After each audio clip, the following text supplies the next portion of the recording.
All right, sandbox.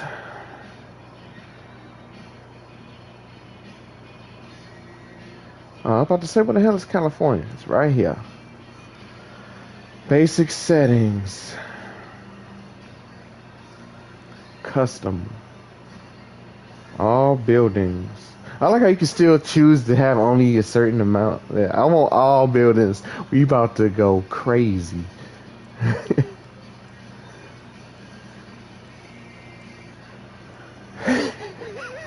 Don't forget where you started. Okay, I want the terrain to be flattened. All in, big dog. Sup, Dom? I still gotta actually get the DLC. I haven't bought it yet myself.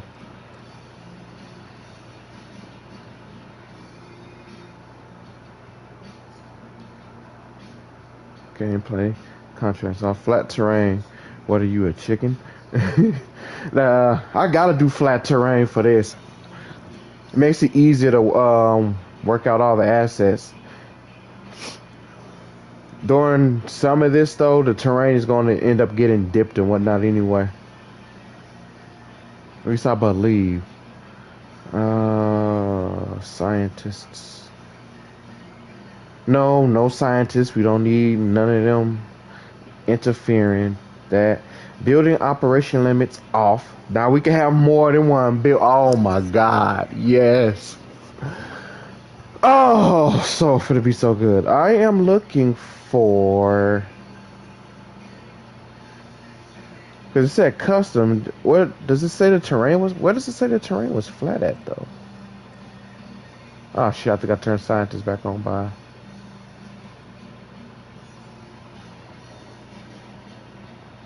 Right. No egg failures on. No disease. Don't got time for that. Injuries. That lifespan unlimited. Turn the checks off. We don't need that. Normal escapes. Comfort. Combat on. Initiate fights. Vehicle aggression. All dinosaurs. Yes. Infinite gene modification points. I'm going to turn that on just for certain scenes where I'm going to actually have to possibly recreate another, let's say, T-Rex, so I can have enough stats for this, or recreate a, blah blah blah. Unlimited traits enabled. Huh? We're gonna mess around with that. We're gonna mess around with that. Cohabitation normal. Negative gene modification disabled. We're gonna need that enabled.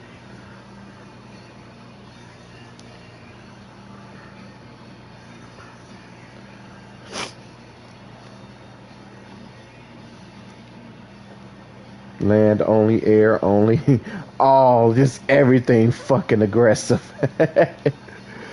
Gameplay, contracts off. It seems I knew it. I actually turned these punk ass scientists back on. So I gotta tell you, your kind not welcome around. Okay, park infrastructure, limited power, limited fuel, no invincible vehicles, sabotage, risk difficulty. Don't need to be no sabotage risk at all. I don't got time for that. Now, okay, now here's the question: do we want instant construction? Yes or no? Yeah, that's what I was thinking too. Oh, I don't care about that. Environment,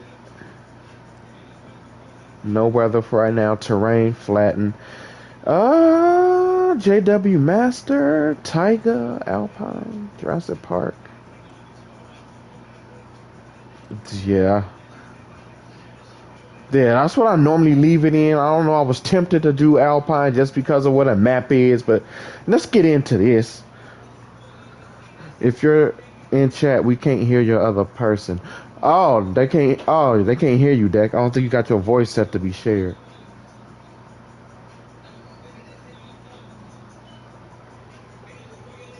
Oh shoot, let me share this in the Discord too, in the live stream thing, real fast.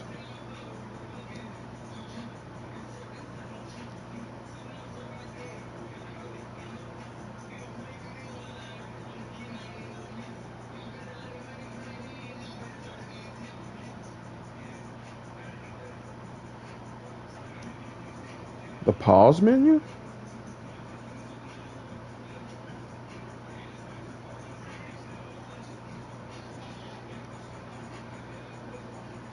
You talking about where it says resume, save, and load, all that, right?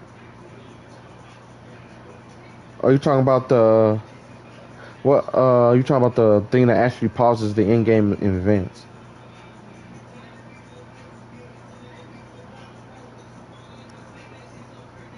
The promotional material? Huh. I just saw. Wait, what was that? Oh, no, it's capture mode. My bad, y'all. I'm just sending this to the Discord. Then we about to get building.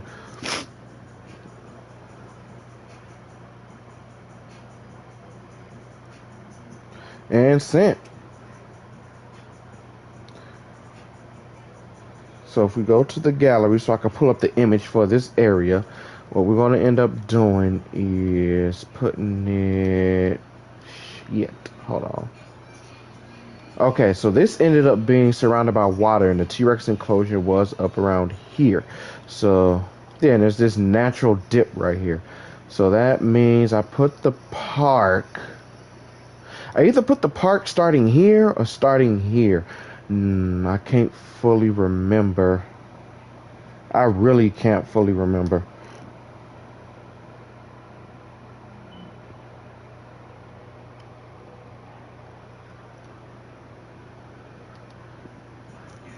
Because I kind of wanted to go straight out. And by the time we get right here, you have the main area setting that spills over here to where the hotels are. That leaves all this area open for everything else. Alright, actually, no, it doesn't go right there. Oh, yeah, it is in 60. Yep, it surely is. Okay, so... Well, okay, so that means it goes here. And by the time we get right here, this is where that is. Spills into the hotels over here. Because it ends up being like a back area that connects over here to where the other animal pens are. That goes into here and stuff like that. And then this route over here ends up being the way that the rangers take to actually gain entry to where the animals are. The service roads.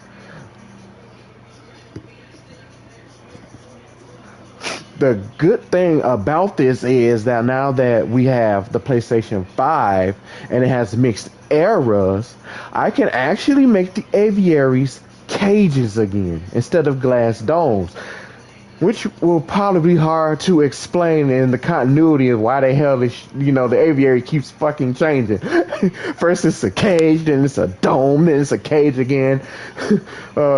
Make up your mind. Hey, Dustin, what's going on, my guy?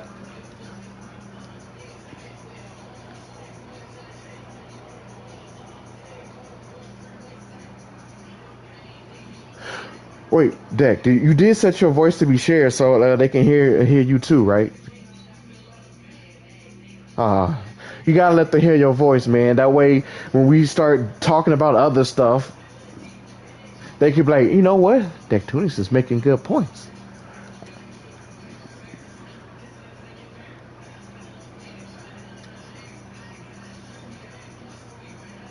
Oh my God! Yes, share your voice right now. We're about to talk about why Roberta or Rexy, however y'all want to call her, we're finna talk about why not only is she the respectable OG, but she is the weakest motherfucking T-Rex in the goddamn series. And I hate to say it. I hate to say it that the mascot, the flagship of the franchise, is the weakest motherfucker. Oh my God! Just thinking about that's making me mad. Oh, it should not make me as mad as it's making me, but it is. What do we got? Oh, we got the new... Where is that at? The new decorations for that. That we could use for the weather. Let's say it senses weather or something like that. Because they took the weather station thing out.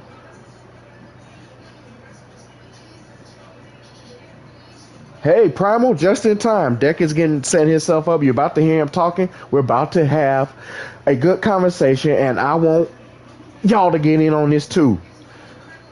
I'm assuming everybody here has average knowledge of the Jurassic franchise for what we're about to talk about. So we're gonna wait for Deck to come back while I try to get this set up. I'm looking for something specific though. Oh look, the little toilet came back. Flashbang. That Raptor cage, well, Indoraptor cage. Hold on, let's look. Oops, let me look somewhere else, just in case it's in something else too. No. I really would like to make use of this, but you're probably gonna see me use the biosyn stuff in the Sector 7 thing that was mentioned. So I will say that much, that you will get to take a gander at Sector 7 as mentioned by Dr. Wu in episode 9 of Hell Creek Park. Sector 7? You know what? I don't know. I know they do got something similar. I can't remember if I did that because of Transformers or not. Hey, let Dex say something, and after Dex say something, I need y'all to let me know if y'all can hear him. Go, Dex.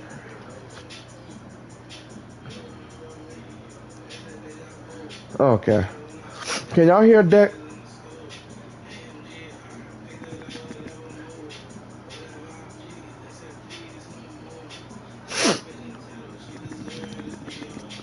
There should be like a party setting. Like, just go to like the party settings. It should be in there. Oh yeah, Primal said no, he can't hear you. Yeah, okay.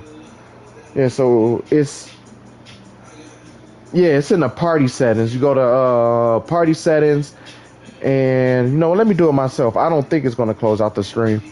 At least on PlayStation 5, it doesn't. It should just show the camera sitting there. Okay, I think it should be working now. Okay. Hold on. Say something again. I want them to see if they can hear you. Testing 1 2 3. Testing 1 2 3. Do y'all hear Mr. Tunics? Do you hear him now? Yep. Dustin says yes. He hears. All right. Okay. So while I try to figure out how the hell I'm finna start this damn park, Deck brought up a very interesting point. Rexy or Roberta, however you want to call her, same thing, you know. I call her Roberta personally, because I think Rexy sounds like a dog's name, but that's just me. No offense. She is the OG, the flagship, the mascot of the Jurassic franchise. She is the face of it. When you think Jurassic Park, Jurassic World, her face shows up. But it is undeniable that she is the weakest of the T-Rexes of the T-Rexes shown in the franchise. Granted, she survived her battles, but she had help in both those fights. Against the Indominus, had help from Blue. Against the Giga, had help from the Tickle Chicken. Whereas in JP3, rip our dead homie, went up against the Spinosaurus. Got some licks in. Died, but got some licks in. Did Rexy get licks in? Yes. But she mostly got thrown around the whole time. But she got tossed around like a fucking rag doll. And Dom said, "Yet she's still here, bitch." She's still here because of plot. Yeah, plot armor. She got plot armor thicker than Blue. Her plot armor is literally thicker than Blue. You know what? I'm going to use that decoration tower I saw. Most of her life, she had it easy. You know what? That is true. You see, from Jurassic Park 2 before Jurassic World was even built. So we're talking from the fall in 1993 all the way to 2002 when they actually recaptured her. She had no competition from other large carnivores. Now, it was rumored, at least from the map, that the other carnivores besides Dilophosaurus on there would have been Metri and Baryonyx, but since we didn't physically see them, it's rumored to believe they never got brought over to Nublar from Sorna. So the only other carnivores on there, since she killed all the raptors, was just Dilophosaurus. And how old is the Tyrannosaurus Rex? He is about what, 34ish? 1988, right, Dad? Yeah, around that time. So around that time, from about 1988, So by the time Jurassic Park came around, she would have been 5. At least in '93, she would have been. So then from there, you do 2003, that makes her 10. 2013, that makes her 23. So she's about. Oh, I got the math. Oh, no, I got the math off wrong. So hold on. 93, she's 5. 10 years from that makes her 15. Another 10 years from that is 25. So she's about 34 years old. Yeah, Rexy's about 34 years old by the time Dominion rolls around. So she's lived what is recommended for a T-Rex a full life, because I think they theorized that the lifespan of a T-Rex is around 30 to about 40 years. So she's technically in old age.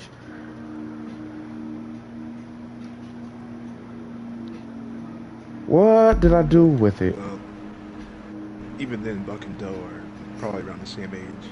Oh yeah, I agree. Buck and Doe have to be around the same age. You know what? No. Hold on.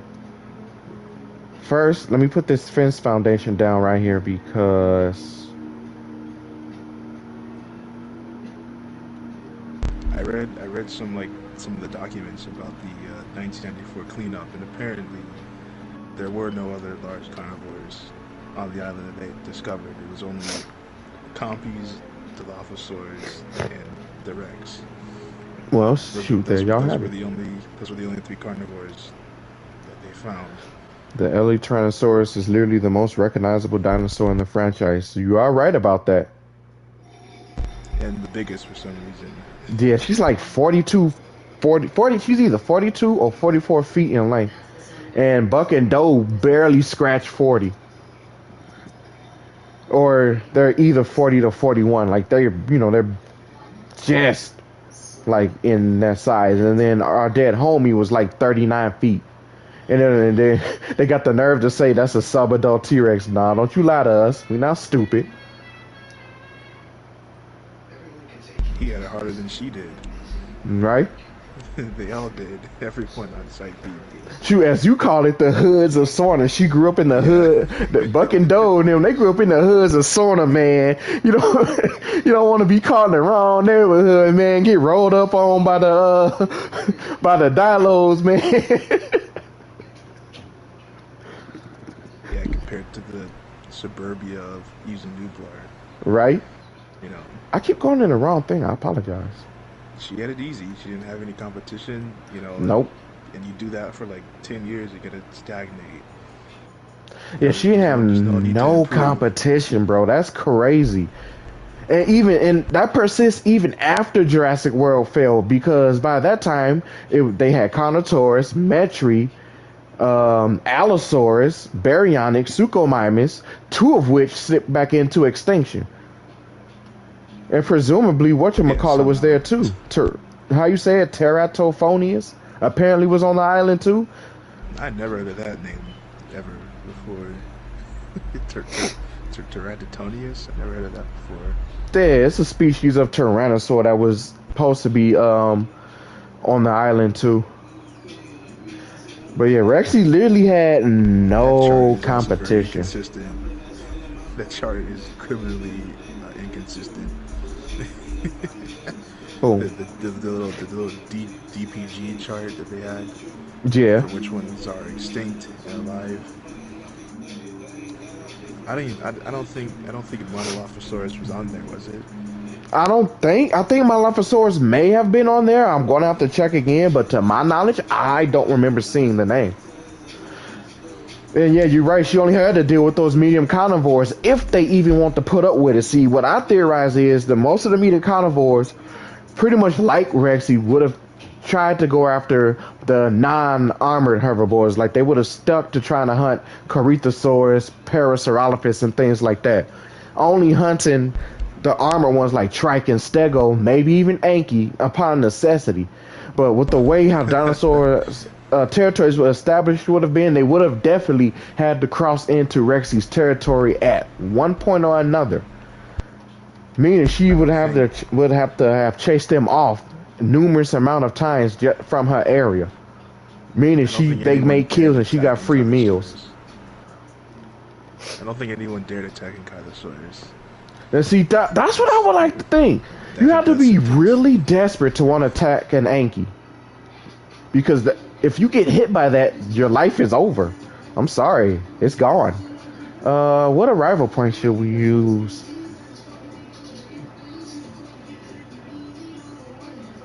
You got so many different. You know, I don't want to use the park arrival points. I don't want to use these.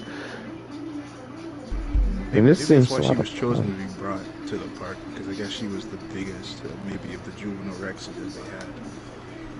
They're like, oh, well, obviously, he's the one that's going to be chosen to go to the park. Right. You know, show off your biggest asset. You know, like this is what we got to offer, type deal. Like Shit. Alan said, the Went back too T-Rex does far. not want to be fed, he wants to hunt. You know what? I might have taken this back a little bit too far. Yeah.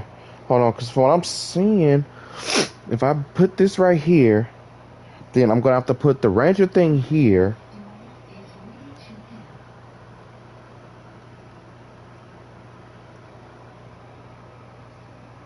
And we got like a research building there.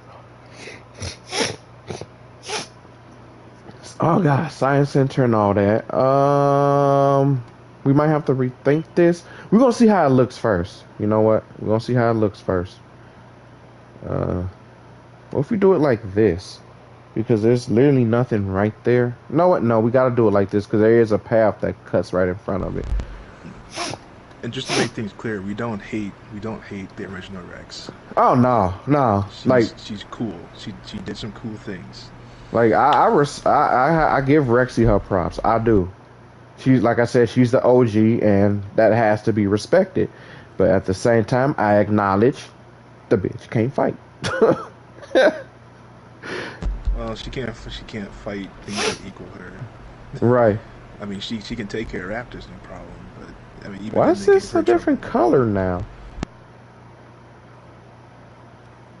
Y'all see this? Is this a glitch? Why is this a different color?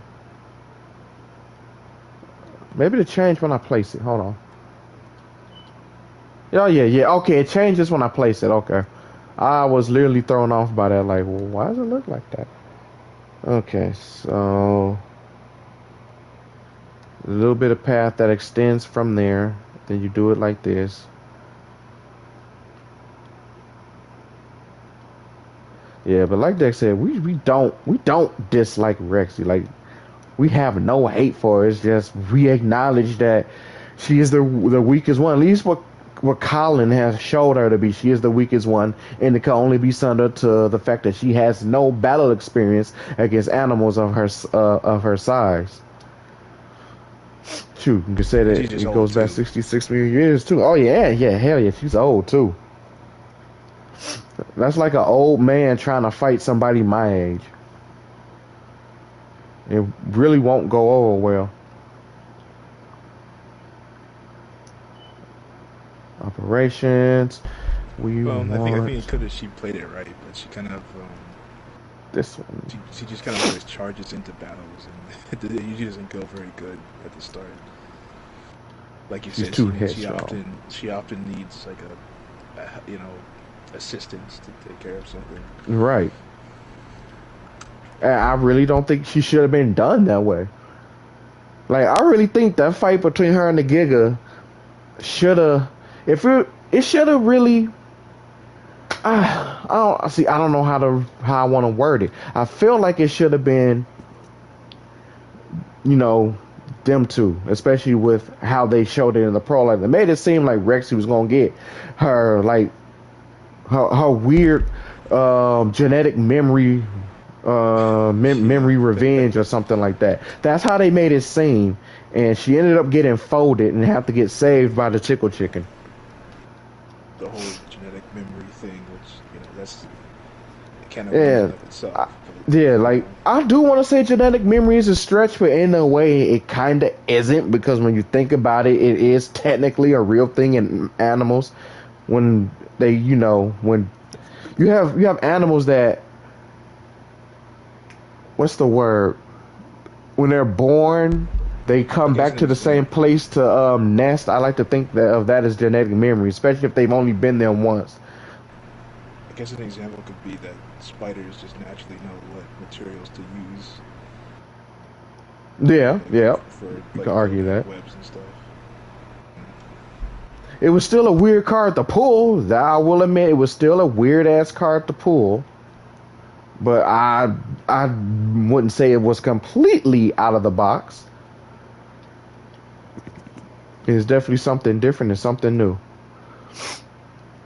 Okay, so if we do this right, the hatch will end up being here, leaving room to put the hotels there. Okay.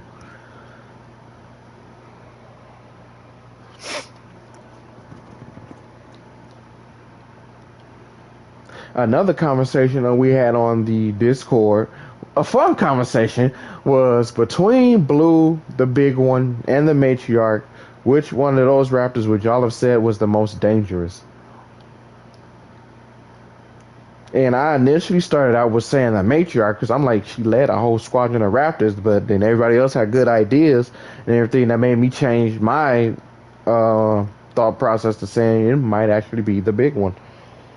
Well, I thought it was a toss up between the big one and the matriarch. Because the big one is pretty dangerous. It's pretty Yeah. smart. Because Dapper was saying that Blue has, and she does, Blue has pretty convenient plot armor. Blue does. But he did also say that Blue suffers from empathy. Mm-hmm. Which both those raptors clearly lack. The matriarch has no empathy. Well, only empathy for her own kind, which Blue is not Yeah. For her for own her own pack. kind. Like, if the big one strolled up on the matriarch, the matriarch would definitely throw hands against her. And big one has an alpha complex, clearly. And I think the big one has empathy for no one. Okay, Absolutely that's no a one. fossil. Not even the two that she left alive. Right? Well, I don't know. I guess to an extent, I mean, she did fight Roberta when she killed them. So I guess there's an argument that can be made. Paleomedical. What's this one look like? Let's see what this look like. You know what? We'll use it. We'll use it. I was gonna use the park one, but you know what? It ain't bad. It ain't bad. We got this.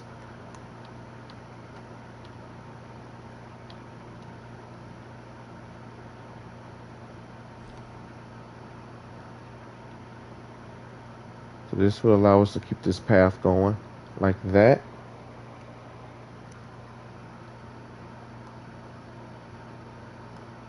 I'm gonna stretch it out right here, just see what we got.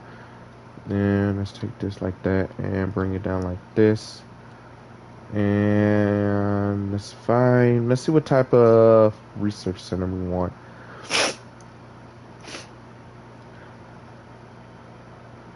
The science center access the fossil center too, I forgot. All these new decorations really make underwater bases more viable. So we can now add lights and stuff, so it doesn't look. So we can actually have it at nighttime. Yeah, so it can look good in the nighttime, and I like how it automatically switches to nighttime just so you can see what it's going to look like when the sun goes down. I appreciate that. Okay, so from here the path goes this way. Oh, also, they gave us views Oh, hey, book. on the amphitheater. By the way, you can actually now sit in it and look at the different places. Oh, you can? Yeah. Dope. That's dope. I agree with that one wholeheartedly.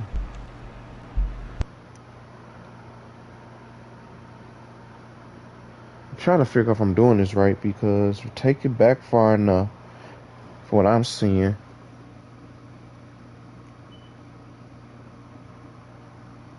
You know what? I didn't do that right, it appears. Or what's going to have to happen is this is just going to have to end up being larger then. Just to be consistent.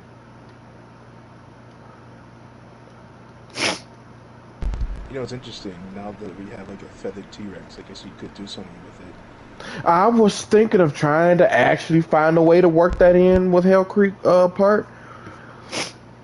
And I think I may have an idea. There is no promises the feathered T-Rex will show up, but I was thinking of doing something with it with Sector 7, in regards to dimensions of Sector 7. So yeah, like I said, I'm making no promises that it'll show up, but just know I have been trying to find ways to work that in there. Okay, so the path goes around this, and then it will go down, and then around. Because then back right here, that's okay. That's what makes me think I messed this up.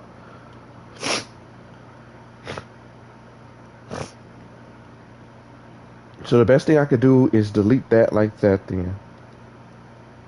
That's the best thing I can do, is to delete that. And I say put like a staff center over here or something.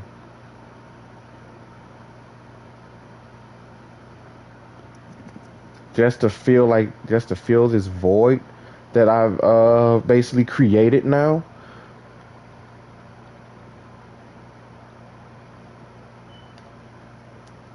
The perk of what I'm doing is this area doesn't get shown off in a way that you see everything when you think about it, or that could be fully committed to memory, so I could kind of get away with the how I'm replacing these objects. Yeah, I guess it's only there just for like an overhead shot, Yeah, like just I to give the impression that there's more going on. like if I do an overhead shot, you only see like maybe a certain section of this staff hub area, whatever you want to call it. And then sometimes what you mostly see is the walkthrough when I do the characters walking, and it'd be so much people down here, the hustle and bustle of the crowds, and then you got the trees and stuff that eventually get put down that you, what's the word, it gets, I don't want to say it gets crowded, but it works. Yeah, it gets busy. Because what I had what I had to do during the second reconstruction, because on PS4 I couldn't, PS4, and before they let you put more than one facility down, I had to use the staff centers for the science center. But now, since I can have multiple science centers, I can actually put them down and use different ones. So technically now for the science center, let's say for park, instead of using this, I could transfer and use this one, which I will do. Or maybe I would use the Biosyn one, but the Biosyn Science Center, well, Fossil Center, whatever you want to call it, the Biosyn assets have Biosyn on it in like the most visible of places. Like Biosyn wants you to know how fucking great they are. Like, look at us. This is so much better than what Hammond built head ass. Yeah, it's true. Yeah, you're right. None of like the other buildings have engine. Right, no, they don't. Like, it just has a nice little logo on here, so you could, Not even the Jurassic Park ones have engine. Right. See, yeah, not even the Jurassic Park one, because weirdly enough to say at the time, you could, I guess, identify that they're the ones that built it in the park.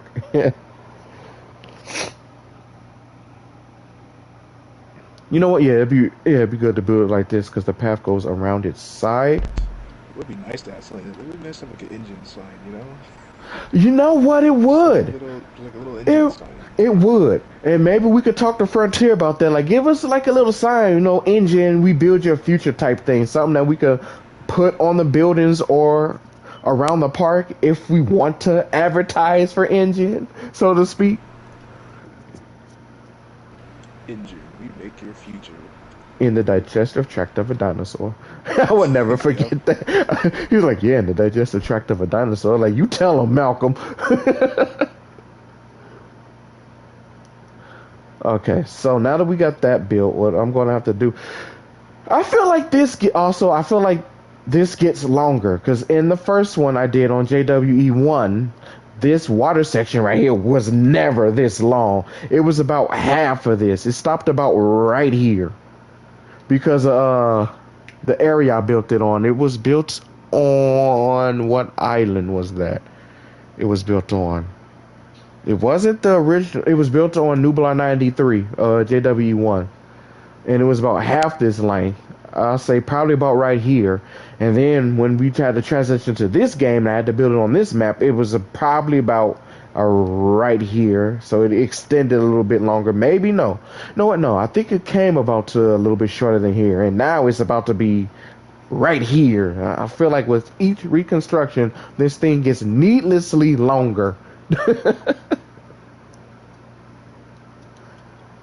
Well, you know, like, I don't know.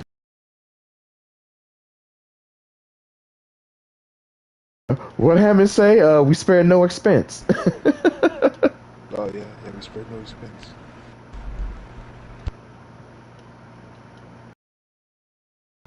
Nope, hold on. There we go. Gotta get that to match.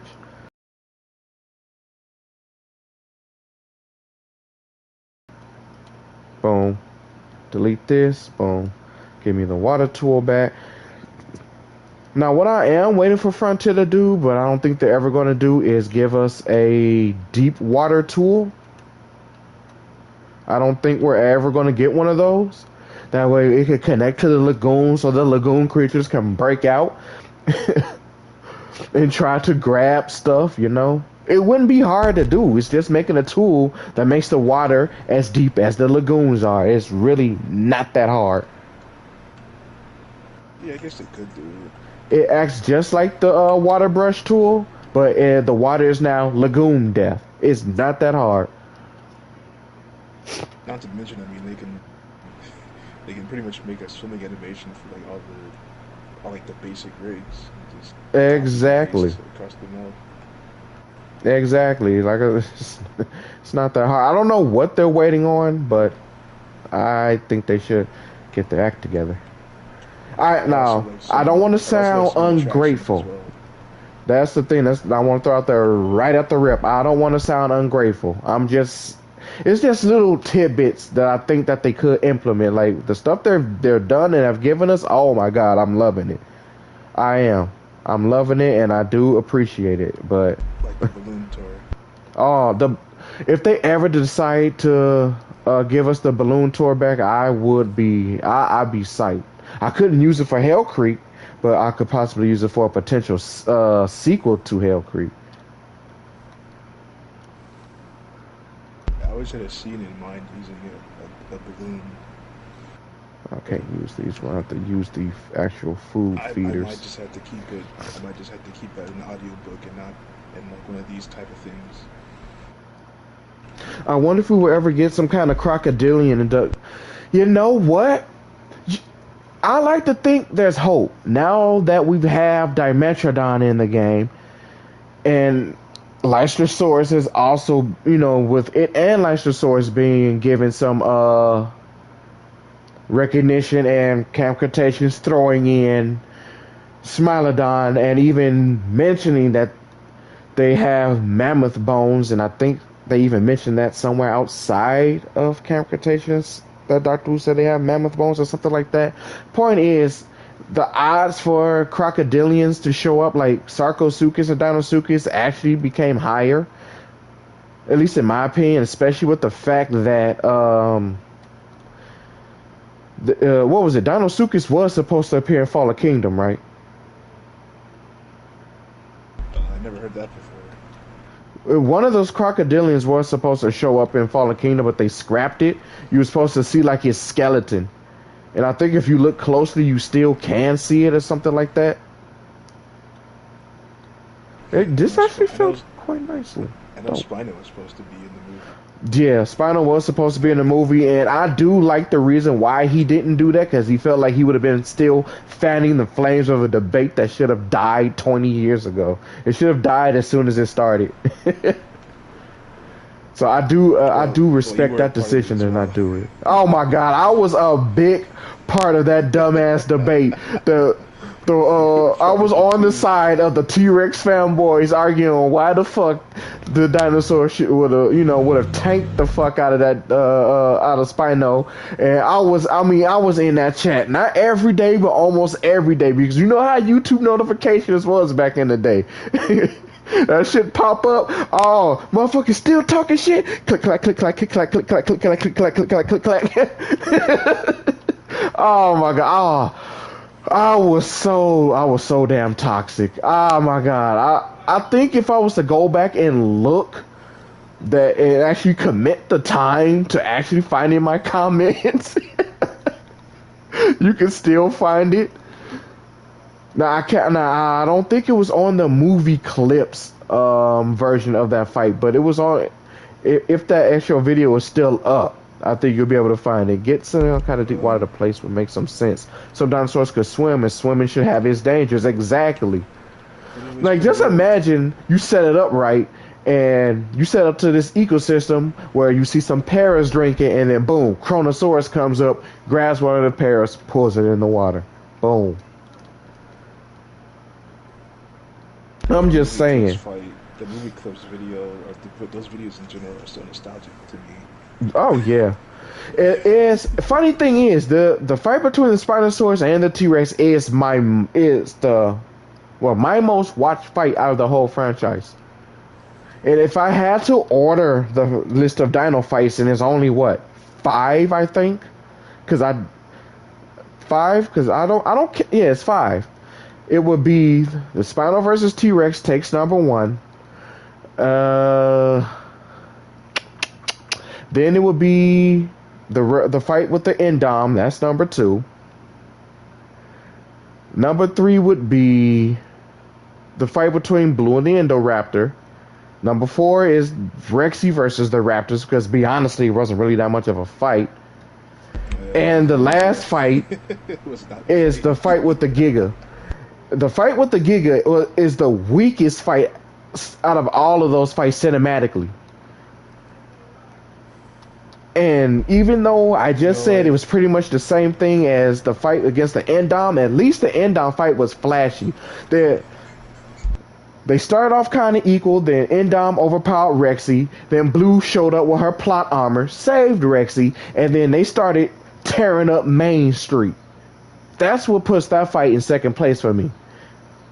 The fight with the Giga is just Rexy getting thrown around. You said what? Kind of felt like a Transformers battle. Yeah, it did. It felt like something Michael Bay would be proud of watching them Blue and Rexy take on their dominance, but that fight with the Giga. That's not an insult either. That's just something. That's just an observation I made. It's not an insult. Yeah. But that fight with the Giga, she just got thrown around. She got one good bite in on the Giga, and that's when she bit the Giga on the face. Other than that, she got thrown around, and I hated that. Not because the Rex was losing. I mean, obviously, look at the Giga. In that franchise, it's bigger. It apparently weighs 15 fucking tons, so there's nothing you can fucking do. I'm not gonna throw Weird to me that the Giga was so like facts into it. That it was so like aggressive because like earlier in the movie it acted like very natural. It acted very natural. Right. It was really natural, and then like when they saw each other, it was just on sight. They fought because movie had to happen. Like, it's the last. They fought because they had to. Like, they got it's the end of the movie. We had to fight. The first initial counter in Dominion was exactly how it would have gone. The Giga would have bullied the Rex over the food, and since Giga was able to out-bully her, he got to eat that day. Yeah, it's very nice. I liked it. I applaud them for that. Then again, I feel like when they got to the end, they're like, oh well, like, how do we justify this fight happening? And they're just like, oh well, whatever, just have them fight. Right. Like some people at least try to like validate the reason It why. should have still been a yeah, it should have been a territorial type of thing. The narrative that they wanted to push was that Rexy was supposed to remember that the Giga was the thing that killed her, and I guess was supposed to be the aggressor towards it. I think that's what they was aiming for. So what I'm getting out of that is they filmed the whole Cretaceous thing first, and then their answer to that was the fight towards the end. Those two fights came before the little tussle they had in the woods. I'm 95% sure that's exactly what they did. They made those two fights before the rest. Well, I'll say before the rest of the good part of that movie was even made. Because Rexy was supposed to remember, oh yeah, you murdered me. Let's go. Just casually, oh yeah, you murdered me like millions of years ago. Yeah, I agree with that. Rexy, it should have started like that in Dominion. Yeah, see, that's the thing. Not everybody would have known to watch the Jurassic World prologue on YouTube. But because it was originally going to be in the movie, but then they cut it for some weird Right. reason. And the funny thing is, if you still watch that prologue, it still don't make no fucking sense when you really think about it. If you still watch the prologue, okay, I get it. I get it for why they're supposed to fight towards the end. But now think of it in a storytelling sense. What purpose does it serve now? Supposedly, there's a line where Alan said, "This isn't between us, or like it's not about us." Yeah.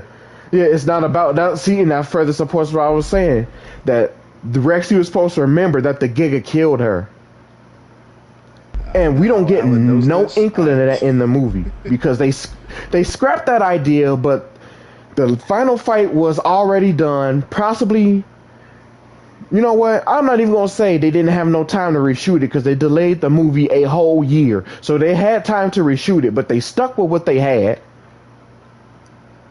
for some fucking reason. They had the movie done for a whole year and still didn't change that whole thing, the ending of the fight, to fit the narrative of the story. So now you got a fight that feels out of place with what you showed on YouTube. Because of what? In that deleted scene, even, which is why they cut it, Alan Grant said that the T-Rex has great memory. But instead Yeah, of the he did. Giga dying, it would accept defeat and leave possibly wounded in battle. You're right. He did mention it. He did mention the memory, and I think what he said the intention. I think he said like loyalty, Yeah, or which could have been getting at. it just further emphasized that that's what was supposed to happen. It was supposed to be exactly that. He said, okay, it would accept defeat and leave possibly wounded in a battle, but still alive. The best representation I seen for that battle fight was the one that I think either you, Dapper, or Primal posted with the animation that they did for that storyboard with the Spinosaurus.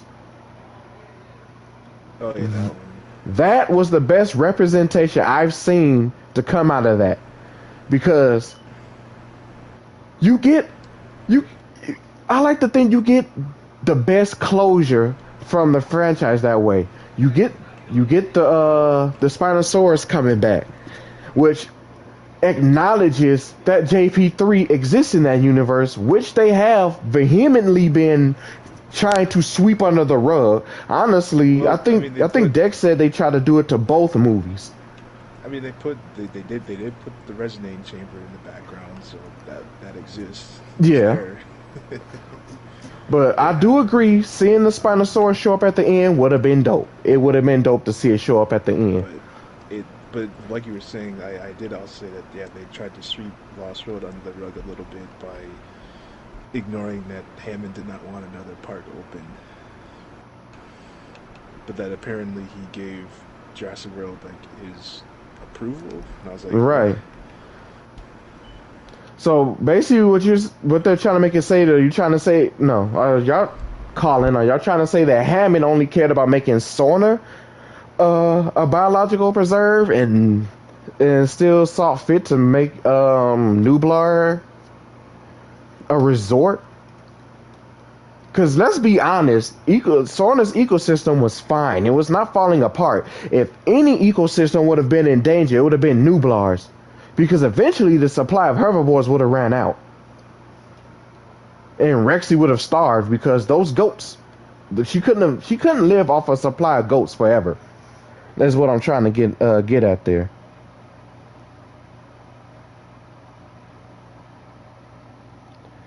You know, we never did make that video, did we? No, that is another video that we were supposed to work on, but never actually got to commit the time to. That could have been because of J-Week too. I think. Yeah, we did make that dope ass Chaos 3 mode video though. God damn. Oh yeah. Way better ideas. Oh my god, way better ideas. Way better ideas. Because some of these Chaos 3 modes were a letdown. If I add to be... Oh shit, all of them were a letdown in comparison to what we came up with. Because they said the Chaos 3 modes were going to be what? A what if. The only what if I saw was Fallen Kingdom. That was the only what if. Well, I guess JP and Lost Road were... The only one that wasn't was 3. It was 3. 3 was the most canonical what if I ever saw. The only what if was in there was what if the Raptors randomly decided to kill the Spinosaurus. You know, all the other levels actually were what ifs. It's just that they didn't really give a lot of context as to what exactly changed, other than that, you know, what if X went like this instead of how it did. Like we don't know, like for instance in Lost Road 1, we don't know if maybe Nick never did sabotage the camp and they made it off. Right. Or maybe the events of the movie happened up to the Rex getting shipped off the island and then things went right. Like we don't really know. And that's what I'm saying, like Context. Our ideas that we came up for those Chaos Theory modes when we didn't know what they were about. It was so good. And I love the JP3 scenario. The whole, let's go find Eric, and while we setting up a base camp, now we got to defend ourselves from this Spinosaurus. Or that's like it's like a cover for, you know, us wanting to study the Spinosaurus. Right.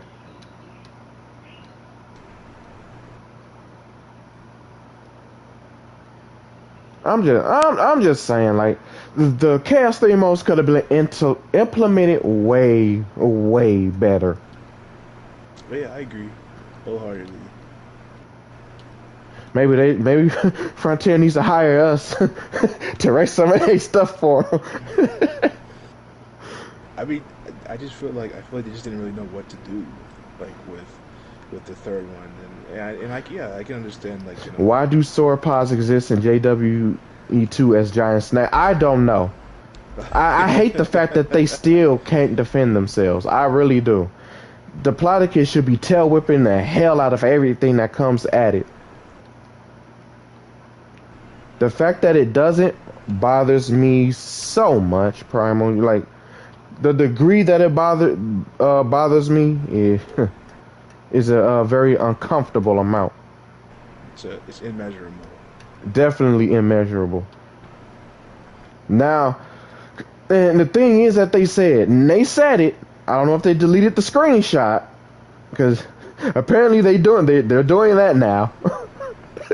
But they said that sauropods will be able to engage in territorial disputes. I have not seen them take a swing at anything.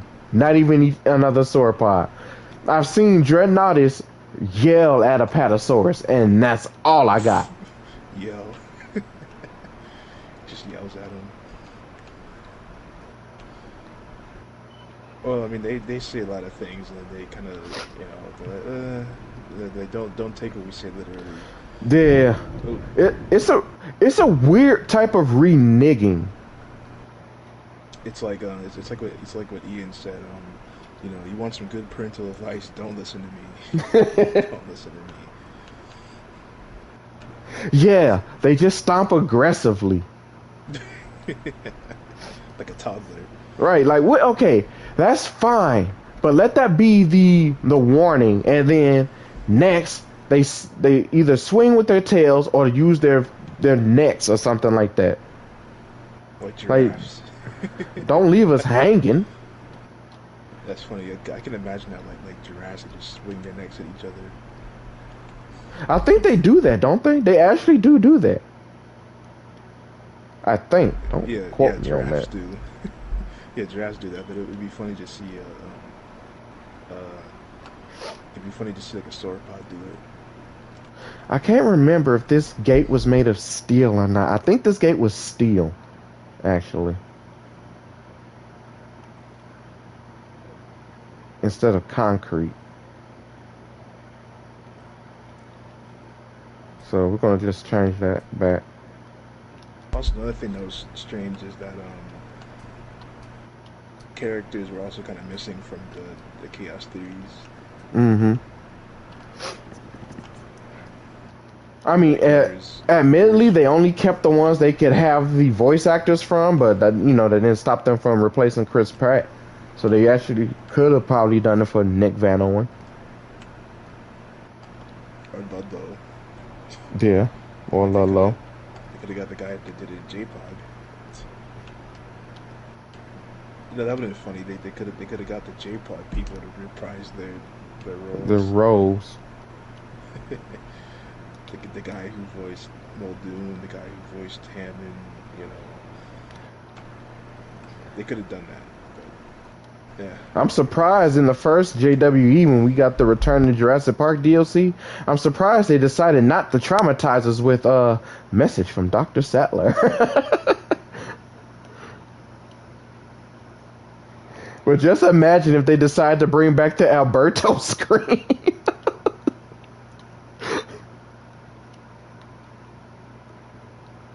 Oh my god. I don't think nobody's ready for that. I don't think nobody's ready for the Albertosaurus scream to come back.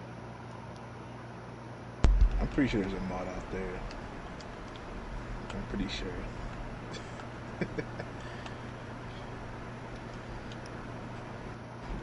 It's funny because its roar is just a sped up Spinosaurus roar. That's all its roar was. It was just the Spinosaurus sped up. Yeah, see, I've already messed this up. So it should be to a point that even on these fences right here, you can still get in here. So, hold on. Nick Van Owen. How many Nicks do you think are on this island?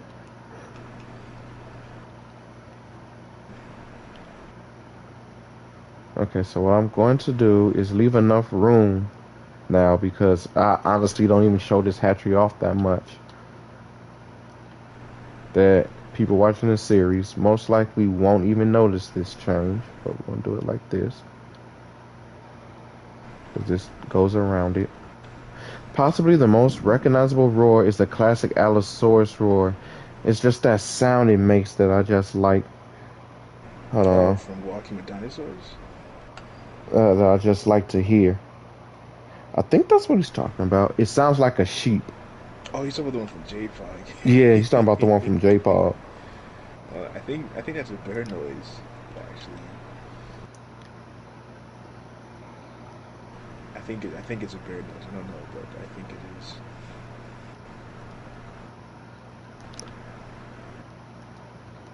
Okay, so we're gonna do it this way. I just want to bring this out some, so the Jeep gonna have to have some place to go to. A little bit more. Boom.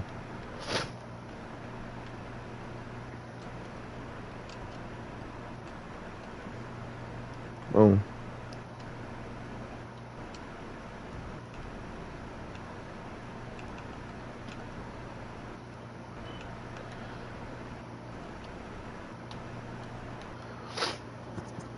Might actually be able to do this in a way where I can give them a proper area over here. Now we'll see. Okay, so let's work on some of the stuff to the right now, because this is pretty much it for the left. This is exactly what it was. So we're gonna have to fill this up with some trees. And since we don't have mixed trees in our mixed eras, we're going to have to do this.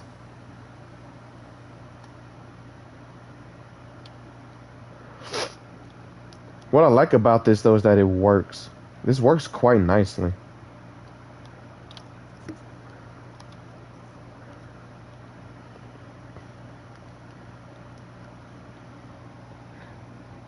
So if we look to the right, it says from here you would get an expedition center.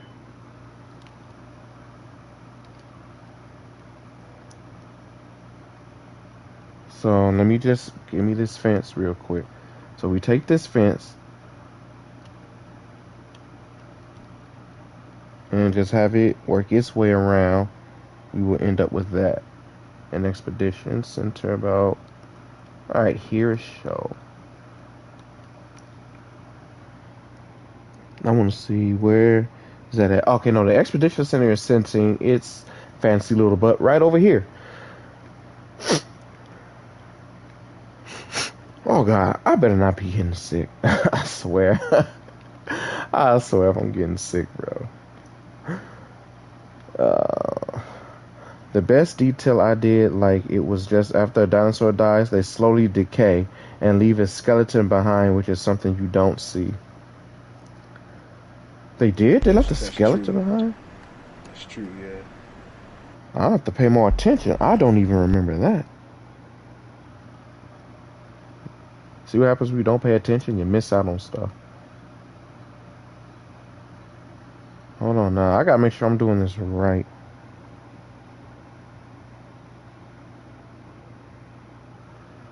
Okay. So was it like this then?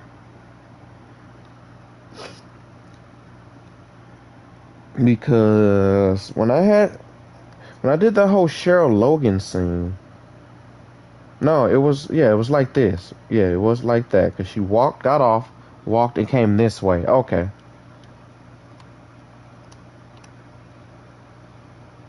So we'll place that there like that. God. Gotta sneeze. Hold on.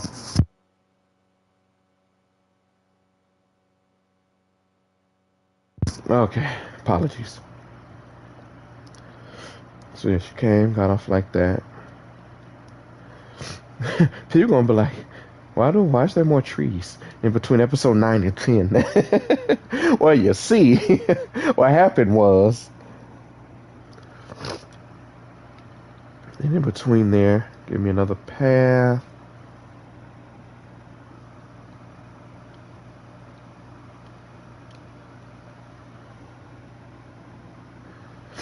And what was it? It didn't extend that far back from it.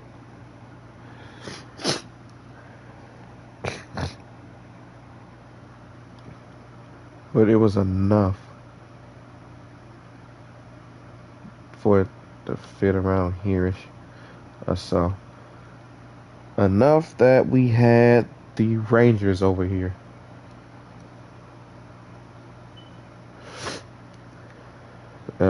Basically second Ranger station, and let's see what we can do here.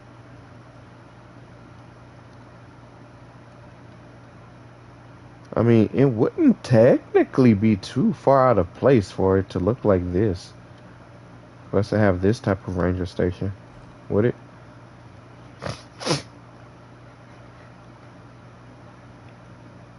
No, it allows it to look different than this one over here. That's mostly commonly used by some of the other people to go between the islands. And now we have this one too.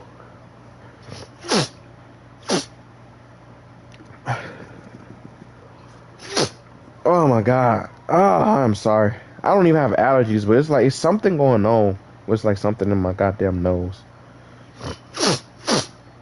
God. I'll turn it.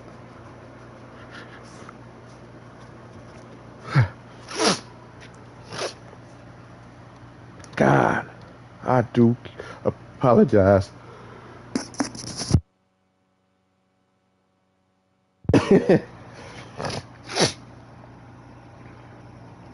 Okay, so what I'm seeing,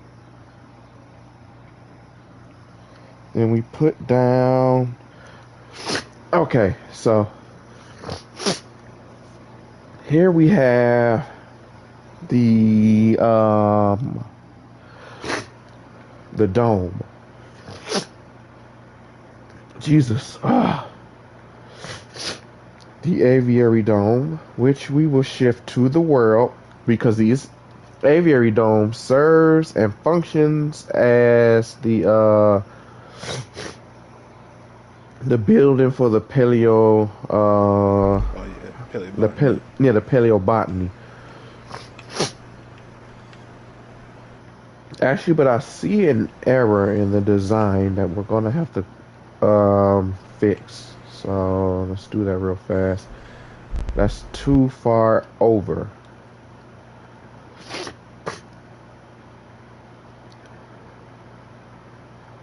So Expedition Center. We want to put it about right here then.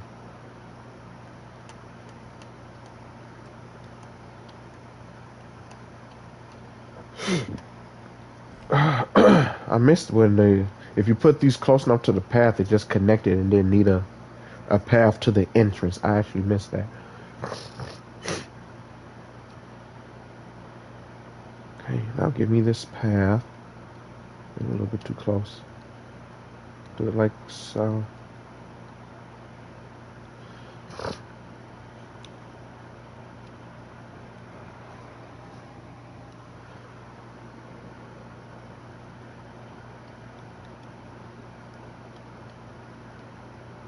Do it in a way where you get that. So now when I put the Paleobotany Center down, it shouldn't block the other entrance, is what I want to say. Or, no, you get a little bit room for it to go past everything.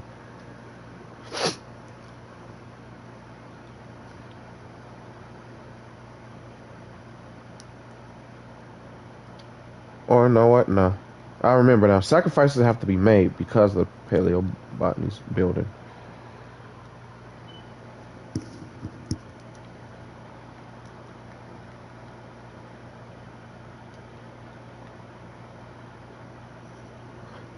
You know what I'm realizing just now? Where's the music for this game? Do I still have... No, this is a whole different So thing. yeah, you probably have it turned off. You know, the music volume is all the way up. That's interesting.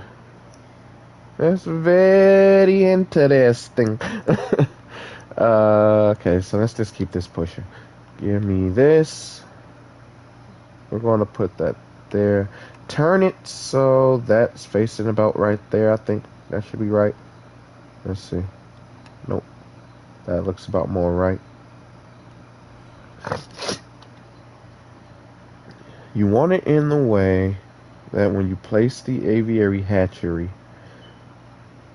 No, it wasn't even the aviary hatchery, was it? No, it wasn't. You want it in a way that when you place this thing, which I wish you can click and move, but you can't.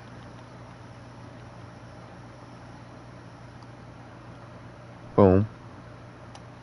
So let's put that back like that. You want it in a way that when we place this, the door that serves as the entrance still works. And I was using air quotes there because the entrance to that is the aviary gallery, which I think I could use for this, right? I could, but it don't look right, and it's not meshing right. Jesus, that's because I put that down wrong. Boom. So that's okay. So we want it about there-ish.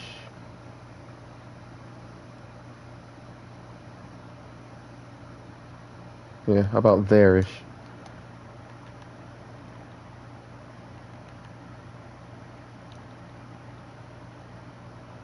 And this one. Yep, just like that. Boom.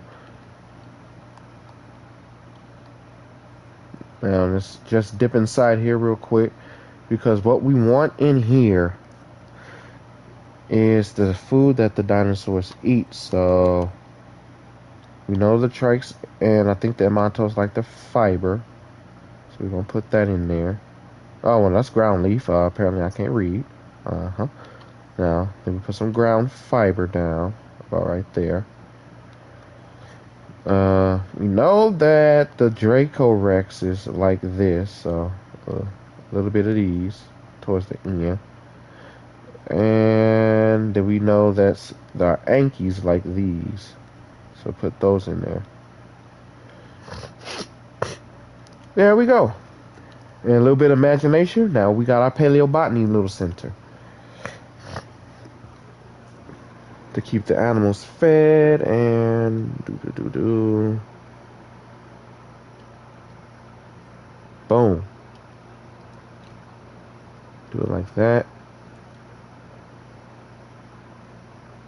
It's about as curved as that's going to get apparently. I'm going to need some trees, but first we're going to put, nope. Go back to the DFW building. We're going to put this response facility down just so it can look different from the other one. And I do like the look of it. I do.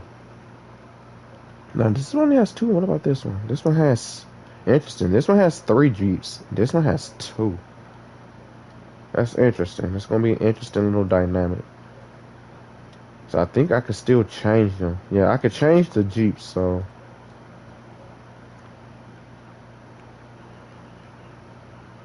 It looks a little bit different, maybe. Oh no, I can't change it to the Jurassic World Jeep.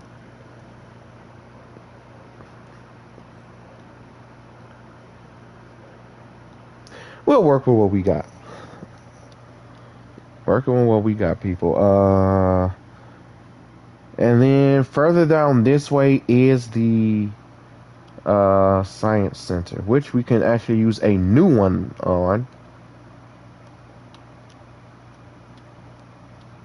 As Medea would say, hallelujah, praise the Lord.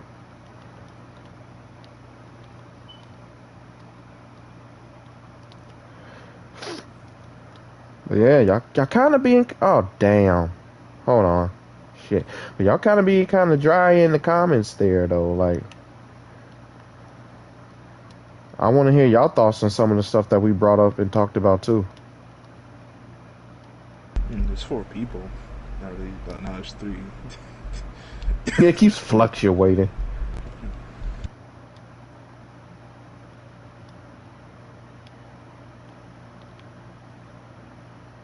The gate.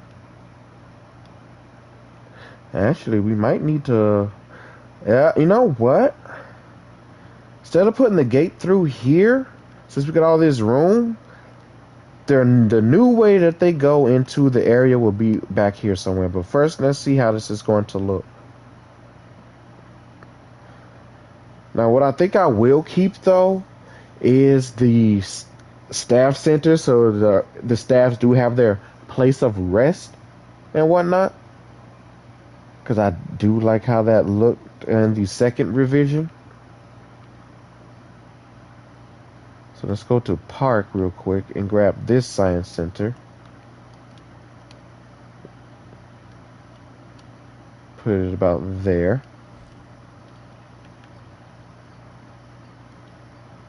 Boom.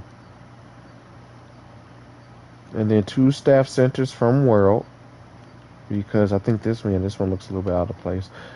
The Biosyn Staff Center. Nah, I keep forgetting there's Biosyn in big bold letters, like right in the way. Yep. Biosyn, proudly displayed. You know what? We could probably find some use for the control center, though. Hold on, wait. Can we place this? Yeah, we could. Could place this here. I don't know what we would do with it, though. But I think it makes sense to have it right on the opposite side of this, so you could say this is where they get their restocks from.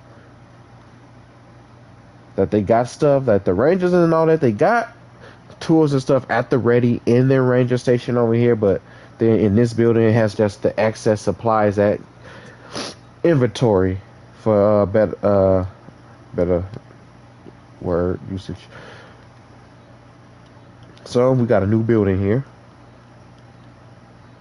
the control center, and our staff center will go here. We'll keep 2 of the staff centers here. 1, 2. And there's 1 additional staff center over there by the other people. It works out. It works out. It looks good. Yep. And let's fill up some of this negative space with decorational trees. Because who doesn't love a good bush? This one's kind of brachiosaurs, apparently. They only want tree. Tree. You must supply tree.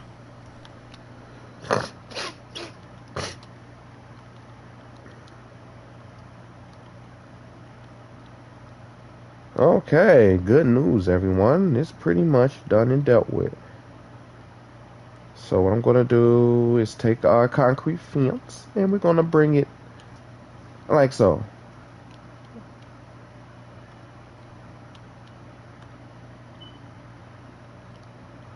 Good thing is about this is this will allow me to start filming episode 10. So I am excited about that. I'm very excited about that. I'm thinking of doing sneak peeks though, similar to like what you was giving us in the Discord, but like just like maybe 30-second or minute long sneak peeks of footage from the episode or something like that. Sounds interesting. I haven't fully decided yet, but I was thinking of doing that, and you know it'd be a good thing to, if I do it, to start with episode 10 just to see how it would look.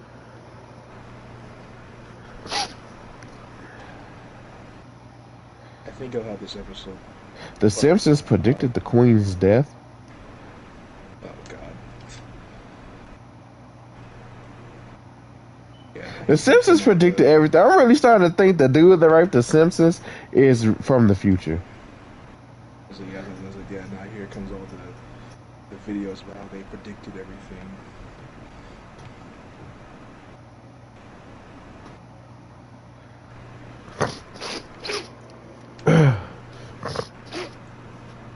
Hold on, the cat wanna get out. He knocking on the door. Come on, man. Go do your thing. He's let me in, man. No, he was in the room with me, but he want to leave. I can't just hold him hostage as much as I would like to. All right. So let me just spruce this area back up with a little bit more of these. There we go.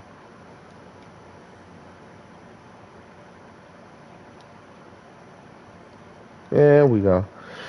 So our hub area is done. Looks a little bit different, you know. Yeah, yes, yeah, it should. But it's done. So what I want to do is save that. It's always good and really important to save.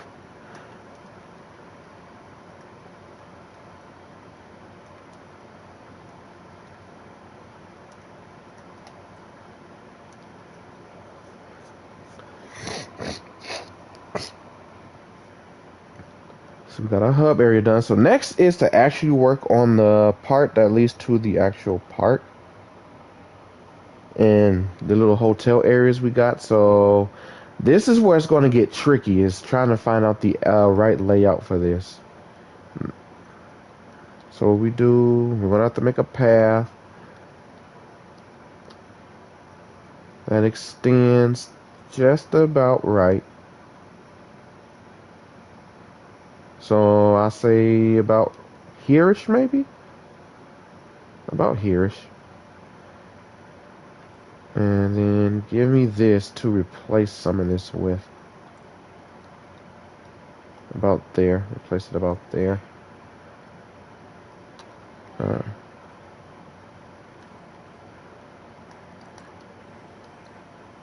thinking this episode's nearing completion of filming.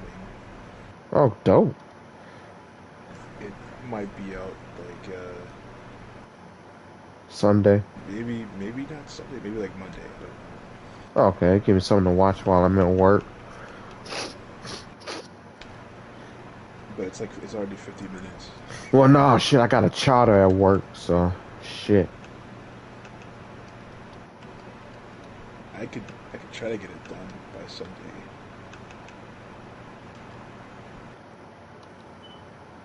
So I don't want to miss the premiere. Been waiting to see the the conclusion, cause well, not the conclusion, but I've been waiting to see what Nima is finna do next. Oh my god, Nima showed up with the quickness. Okay, now I remember having to modify this a little bit because of how this area works. It's not exactly the same as that area was before.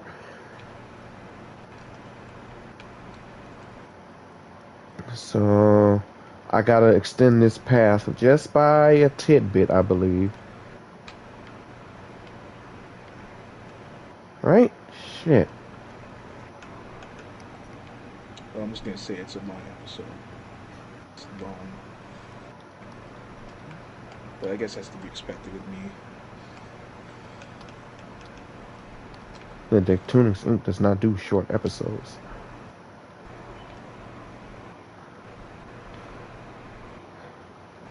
Okay.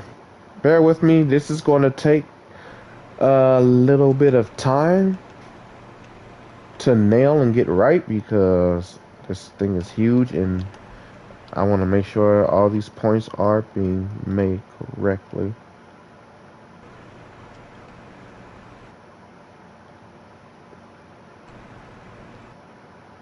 Okay, so let's say we do sit this here. Because now this has to be done in a way where we got a ring that goes around here. And it has to connect the shops because one side has like 3 shops and then the others have like a minimum of 2. So they have to be like, you know, at least 2 shop lengths long-ish from here.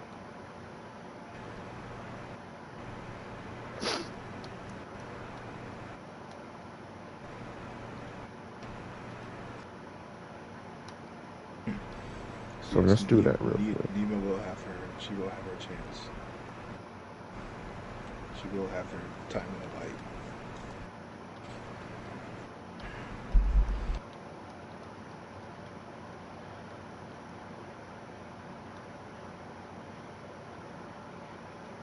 Now this part is going to change a little bit.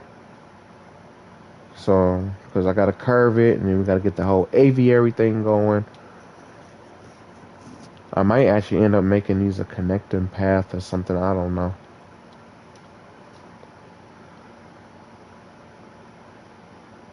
Consistency, motherfucker. Do you speak it?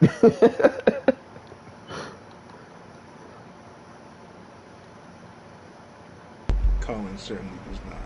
Oh my god. I will say I am glad that Colin was the one directing it because my motto is it could have always been worse, but there have been some definite questionable moments to come from this franchise. Definitely. Okay, yeah, see, because the hotels go right here. So I'm already seeing an error in how big these paths are. Uh, let's say we extend it just a little bit there.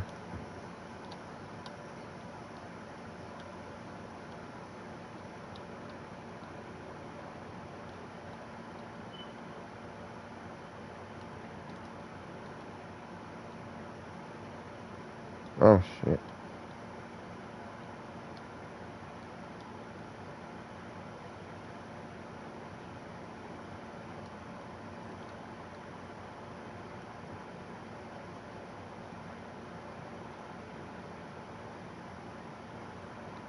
Yep. There we go. And then we do the same here.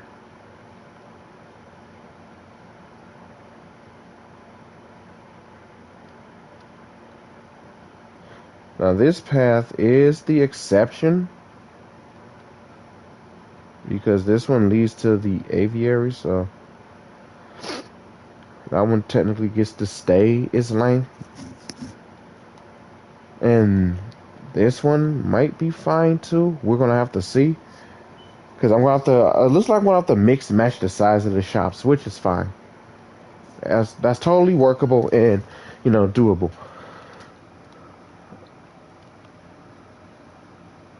I just want to make sure I'm leaving enough room to work the whole hotel thing.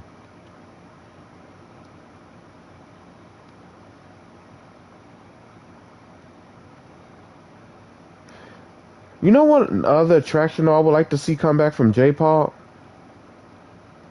Yeah. The viewing, not, what was it, the viewing dome, where you could put it inside the enclosure and then connect the path that was supposed to be like the tunnel to it. Yeah. I did enjoy that. I thought that was a nice way to get your guests up and close to like certain carnivore enclosures, like the raptors. I'd like to see like the log Oh, the return. that log that they used in Jurassic World for the T-Rex, right? Yeah, yeah, that one.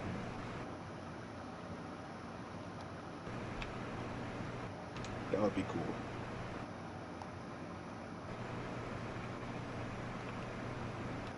It means this thing not curving with me properly. I feel like it's not curving with me properly. I blame art for like the way that I'm trying to achieve this symmetry. Art gives you like the weirdest types of OCD. Like So is everything has to Minecraft. be. I would assume so. It's just like everything has to be perfect. You know what? Let's try to come back to that later and work on the hotel. So there are 3 hotels.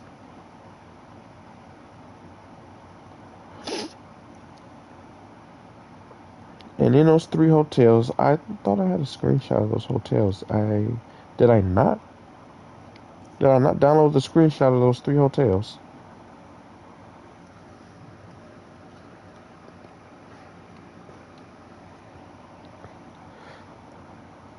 Okay, hold on. Hold the phone.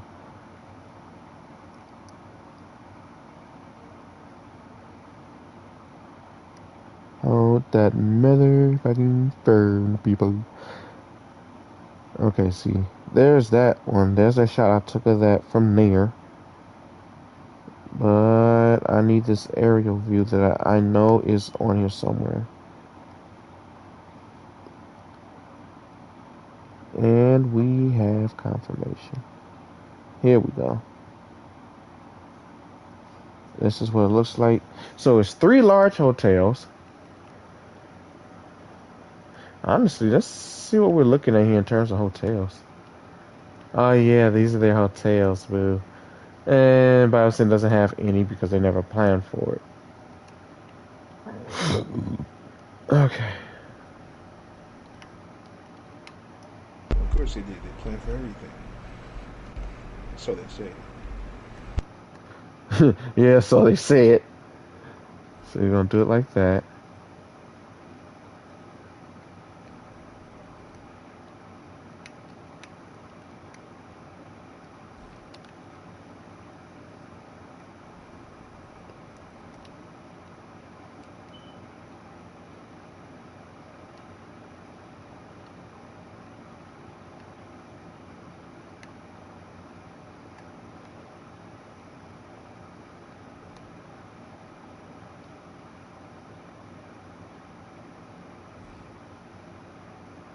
Do you think the species viewer is a bit too dark? You know what? Sometimes, Sometimes, and I wish it was kind of just a little bit more of the animations that certain animals had,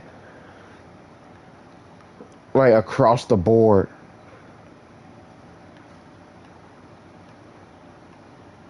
I do appreciate the species view. It's going to make doing episode 7 of Paleo Profiles a lot easier for certain dynamics.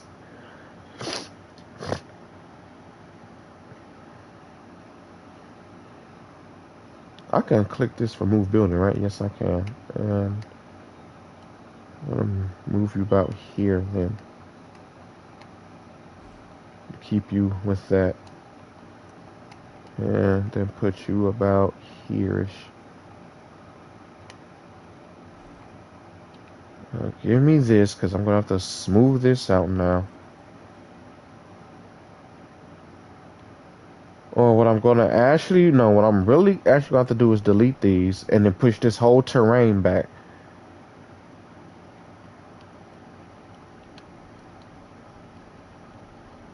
Like, if it wants to have that uppity terrain and raising terrain, that's fine. It can have it behind the hotels.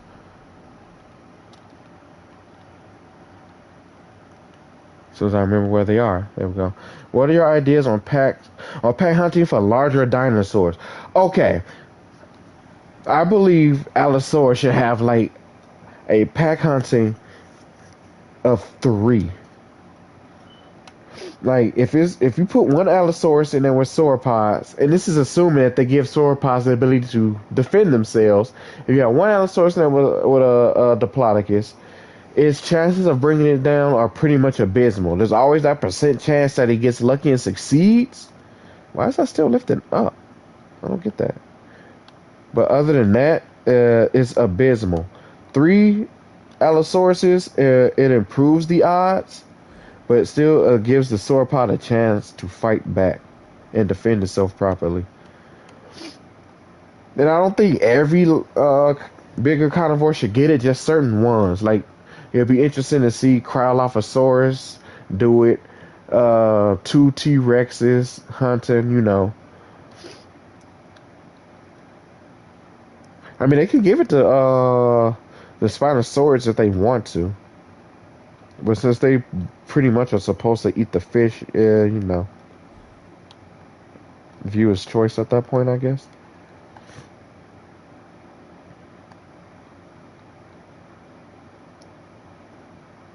Push it back. I gotta make sure all these hotels fit in their little spot over here. And this was kind of rose. Oh no, you know what? Not much of a difference. But I kind of hate the placement. So let's see if we can move you and make this look better. To which we can, and to which we will. Boom. Okay, we got that. Now the next thing to try to achieve is the circle. Oh yes, the big circle. Our glorious big circle.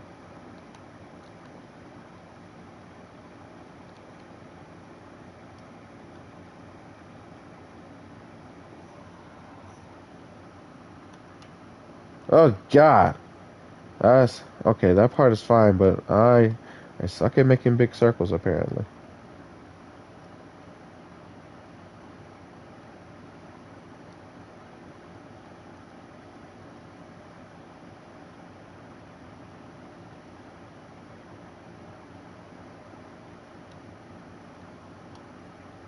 There we go. Big circle. Now let's pump it full of water.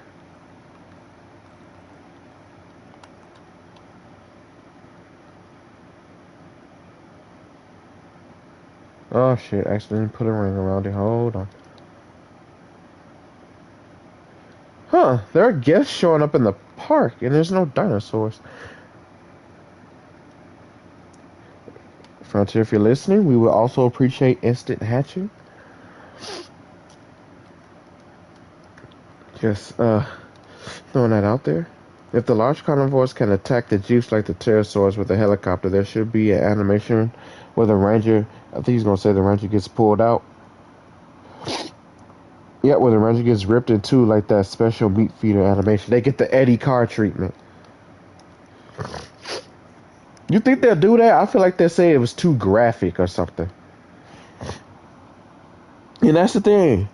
You can't you can't say it's too graphic in a franchise that has nothing but some of the most goriest scenes that you will see in a dinosaur movie.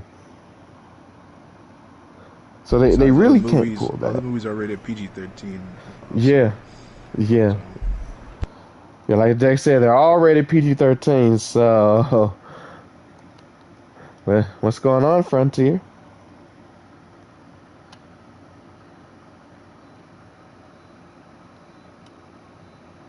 I'm gonna put it about right here. And what we want to do is try to give it that weird wiggle wobble that it has. It's not that long though. Okay, so then, okay, hold on, because it curves, it connects. Like it connects to this. You take this path, go like this, and it goes out this way.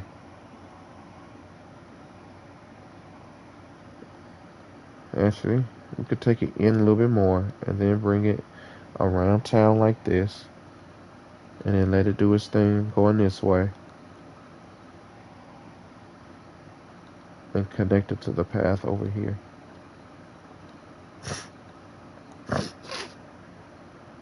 I mean, it doesn't strangely move like that, but you get what I'm trying to say. I'm do the same for this one.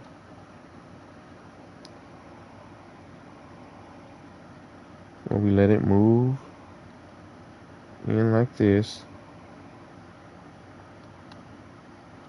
do its weird wobble like that, and then connect over here like that. And then we place the trees. Now, my experience is when I did this, the trees didn't really place too great, but with the additional decorations, we should do fine. Actually, it fills in quite nicely now. Hmm. Yeah, that filled in really nicely.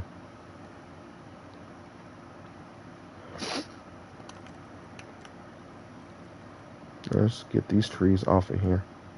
No trees in the circle. And if we come back here, we gotta go to the water, and what you want to do, you gotta fit just right now.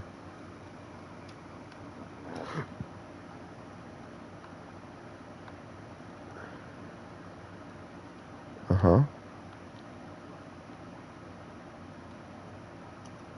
It's a little island with some redwoods on it, which is why I'm glad this is where the little decorational trees can come in handy. Redwood, redwood. Although I do miss the one redwood I used to place the three of the trees down. I do miss oh that yeah, one. that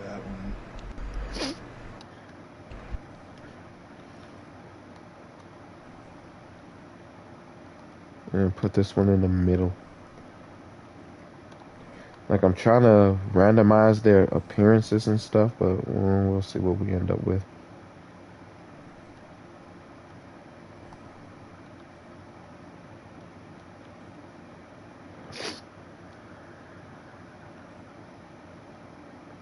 I'll put those a little bit closer on the inside. And you know what? We can have a little smaller one right here. Yep. A little bit closer on the outside, like so. There we go. Yep. You know what?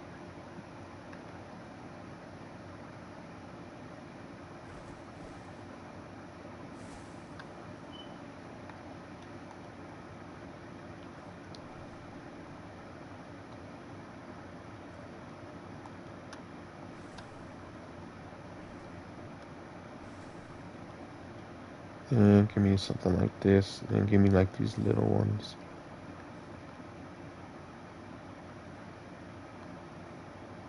Yeah, like these. Go in there. And then we need some rocks. What I do? Okay, thank you. We got the image right here that shows it. So I did it in a way it was like, because the whole rocks that we got now are different than the fixed rocks formations that we had in JW1. So I'm gonna try to stick with the pattern where it was like little rocks in between big ones.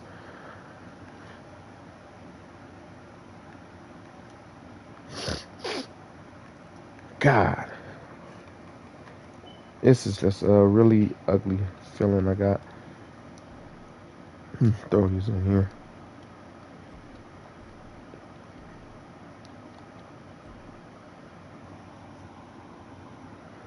I still wonder where are the three missing hybrids. We do need Spinoraptors, Stegoceratops, and Ankylodocus. Look, if they bring back Ankylodocus, please fix the derpy face.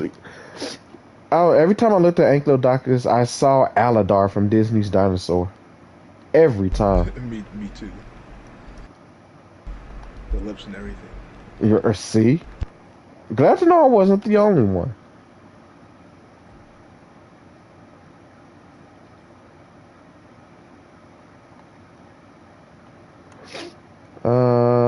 Toggle axis. There we go.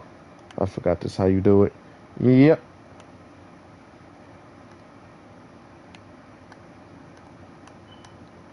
Like that.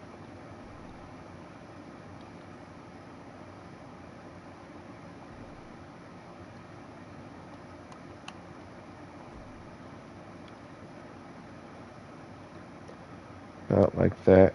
And let's get some smaller rocks to go in between. There we go.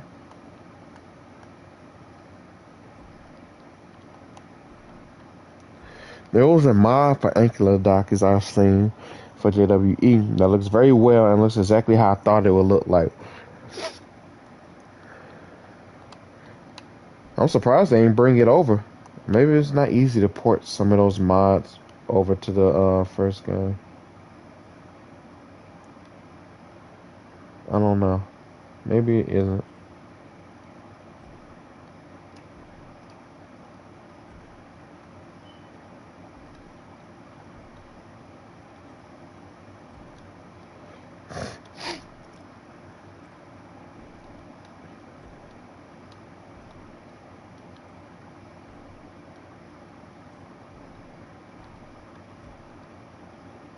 There we go. If I remember correctly, there was some rock sitting on the side of the hotel here too. Just a interesting little few that kind of line this empty space right here. So let's see what we can come up with.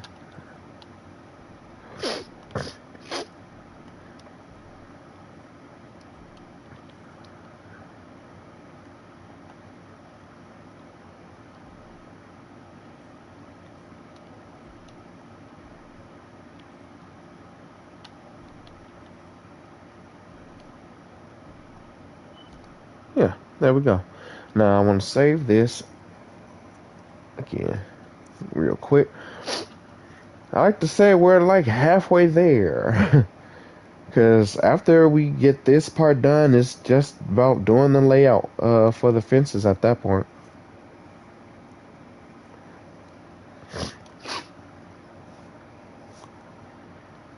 Oh, yeah, I actually think I'm coming down with a cold. Oh, it could just be that damn air conditioner. I hope it's just an air conditioner.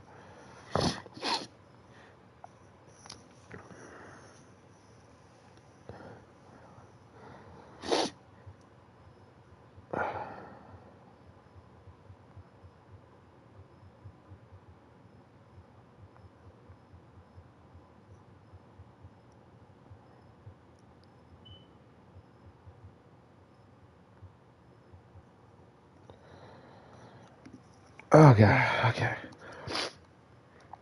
Give me more trees to fill in some of this negative space.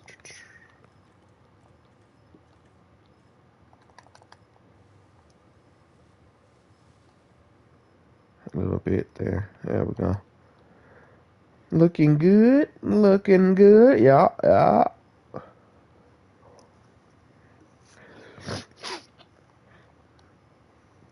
Like, these are the things we want to see. You know what? Let's work on those shops real fast.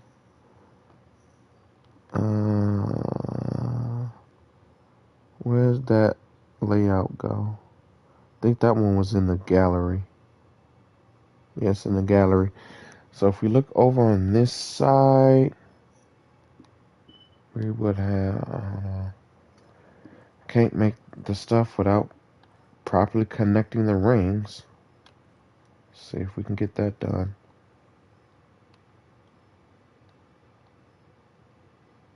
Oh, I finally hear the music from the game.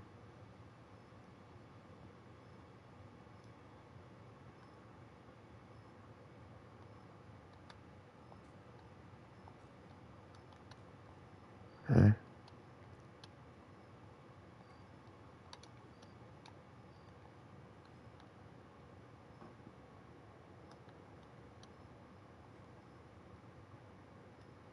Come on. Yep. You know what? I'll take that. I'll take that. We'll just call that a win because we got it to connect.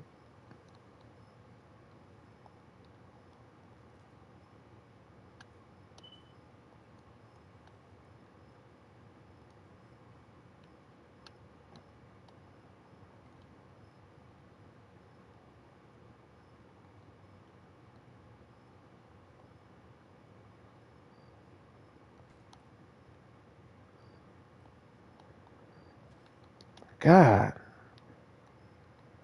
See, I'm not liking how that's wrapping around. Delete. Delete that. Please delete that completely.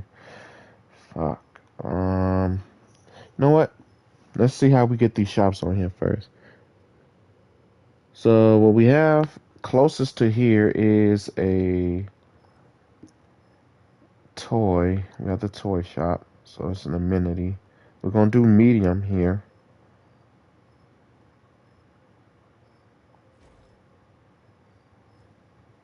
And configure. No.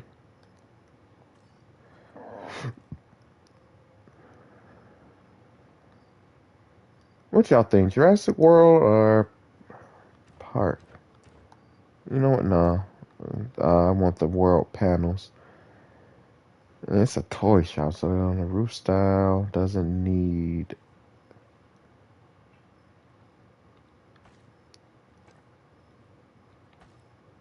Yeah, it doesn't need that. I'm trying to get that off of there. There we go. We don't need ceilings but plants at the top, so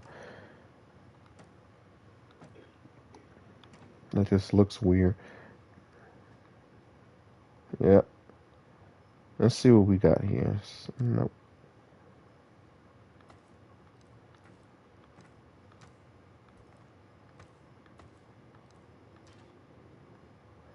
Copper lights. Oh, these are the biosyn lights. Actually, those look kind of good standing out there. Oh, we could work those in. That looks pretty cool. Lanterns, okay. Bamboo poles with the pteranodons. I feel like that fits the toy aesthetic. The bamboo poles.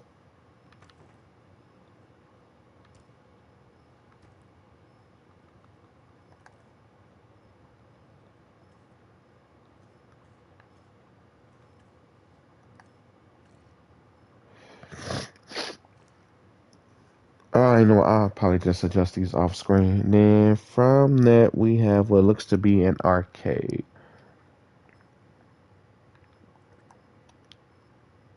And unfortunately the arcade can't sit as a large amenity. So it's going to have to be medium. It looks like.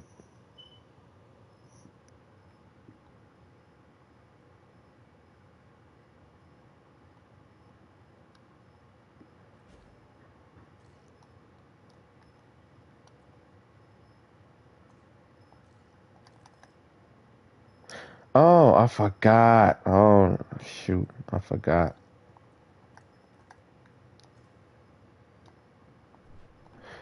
The arcade is an attraction now. The big circle.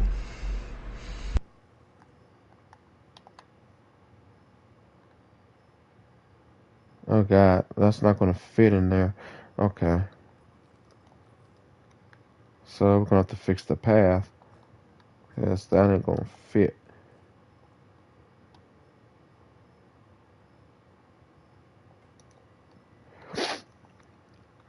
No, guess the traction.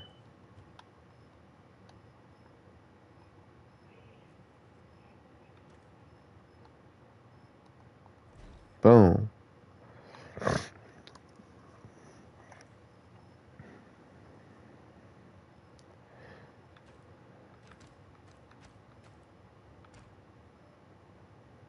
Hell yeah. Large. Roof style.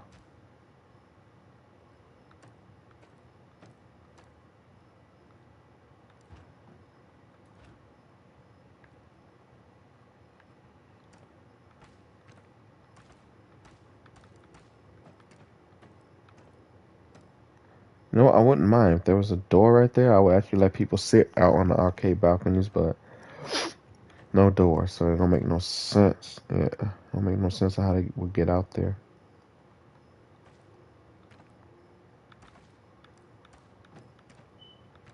There we go.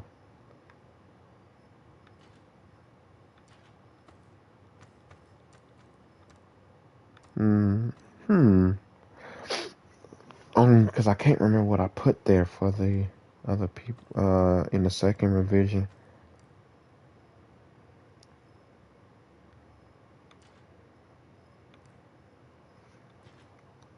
Copper lights? Copper lights. Okay, so now we gotta do this in a way where this goes around that. And I feel like they made the attractions bigger. Cause this thing looks absolutely huge, like bigger than I even remember it being. I wonder if there's a way to confirm that, if these are bigger than what they used to be.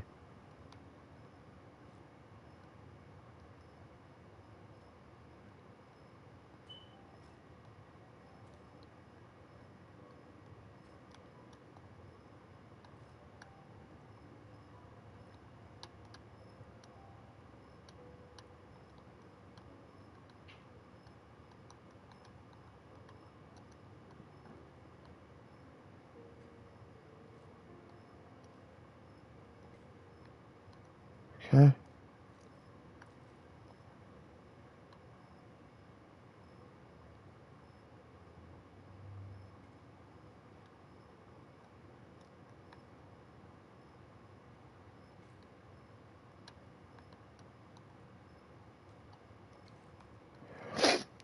Yep, that's gonna have to do.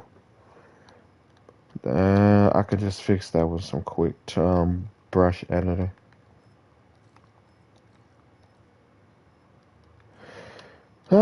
But how are things going on your end, Mr. Tunix, with your filming? It's getting a little tedious, but I'm pushing through. Will the tedious have anything to do with raptors? No, not the Raptors. No, not yet. They actually haven't been that difficult, weirdly enough. They give me they trying to film with raptors gives me like the biggest headache because it's like you're on their time. It's like why can't you do what you're scripted to do? Police. What's this on the other side? Bowling. That's another attraction. Let's see if that'll fit with the new gigantic size of these things. Oh, it fits. Yay. Put it about right there. Bowling. I don't want it to have the same style as that one, so I'm gonna make this one longer. And then there's a toilet. It's a toilet right here. Because people got to pee pee. It's not a park if you can't piss. Hold on.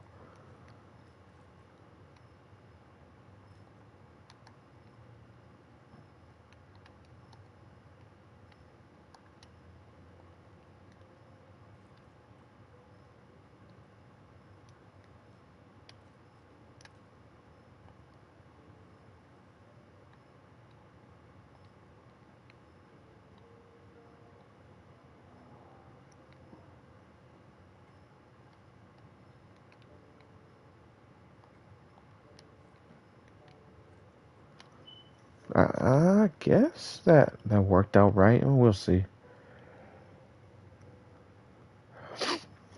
Um, what I do with that that bathroom?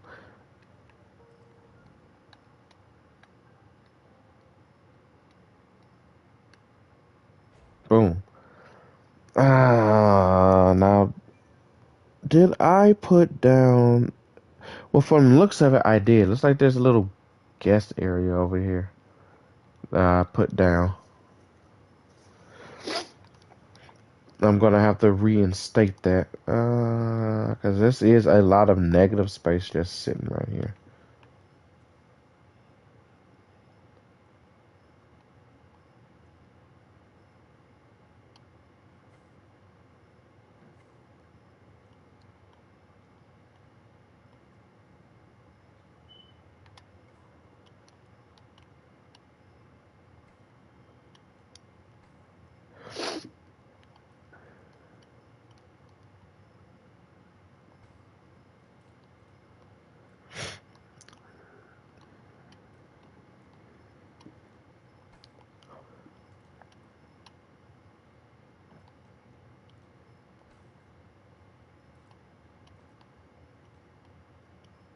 Boom. Okay, now let's see if I can get this a little bit closer on the bathroom. Why is it twisting so weirdly though? Yeah, that's a weird thing for the mesh to do. Is twist is so weird.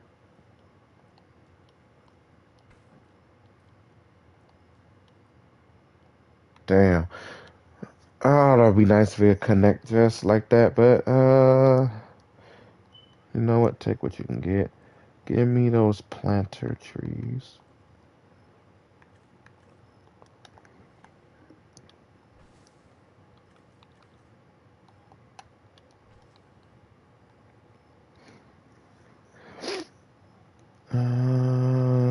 Nope, it's not there. We're looking for where's those? Where are those? Oh, they're right here in my face. Jesus, just like that.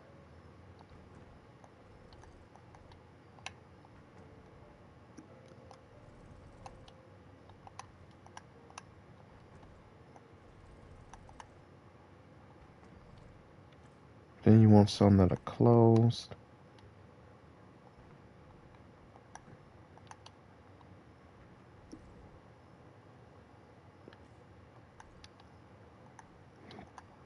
Some that sit a little bit different.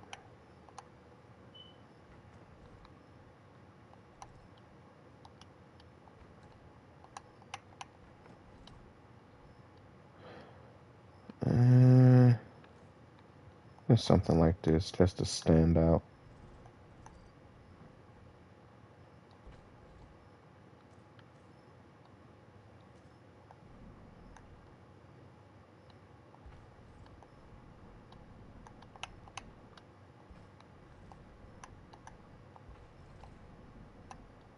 Kind of hopefully to detract from this weird seamage we got going on right here.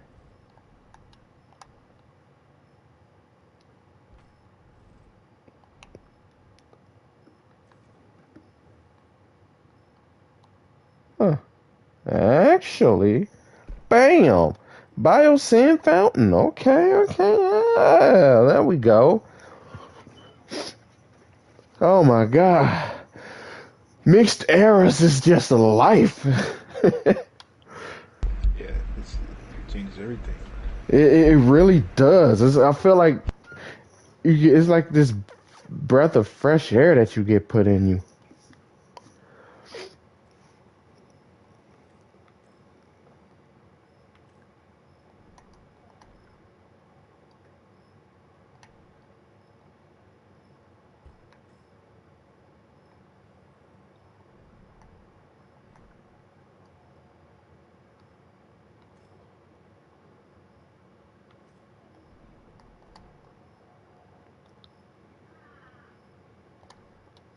There we go.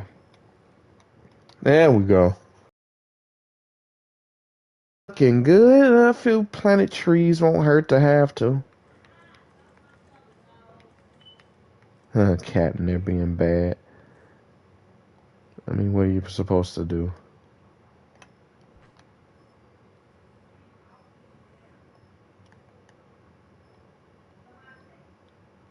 You know what? Actually, I think it's supposed to go like this. Not the way I just did it.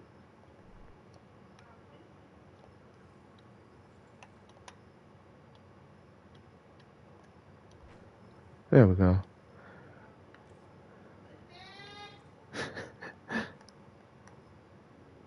I love the cat's reaction when she does that. Cat be like, oh, time to hide. Okay. Quick save because I don't want to go through that again. I've had a history of making some nice looking designs and stuff, or get a nice segue going on the park. The game crash and it didn't auto save properly, and then you you lose all that hard work.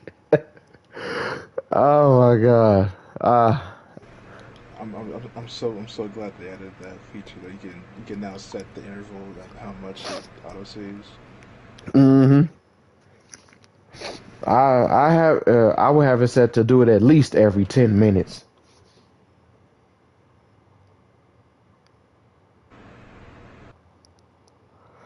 I never replied to him. He said he's jumping in path. Still streaming.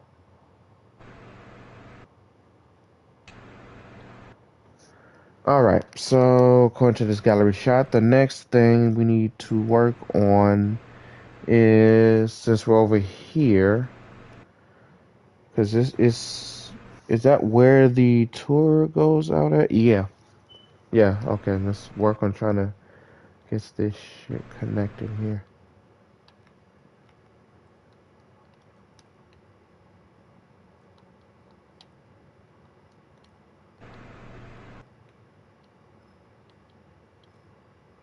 There we go. Connected. In a way, I kind of hate though. Kind of can see it's not right.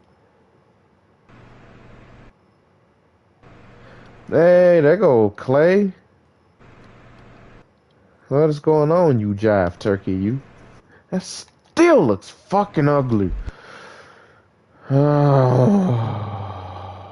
I'm not satisfied with that at all.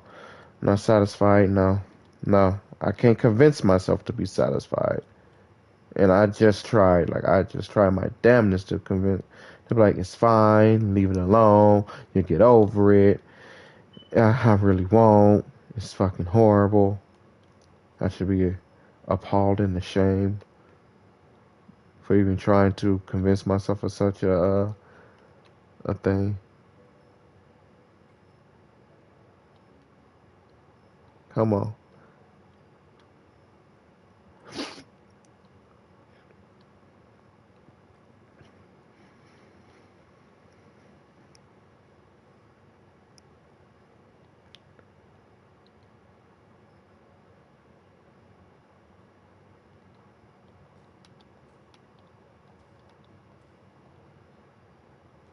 Now see this, the curve is right at that point.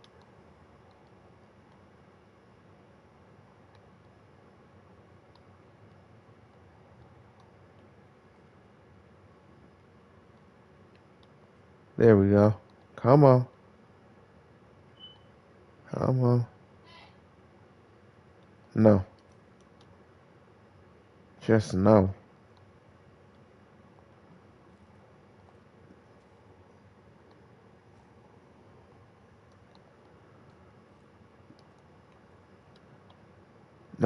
I can't remember. You got this game too, didn't you, Clay?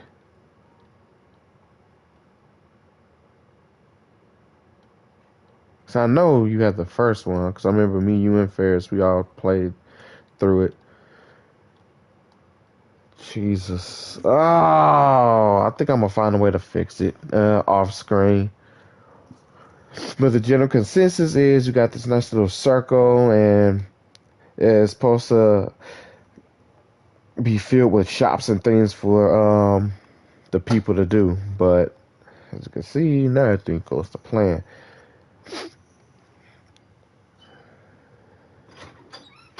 What's that? Food? Yes, it's food. He ended up being a menace to you? Your cat just scratched me. You see Where? it? Where he scratched you at? Right there. You see? Where? It's itching real bad. Right down there. Right there. Here? Do you see it? No, I don't see a scratch mark. Down. Down. Right there. No, I don't see a scratch mark, Did thankfully. you scratch that thing? Because I feel like he scratched me right there. Go to the right. Yeah, I'm telling on you. Look at him. Yeah, go to the right side. He said some round. That's you don't see it right there? No. Thankfully, no. Is it a bump? Uh-uh. Thankfully. It's not like what he did to my finger. That's what just happened. When he got put in timeout, little I badass. need some food, so don't go there. Badass cat. Now, ever had to put y'all pets in timeout because they just don't know no good? Yeah, I gotta put him in the cage sometimes. Yeah, I had to do that with Whisk. Like, this cat is something else.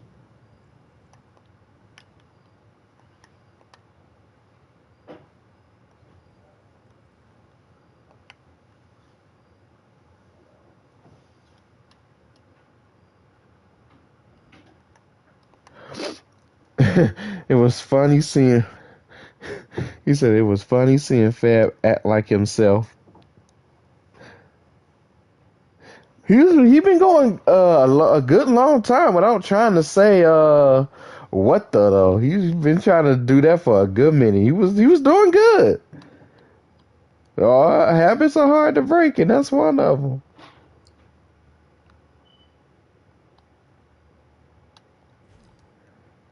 Okay, this will keep. We'll keep it like that. Don't want it to be sushi though. Can we change it to burgers?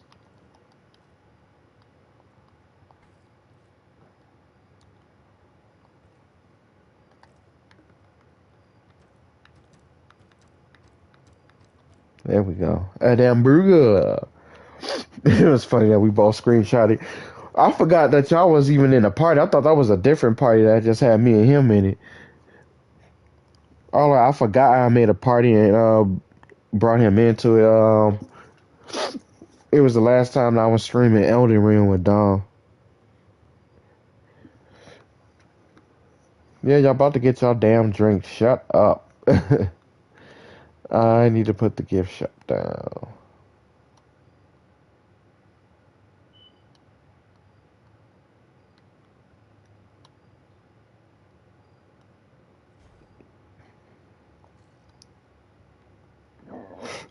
Now, what I am going to do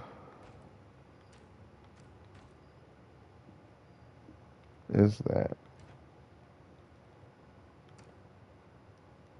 it's a gift shop. Don't need that. Don't need those. Yes, I like that.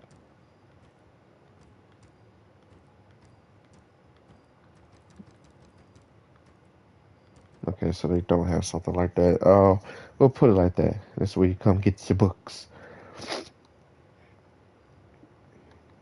I'll leave that like that just so it can be different.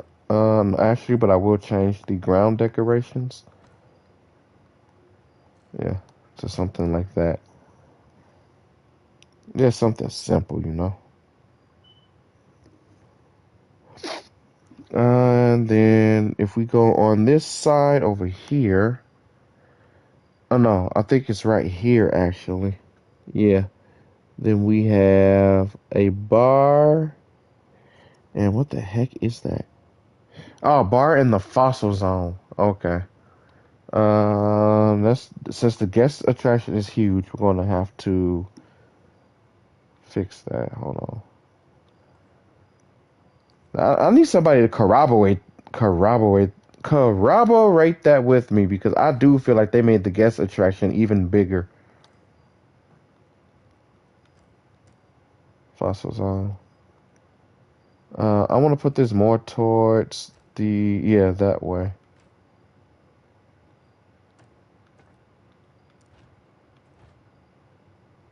There we go. Jurassic Park style. Like that. Yeah, you know what? Let's put some skulls right here since it has those.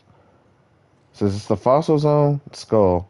The only other one that had a Spinosaurus skull was the whatchamacallit, where they ate their food. Come on, fit, damn it.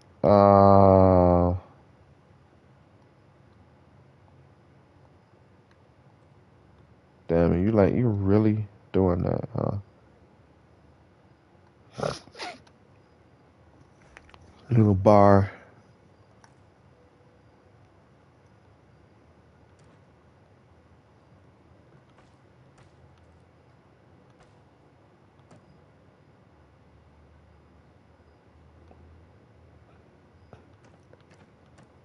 There we go.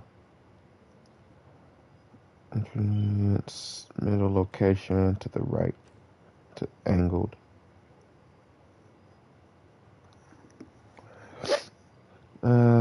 Seating with canopy, skull features.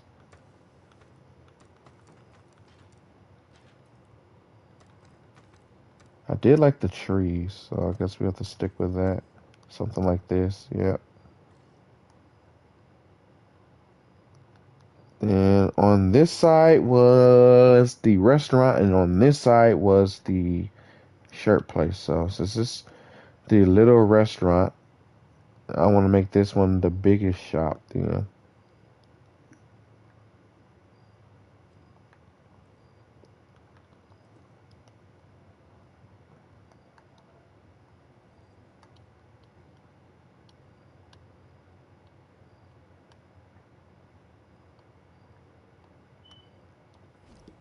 Jesus. And it already got the skulls on the outside, so we can work with that. The signage will be sushi, maybe? No, not sushi. What's the other one that look kind of dope?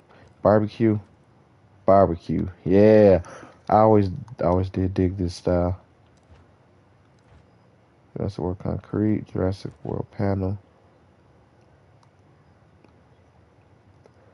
Same thing I want to do here. Hold on. Do it like that. Small Jurassic World with a seating thing. Barbecue is always amazing. I definitely agree. Barbecue is always amazing. I don't know what happened to Tremaine to where he don't like barbecue, and he said it tastes like the cedar wood chips or something like that. Somebody fucked up the barbecue for him. That's gonna have to get fixed. Just can't go around fucking up the barbecue for people.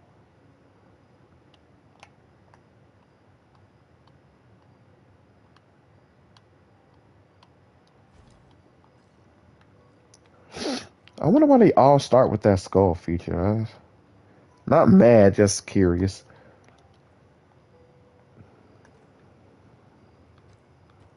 Leisurely wear. Yeah, leisure wear. No skulls. Yeah, that'll have to do license planters. That. No Jurassic Park style. That. Yes. Now we gotta fill this with the redwoods. Because that was kind of like the park's running gimmick.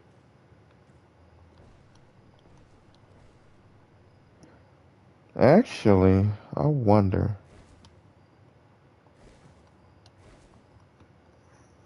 I wonder. Would it be just better to do it like this?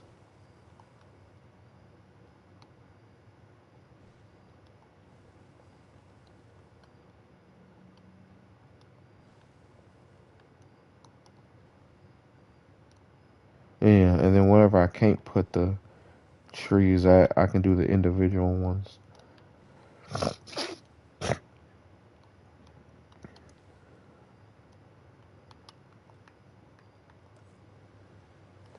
Left the party due to a network error. Uh-oh.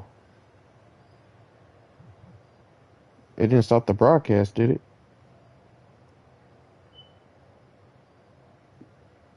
Hold on. Party still going. Checking the stream. Yeah, okay. Party still going. Good, good, good, good. I gotta figure out why I got kicked from the party though.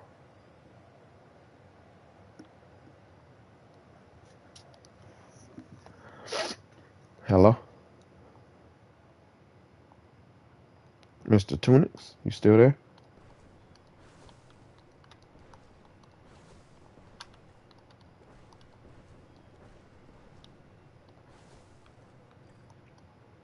Because you a jive turkey.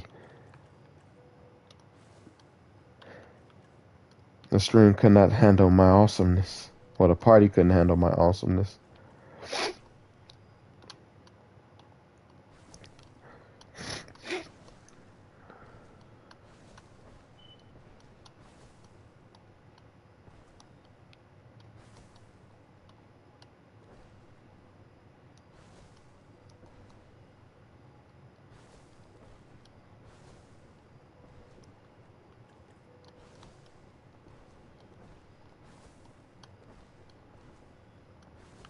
Yeah. Ah, that's looking better.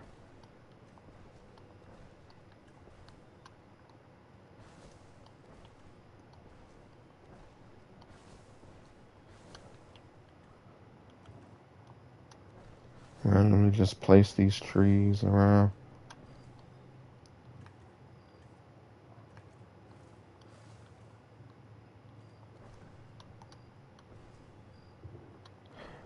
Oh yeah, Clay. You say you get to start working at the new place on the 19th, right? You ready?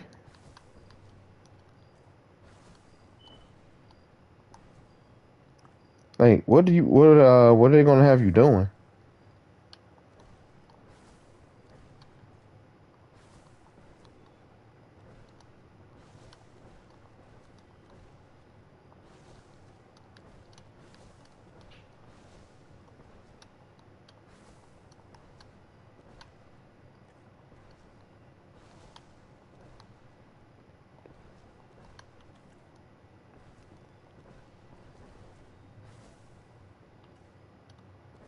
Oh yeah, that looks a lot better actually.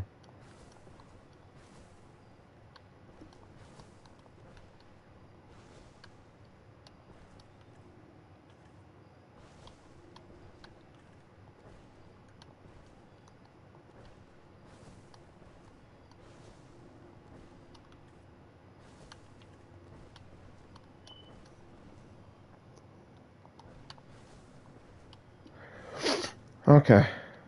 We got that literally filled with trees, so now let's get to work on the aviary.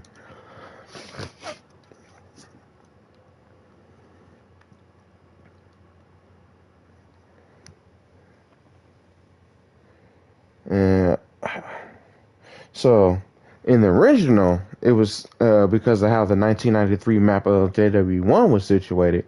This part that led to the aviary went straight. So we're gonna have to curve this. Like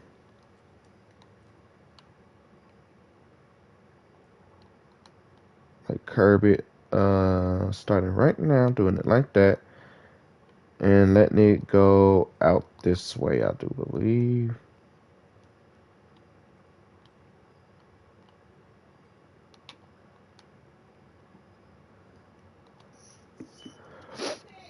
And we're gonna have to.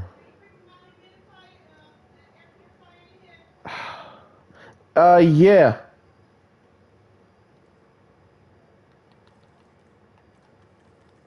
I'll never understand how logic. How are you gonna bring it in here and then don't want to bring it out?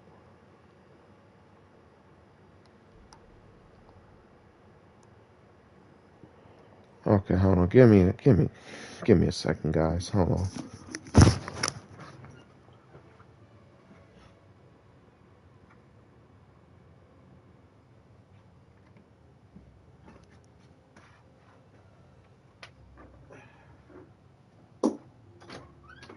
Where you at, cat?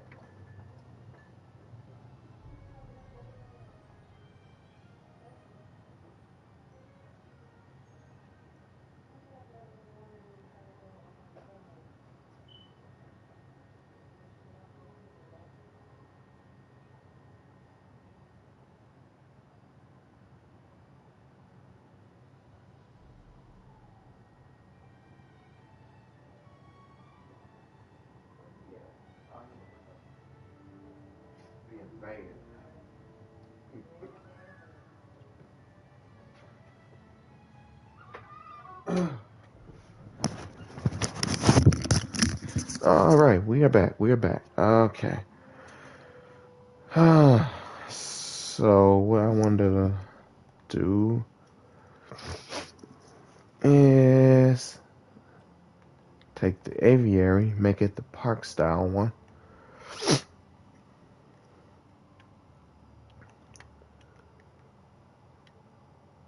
Do it like that. I kind of want to make it a circle if I can.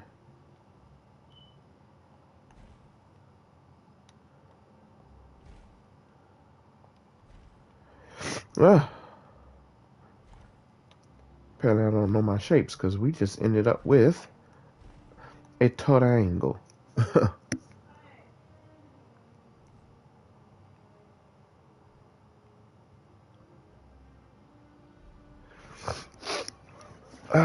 That's technically not how it's supposed to go.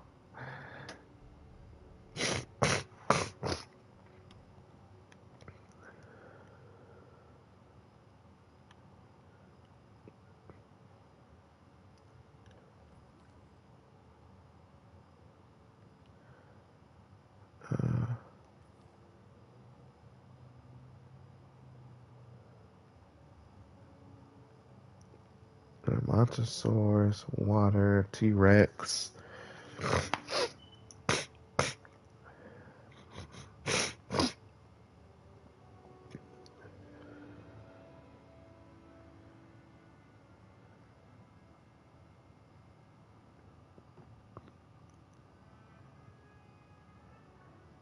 Yep. That's the old way. So, boom, boom, boom, boom. And around here, and then they get all that right there. Oh, it's just remembering the layout. It's just going to be a little bit tough. Not the aviary hatchery. Where's their gallery?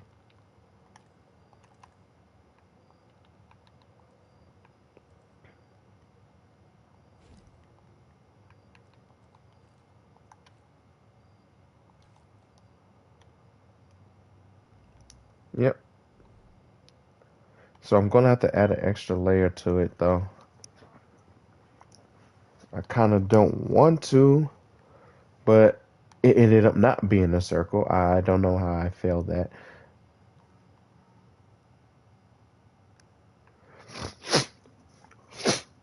Ah, Jesus.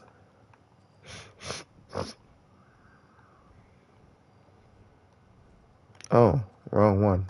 It'd be kind of neat if you could mix and match the aviaries, though.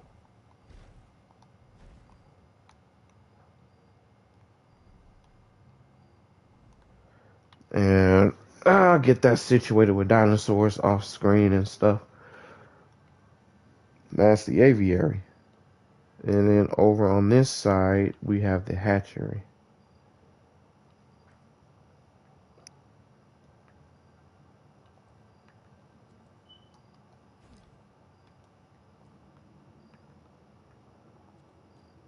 Actually, can I click on this and just get the drone going?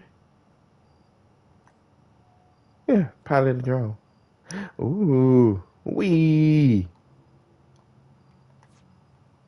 What's the stimulant do? It reverses sedatives.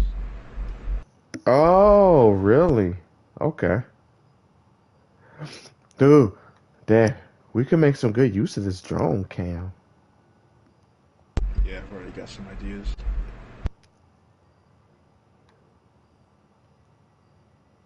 This is pretty dope. Comes with a scanner and everything.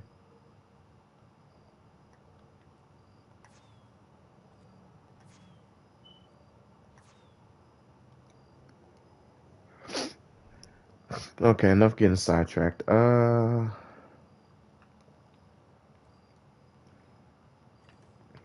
Give me this.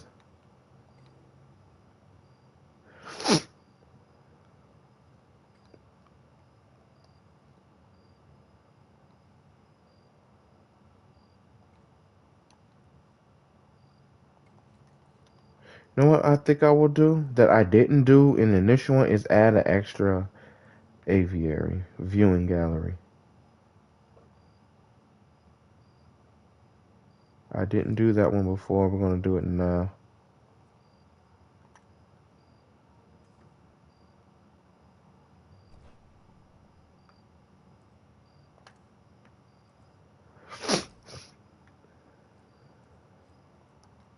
Just gives a little extra something to see. Okay. Now, what I need to hope for is that I got the images that shows how the water looks for the area.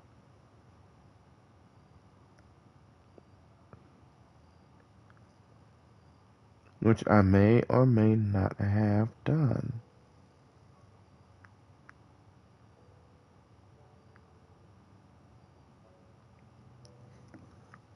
So I see the pins, but what I'm not seeing is a layout of how the water looked.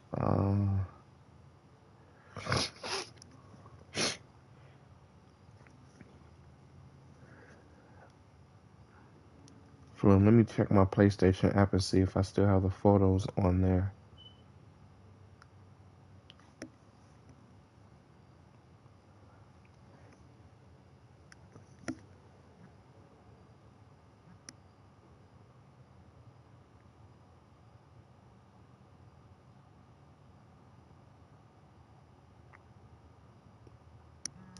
Jesus, there has a lot of images on here.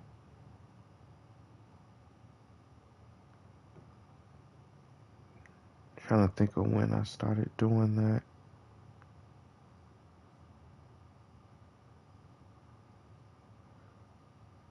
Synchronized snapping. Okay.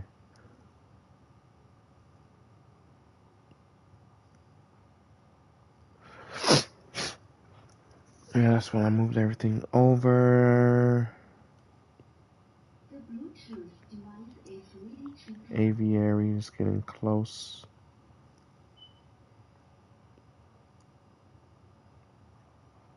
Come on, it's Manticorp, guys.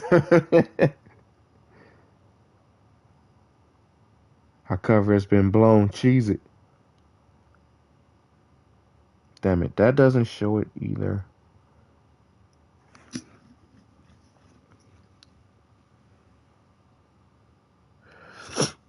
What is this? That's something else entirely too. I don't. Huh. From the looks of this, I don't think I actually started that construction.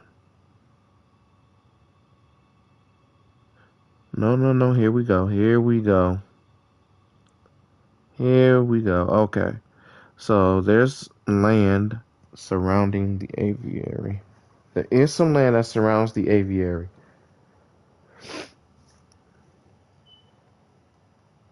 It's all to like the left though. And it's a whole bunch of water around here.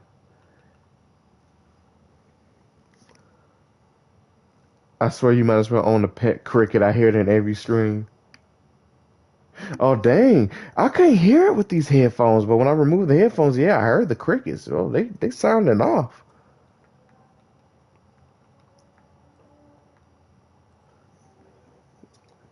Yo, the water tool is right here. What am I doing?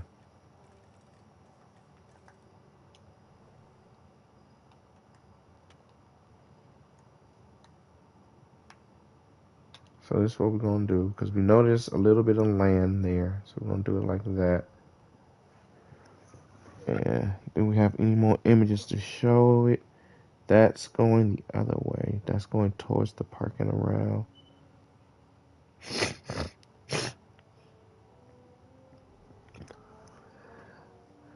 I'm all alone on the server.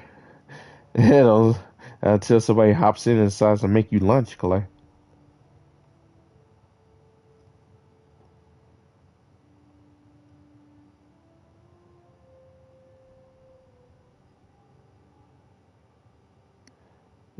I didn't take really good images of the area around the aviary like I should have.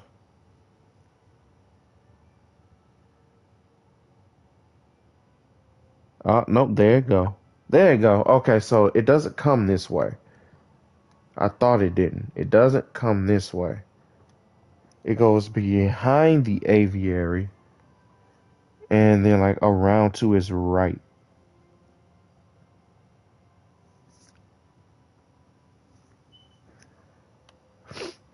So it's like behind this way and then it comes like around to his right this way or something like that.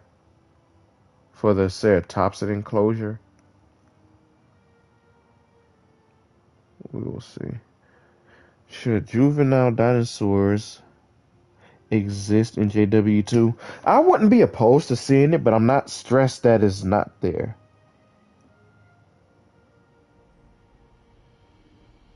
Am I not here?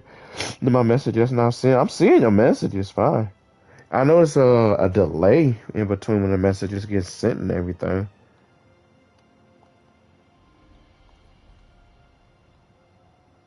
That much I do know. It's definitely like a delay.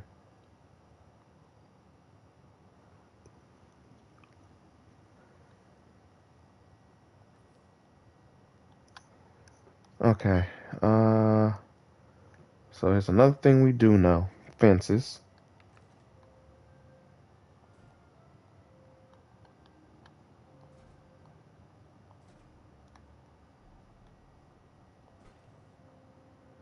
I see them as tiny, adorable snacks. But it would, it would be refreshing to see juveniles in the game. Just like something that could randomly spawn in with the dinosaurs that you can have it set to like spawn juveniles or don't spawn juveniles. But then it'll do it to the point that it what's the word? It'll do it to the point that it become kind of out of control because let's say I want to do it for this part. But then there'll be a baby dinosaur for the raptors and the T-Rexes and the Troodons instead of just the herbivores or something. Like maybe I just want my Ammontosaurs to have younglings in them, and that's it. But the Struthies will have them, and the Trikes will have them, and the Ankies will have them. It'd be kind of hard to do it because it'd either be set to either all the dinosaurs will have just random mini versions of them around the park as juveniles, or you would set it to all dinosaurs, just herbivores, just carnivores, that type of thing. It'd be one of those that takes a while to get right. Okay, so from the Ammontosaur enclosure, it's going to look a little bit like this.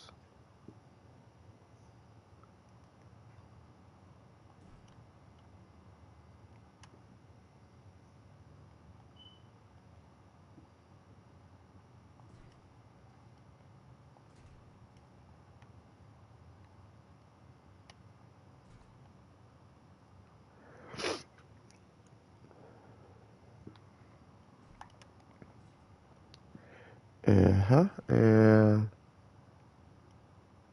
the T-Rex's enclosure was a little bit up that way, so now we're going to curve the fence like this.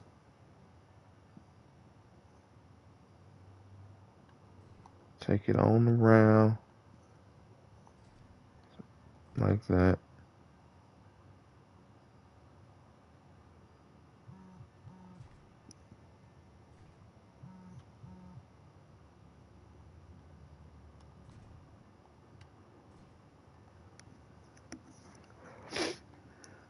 And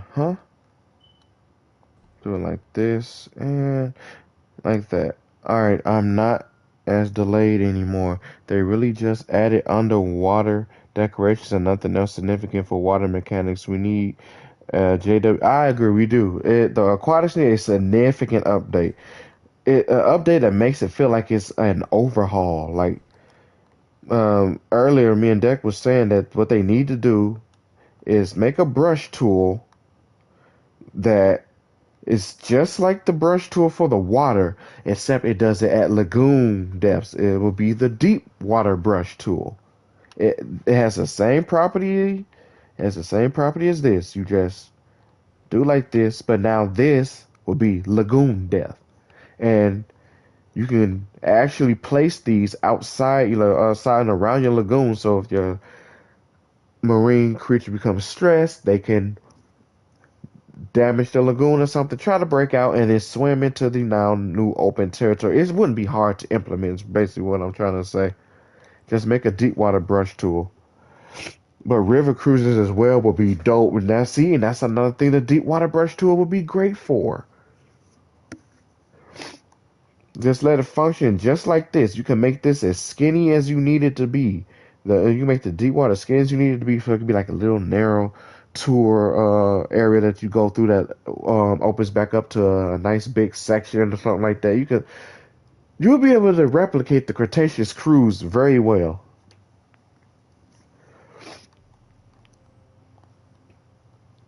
Yeah, that's what I think we should get.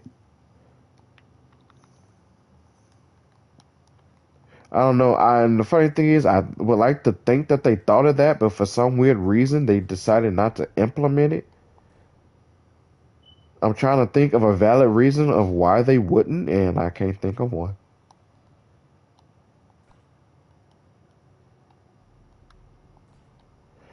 Like, I cannot think of a valid reason why they haven't done it yet.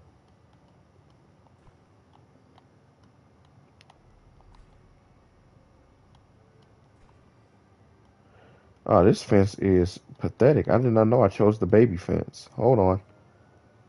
What's Don would like to say? Hold, please.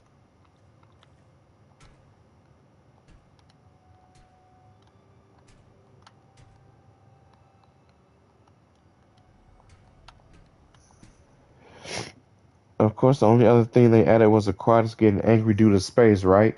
I thought with that would be them actually being able to damage the lagoon, but no. They got a little extra bit of like AI tweakage, but beyond that, they are still the same. And that hurts me soul. That hurts me soul a lot that they are still the same.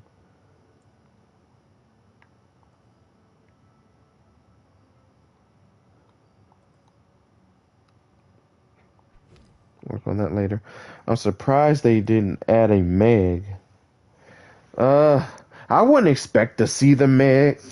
I'm, if anything, I would expect to see Dinosuchus just because it was supposed to be in Fallen Kingdom, and that's only because we gotten things like Lystro and um Dimetrodon. I'm not gonna count Megalodon out, but I wouldn't give it that high of a chance. I also like to change the type of water, like give it the swamp effect or something. Yeah.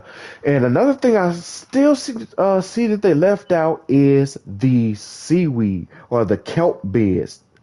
Like I'm surprised they left that out. Like nope, I don't think somebody's gonna take all that time to make a lagoon about this size and want to fill it all the way up with just stuff at the bottom when you can just get a kelp brush and have kelp beds around your lagoons that meshes well with the underwater decorations.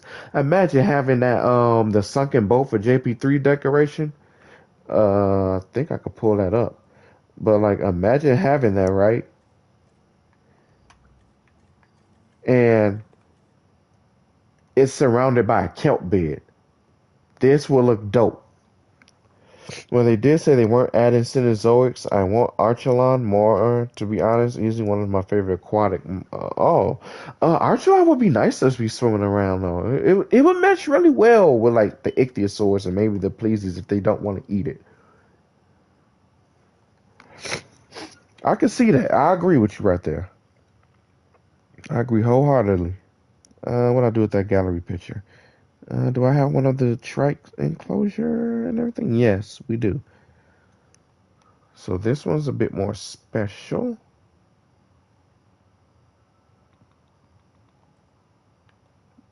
Take the fence. Shit. I didn't know it was going to do that.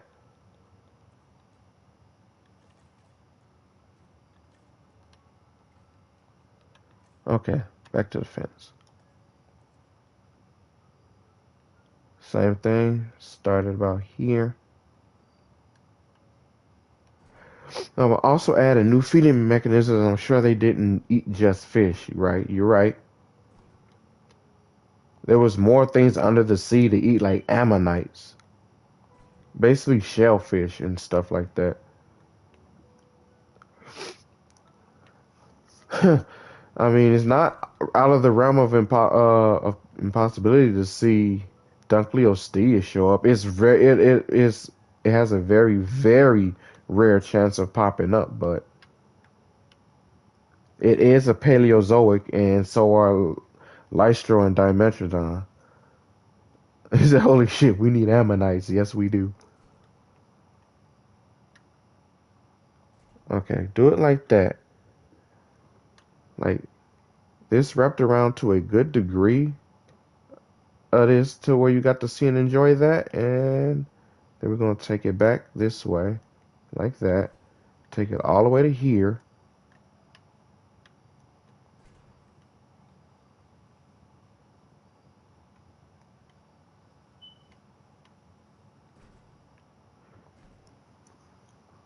This is not Candosila. Candosila. Candosila. Ah, I give up. Mandalorian is not my forte, clearly.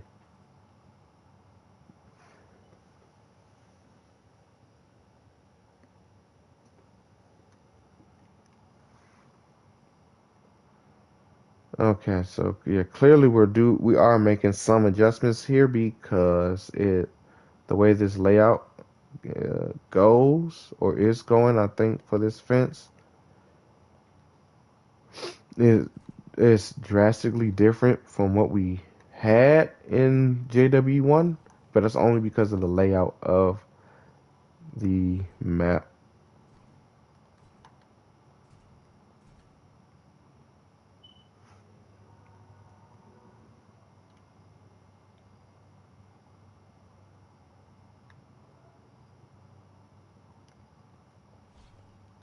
I won't bring that over all the way fully.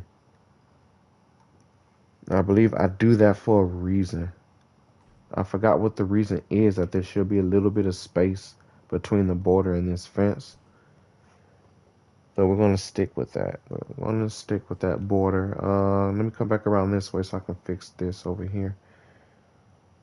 Because it does the same thing. We follow this. Go around the fence like a soul.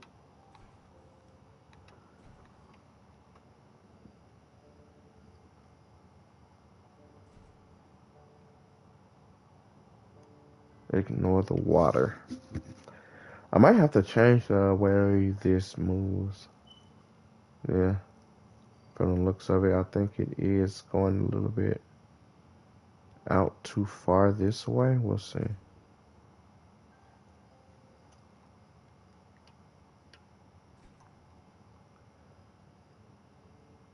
Because what it does do is it does wrap across this. And then after wrapping across this, it cuts back out and kind of goes out that way. Like it does one of these and it just starts jutting out that way.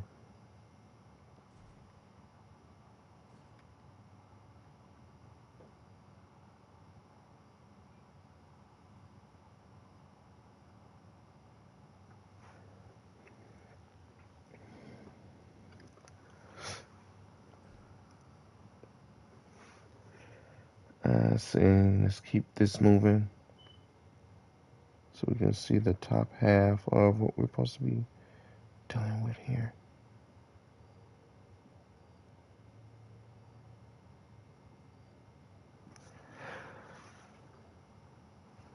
I feel like it would make sense to raise and descend the lagoon depth since the animals never go that far down, but should probably put a limit so it's just not a dried up kelp beard.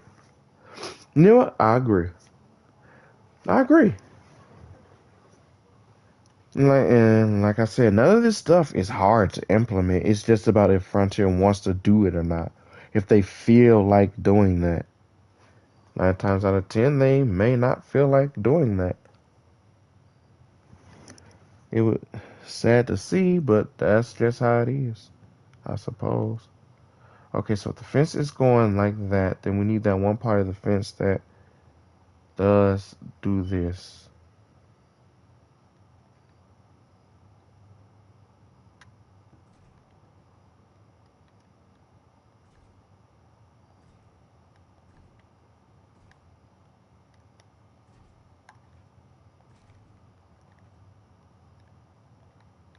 Just lets that continue from there.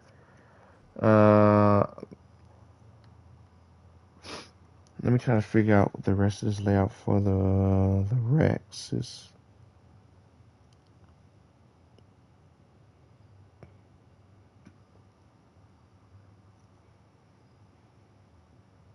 Okay, so it continues on around through there.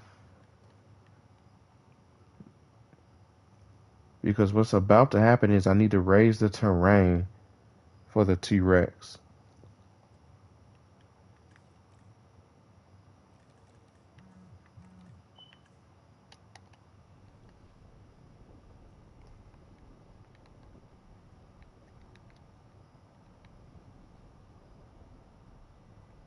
And I'm trying to remember just how much of this terrain I did raise.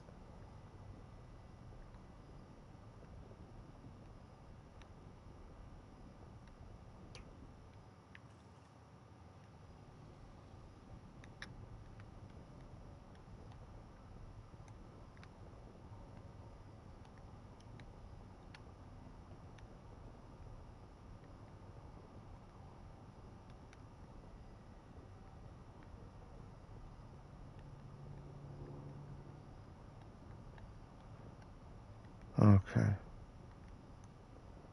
For the most part, I think this is fine. Oh, crap. Yeah, for the most part, I think this is fine. Extending it to about there-ish. And trying to figure it out from here.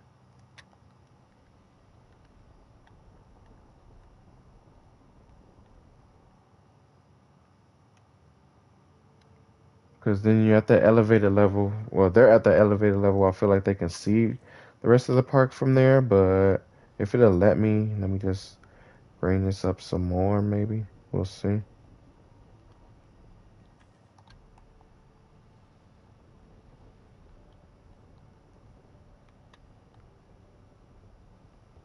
Let's imagine an enclosure.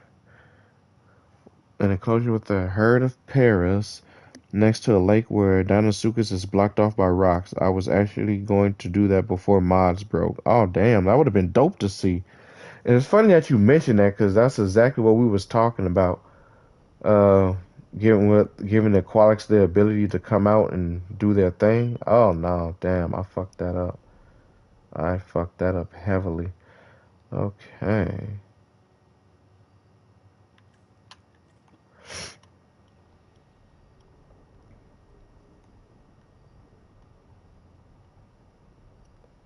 So I'm going to bring that down.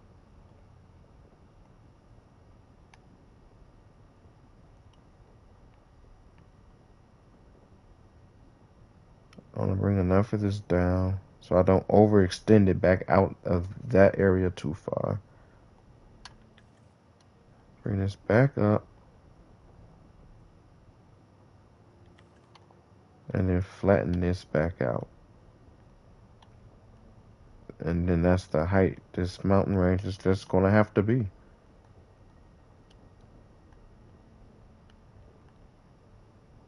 It's the most comparable.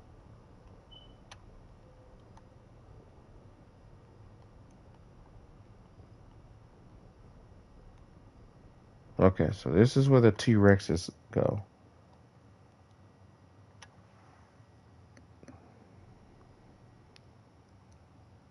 According to this is where they go. And it has to be enough room for the tours to come by and do its thing. Gradual slopage. Hold that thought.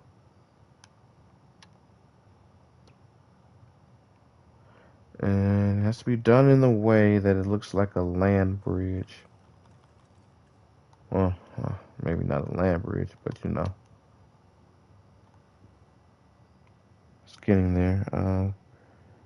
Okay, so what I'm seeing, according to this, with the Montosaurus, since that's where it connects, I'm gonna bring that in, and then like down and around-ish.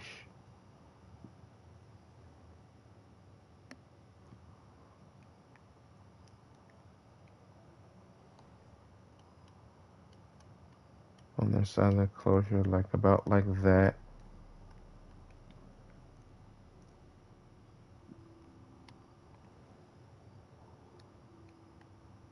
And then do that in a way where it does like this.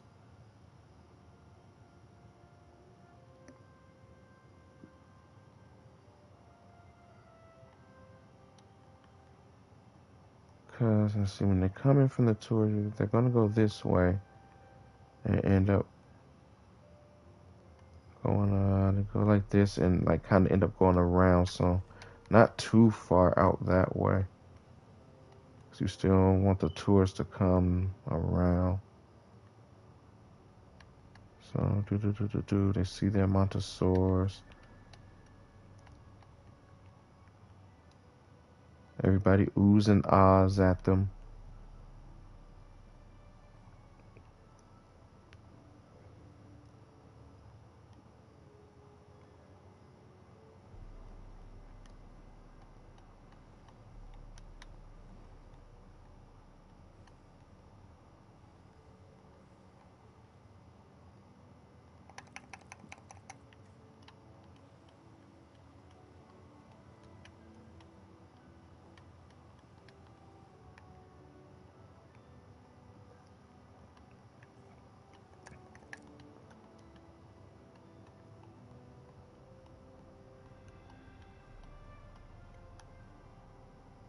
There we go. And I did it in a way. Yeah, I remember I did it in a way where it creates a nice little cavity over here.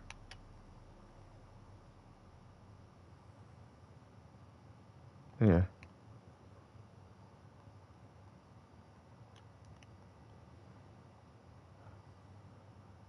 What else shall be housed here? Okay. So after episode 9, when episode 9 aired, it showed that in this specific area it housed Edmontosaurus, Pachycephalosaurus, and Torosaurus. And the reason I have the Pachys over here instead of in this middle area ish is because I had it that Sticky Moloch and Dracorex got along, but Pachycephalosaurus kind of didn't like them that much. At least that I don't think I stated it in the series, but that was going to be the lore behind why the Packies were over here with the other ones and not with their others.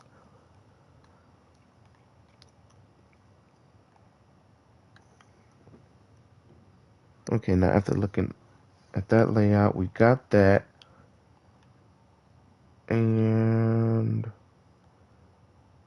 I'm trying to remember. Packies, what do Packies eat? Because I think Tauruses eat something else too. Let's see. And Montosaurus is a ground fiber, I'm pretty sure. The Edmontos are ground fiber. Packies are ground leaf, and Toros are ground leaf too, right? Or are they just like trikes? No, they're ground fiber, which is why they fight trikes, because they compete over resources. So that's what we're going to end up doing. Let's just see if we can get that situated. So it would be, oops, this area with ground fiber right here that the ground, that the two herbivores can enjoy, and give me a little smaller area of the ground leaf pitch right here for the Packies. And because I don't want to keep this barren, what do we got in ornamental bushes? And shrubs. I hope we get more shrubs, honestly. This is Eh, it's all right, but I am hoping we get more.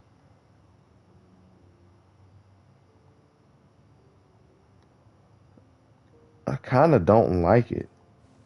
I'm gonna be honest. I feel like it don't fit really.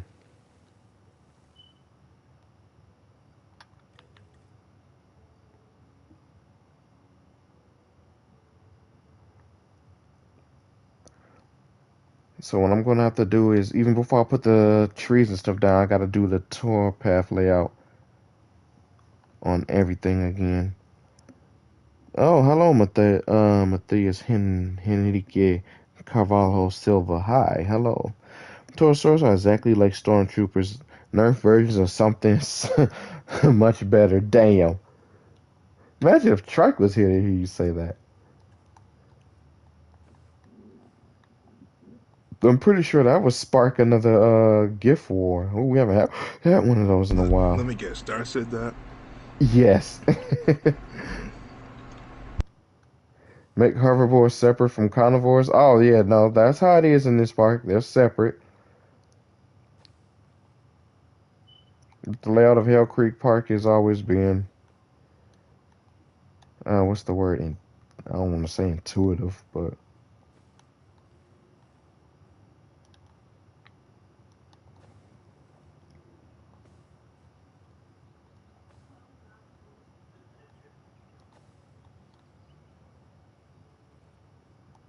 oof, no.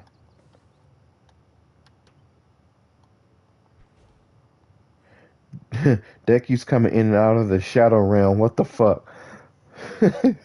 Puts all kinds of herbivore species that you have in the game in DLC.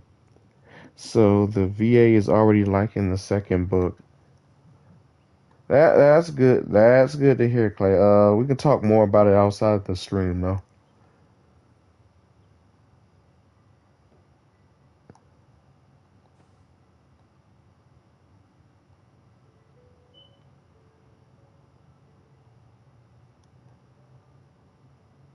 Okay, so what I'm gonna have to do is we want to get this tour path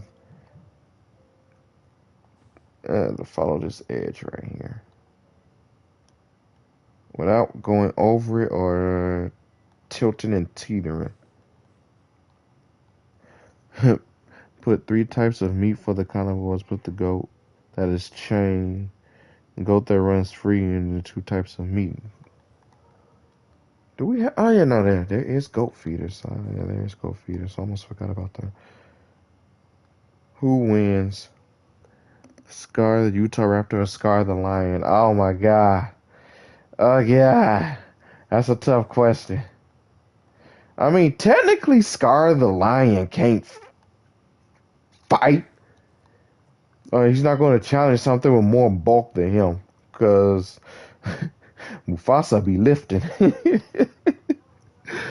Mufasa lift. He lifts, bro. And Scar wasn't trying to have none of that. One answer, Imbo. Imbo wins.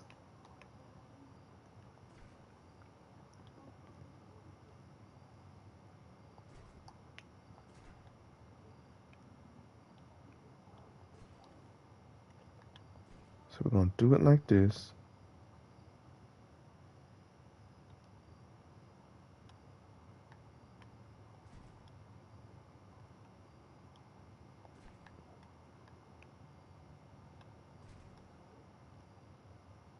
Oh no, see now it's cutting too close to the tour. Hold on.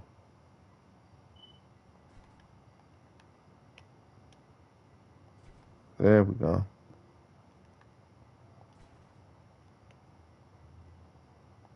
Trying to leave as much room as I can for the T-Rexes.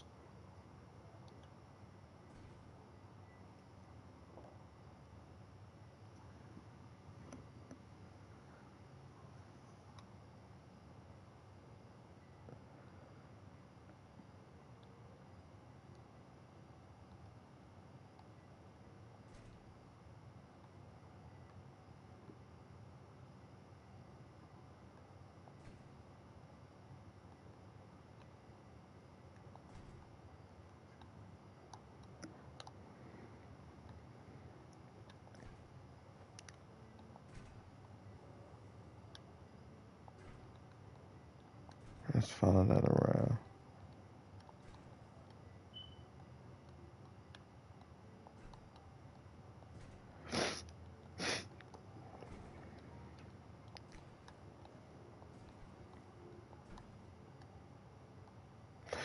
Hopefully this will will have to be the last time I have to build this.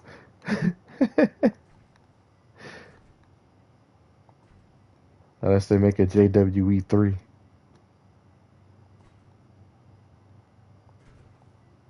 Which I kind of say I think they won't do, but you never know what the future will hold. Okay. So that's the Rex enclosure. With a gate over here to get inside. Let's terraform this real fast so it doesn't look like it's such a steep climb up.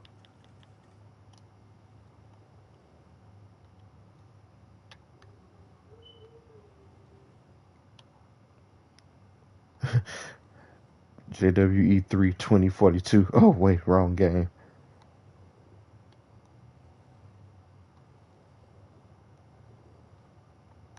There. Okay, so we got the Rex enclosure done. We got the Emantos. And then we got to connect this to that over there. So, basically the tour goes down.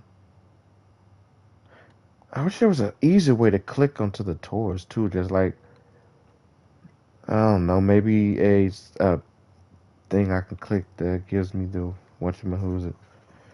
Oh, it's a photo point. I think I should add the photo point too. Like when people see the T-Rex, let's put it there. It's weird though. It didn't pop up. Should I be alarmed that the photo point ain't pop up?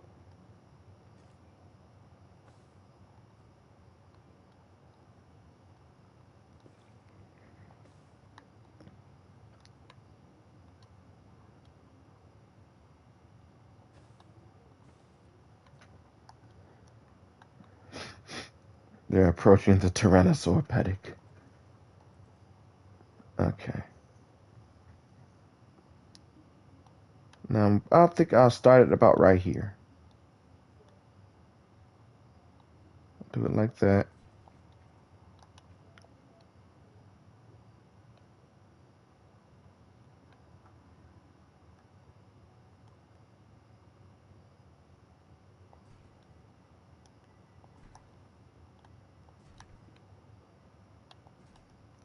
Like that a little bit. And come back to this part a little bit later-ish, right? Now, you know what? Let's get a little bit of the raptor paddock started too, because the funny part is these other paddocks around the the Dracorexes and the Stiggies form their paddock. Their paddock is literally formed by the one with the Trikes and the Ankies, the Raptors and the Troodons. Oh no, not the Trudon. No, no, no. They must burn, Mr. Tunix. They, they should all be destroyed. Do I not have an image of the raptor paddock on here? Yeah, it's right there. Okay. About to say.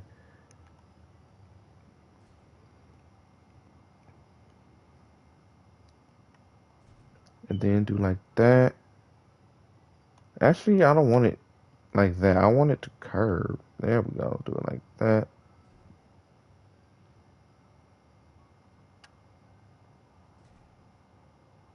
And then like this.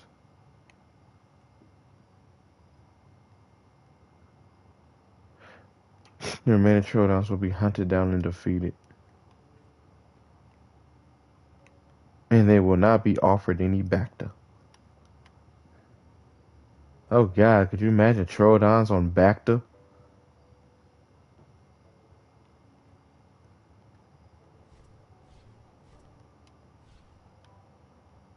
So this is how Jurassic Park dies, with thunderous applause.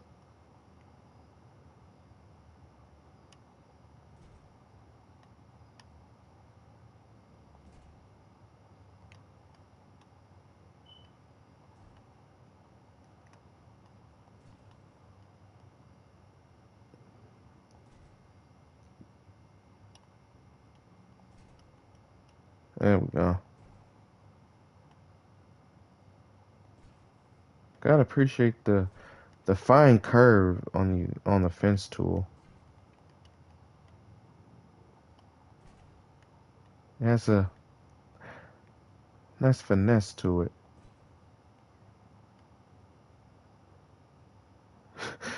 Troodons don't do back to their own fucking death sticks.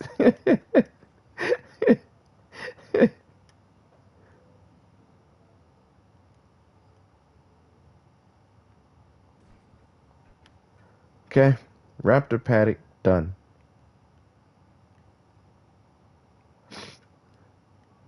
I don't know why it feels small to me, but I just probably gotta work my magic on it is all. What would you do if the Troodons made their nest in some dead hadrosaurs? Well, first, we're gonna have to move them in their nest, figure out how the heck they got out. Honestly, I wouldn't put Troodon in a fence like this anyway. Even if it is electrified, there's a good chance they can still slip through without even getting electrified at all.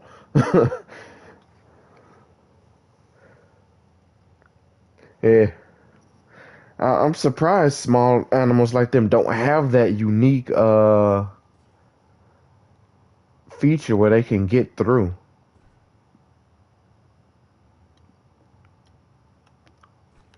That's another thing that should be proposed to Frontier. Just give Troodons and Compies that ability. Because if you remember in the first JW1 game, the Jurassic Park fences had like a little mesh towards the bottom that looked like it was specifically designed to keep the smaller dinosaurs inside. Whereas they seem like they have abandoned that, which I don't think was a good idea to do.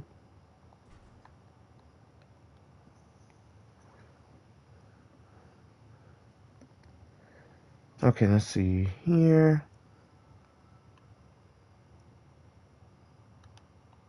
Okay, so because of how this is, the layout of the cage will change.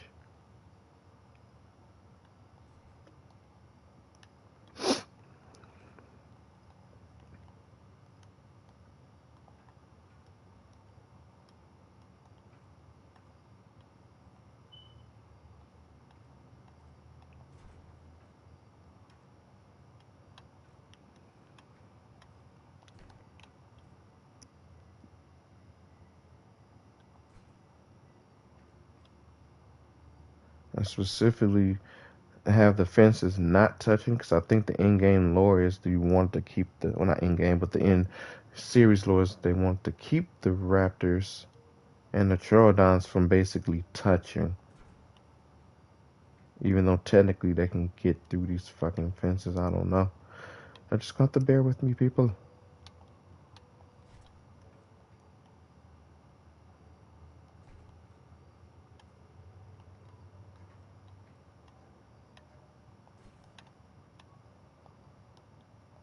Oh wow, really? They won't connect through here?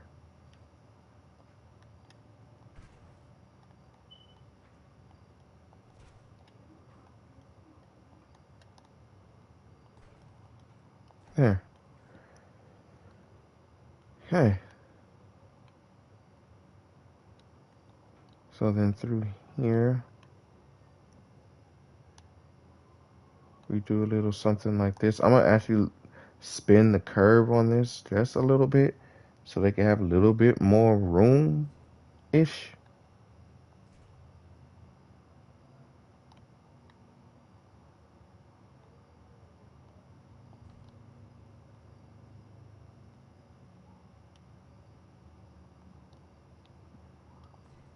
And round it off like that.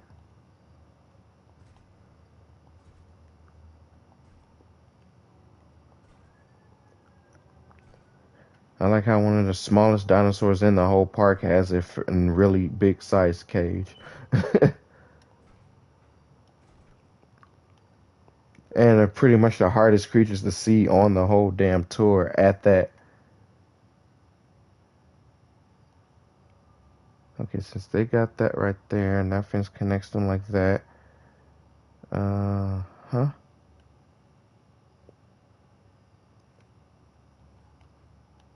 This would mean that we're probably gonna have to change the layout of this fence. If that goes like that, and that does like this, that means effectively. Yeah, hold on.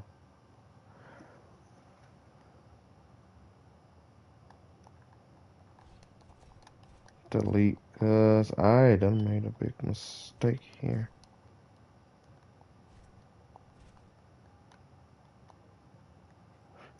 Oh, errors have been made.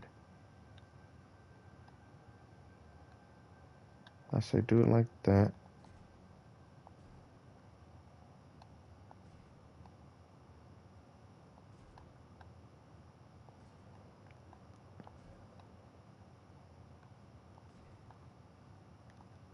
What animals would we like to see? In this, well, yeah, duh. In this game, I'm still waiting for Concavenator, honestly. I'm still waiting patiently for his return. You need to transport a Compsognathus with a helicopter. That thing is too dangerous to simply pick it up in a cage and transport it to another enclosure, right? That is so damn excessive. I agree. That is so excessive that the compy gets that big of a escort, so to speak. Like, what are they doing to deserve that? Like, compies, what are you guys doing?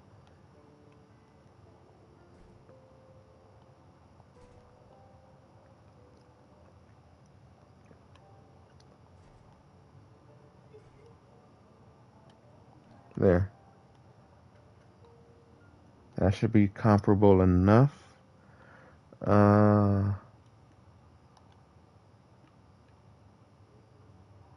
to that degree. Where's the water tool? Let's bring this around so they can have water in their enclosure.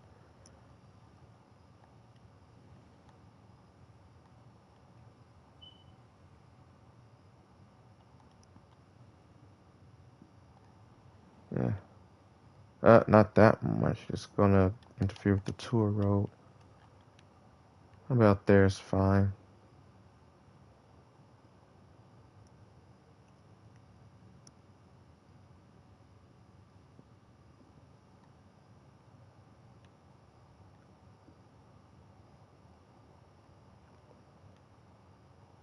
Okay. Oops. Now what I do remember it was that the water came about over here-ish or something like that. I think I brought it in and out like that.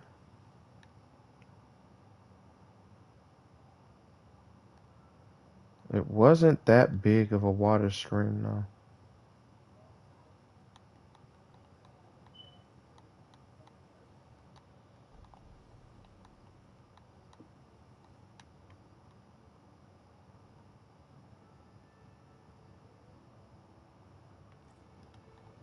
But it did follow up and around on this side of the cage too.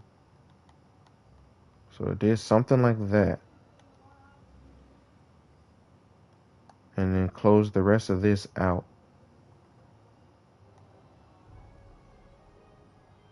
Okay, so it effectively looked something like that, and then the rest of their cage, once I find the right thing, connected as follows.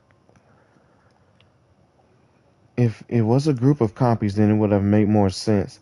I can't believe that us Mershebs always have good ideas that their uh, Dakota mindset can't. I like these, but can't say the same for others. Like I said, they make some interesting choices up their frontier, don't they? Like, I don't know who's particularly in charge, but their choices have definitely been interesting to say the least. Like, on what to include and what to leave out. I guess you could say it's a strategy to make the player want more, but you can end up making the player not want anything else.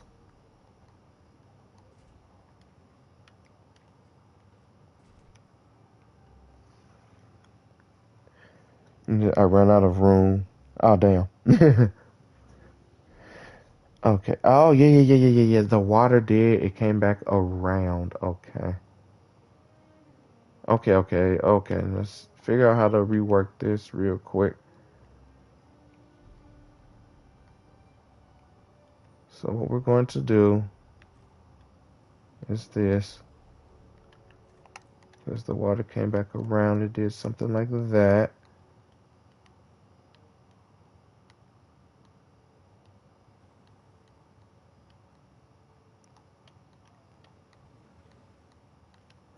And did something like this. There's making the player want more, and then there's just making the community angry. Exactly. Now, I will say though, Frontier has been good at listening to the community in regards to how they did with the first game. Like in the first game, they kind of listened, but I felt like their feedback, whoever's working as the community manager now, they've really been doing a bang up job hearing us out. So I applaud them there. But I do also agree there's only so much more you can do before you end up just making the community mad as a whole. Because they feel like they're not being listened to, then, good luck. Boom. That's how they get in. That's how the Rangers are going to get in right here. They're going to get in from right here. So give me this. Oops, wrong. No, no, right tool. Follow. Follow. Follow. Remember, it sticks to the outskirts a little bit. And then it becomes all the head out here. It's like that or something. It's like another water source-ish. Like that. So, there we go. We got all the fences laid out. We got all the fences and paddocks laid out. It's an interesting shape. That's one thing I always did like about it. Was an interesting shape of connecting fences aside from the Rex paddock. The Rex paddock technically was all on its own.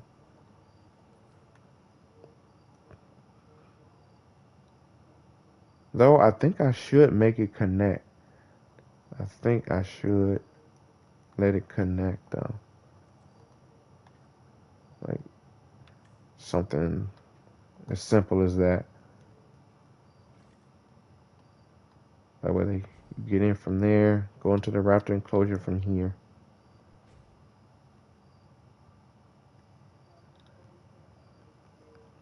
It isn't movie accurate. It doesn't have a movie yet. Now Deck did ask me once I was done with this series, where I'll just like do a big old super cut of it and make it one big long series. I don't know yet. Because we're looking at something that could potentially be 15 hours or so long as a supercut. I don't think anybody would sit there and watch something that long.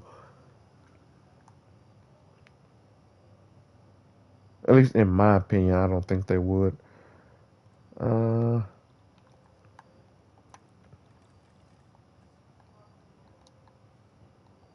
gonna raise the back of this some.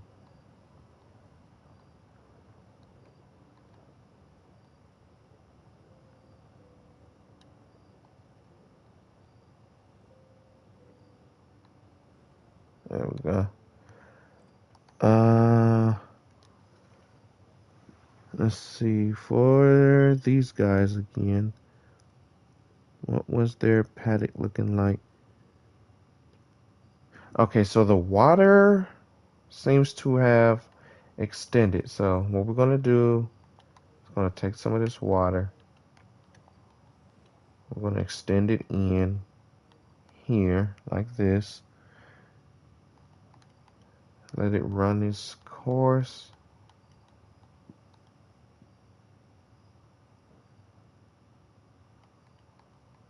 Like that. And then also let it come in here.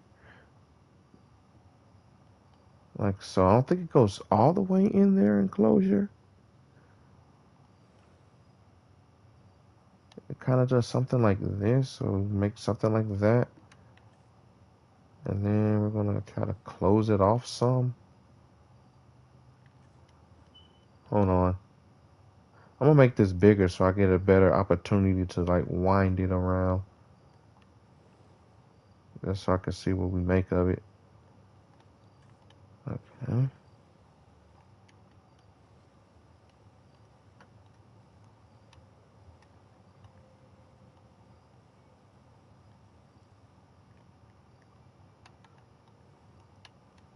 Like that.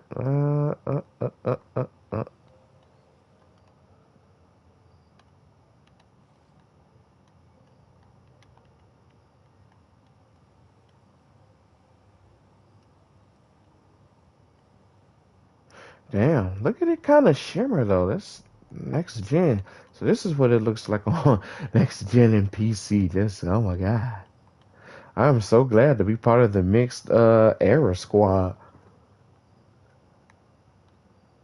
It's just like you feel like you're missing out. Saving. Okay, now we've got that situated, and let's go back to here.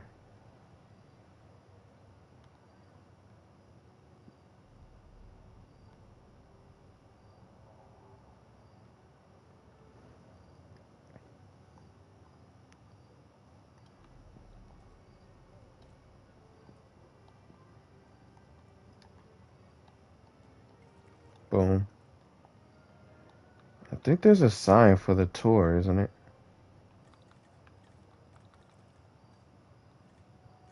Yeah, Jurassic tour. We're just gonna have to pretend that it says Hell Creek tour.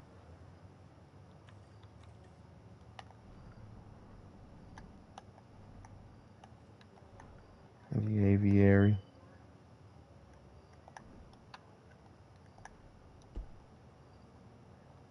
With those... Oh, those Jurassic Park flags look dope. What are those decorations? Here we go.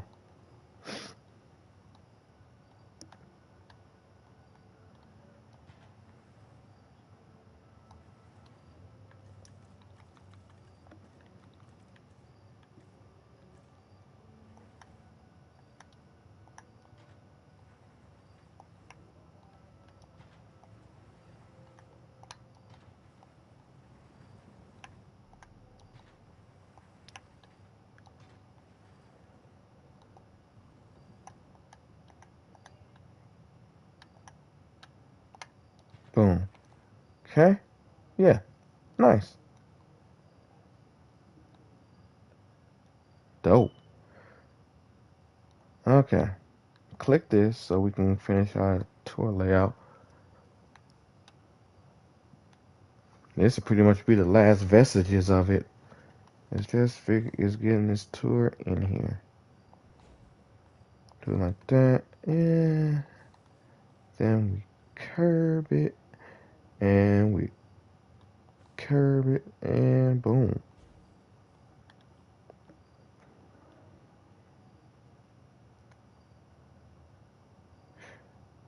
Huh, actually, because it wasn't that thin. The strip of land here was not that thin.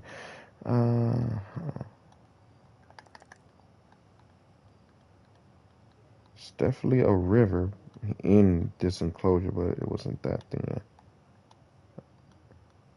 Gotta expand out on this as much as we can. Despite how unreasonable it would be, I'd love to teach a dromaeosaur to do commands in Mandoa. Well, the thing is, that would benefit you because nobody would know what the hell you're commanding it to say. unless they spoke Mandoa like you do. So you would actually have it like the upper hand on a lot of things in that regard.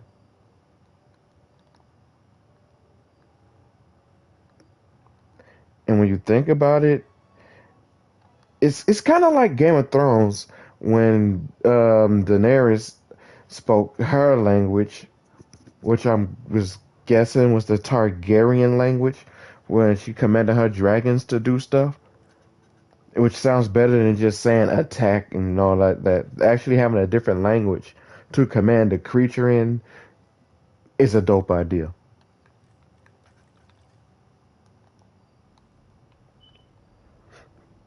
It's pretty much like if a given shoot, you don't have to be a raptor, but say you had a Smilodon and you trained it to respond to the Japanese language for attack.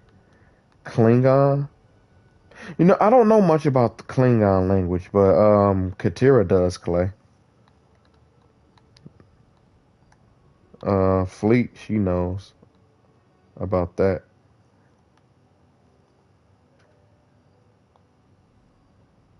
You should talk to her about it sometime though, there, bud.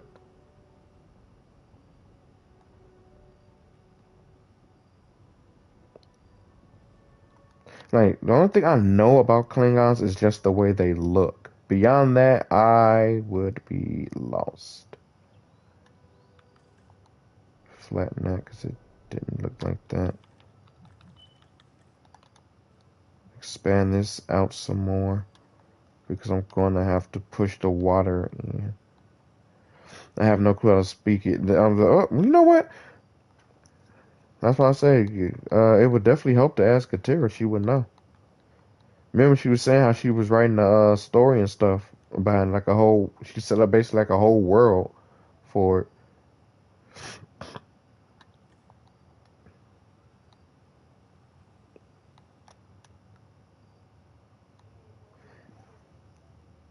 In the Republic Commando novels, this guy called Wallen Vo had this weird looking pet nicknamed Murd, and whenever he said Oya Murd, the animal gets all excited. Oh yeah, so okay, was it an animal he trained to hunt, or was it a species that liked to hunt?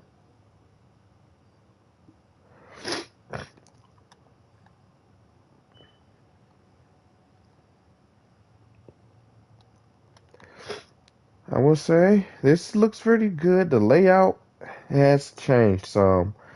Admittedly, the layout has definitely changed some here. Kind of both. Interesting.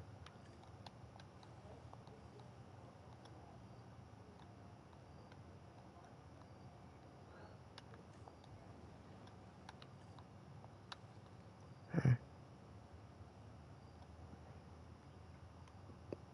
think I had it so the river came in here through there too. Like I think I had it so it did like this and connected just in here with the Renadons or something. It made sense, which I think actually allowed me to push this out some more, giving the tour more space.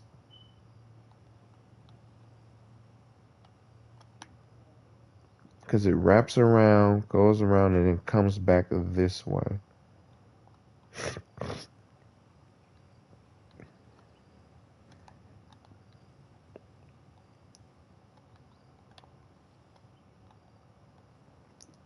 I think it's dope though that you know how to speak Mandalorian.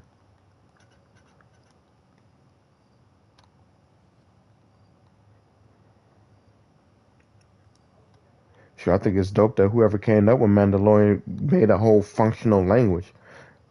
It isn't easy when you really think about it. It's easy to come up with a few words or phrases that you can make for a race that they'll say and never really hear them say again because it's just a few words or phrases. But beyond that, actually making a fully functional language, that's impressive. That's really, really impressive. And then being able to learn somebody's uh language that they made, their functional language. Bro, one time in particular, he told Murray to go kill some guard as he watched through his binoculars. The little shit bit his head off or something, and Val laughed as the animal attempted to pick the corpse. He said the little shit.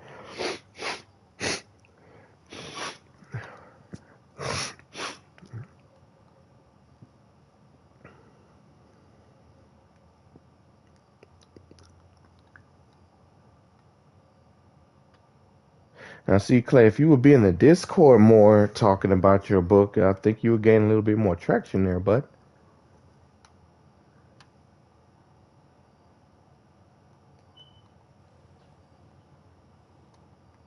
Okay, so now it looks set. It looks set. I don't know what it is. Maybe it's just the PlayStation 5, but things just look better. Like, stuff looks gorgeous. I could only imagine how it looks on PlayStation. I mean, on PC. Where is the... That's because it's active. Like, it's an active Discord, Clay. Like, I prefer it be active the way it is than dead when nobody hardly saying anything.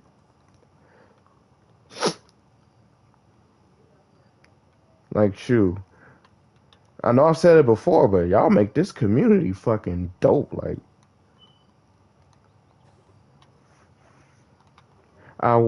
when I first pitched the pitched the idea, the deck and Dino and everybody. I was like, I want this to be a place where people just come, we chill, we talk, and majority just get along. And Darth showed up, Fart showed up, Trike showed up, Primal showed up. Shoot, everybody showed up. Fabian seems to have disappeared again, but he'll he'll turn back up. I'm pretty sure. And like I said, y'all showed up to the Discord and just made it fucking great. Like, damn. Y'all ended up making it better than I could have actually ever hoped. The conversations that just be going off. The funny shit y'all be finding to posting funny stuff. Man. And the convergence of different personalities. Like, that's the chef kiss right there. Like, I've always appreciated the individuality that each person can bring to something. It makes it for an interesting dynamic, in my opinion. Also, there's a literal online dictionary for Mandora. Wait, for real? Well, guess who needs to pick that dictionary up?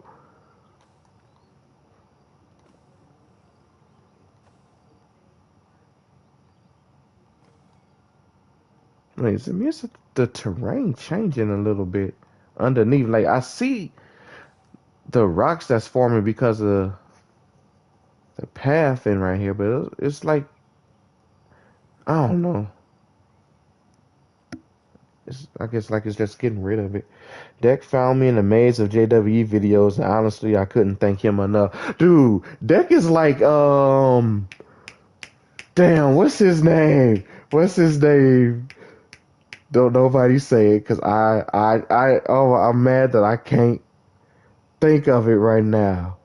God damn. Damn. Hold on. Cause Deck found like everybody. Like, truth be told, Deck found like everybody. So that makes him like he's the Nick Fury of like the Discord. I shit you not. He found like everybody. Oh no, that is dope too though. Like that, like how I met Clay is writing fan fictions. And the fan fictions that we both specialize in. Well, actually, he's wrote different types of fan fictions. Clay has written Kim Possible fan fictions, Avatar, The Last Airbender fan fictions. But me personally, I specialize in fan fictions that centralize around Kim Possible, and I made an interesting universe out of it. There was one where it's AVP centered, and then it segued into Jurassic Park, and from Jurassic Park segued into Marvel and DC, and bounced back to the Aliens versus Predators things. Like it was weird how I interlocked those four universes, but I did it.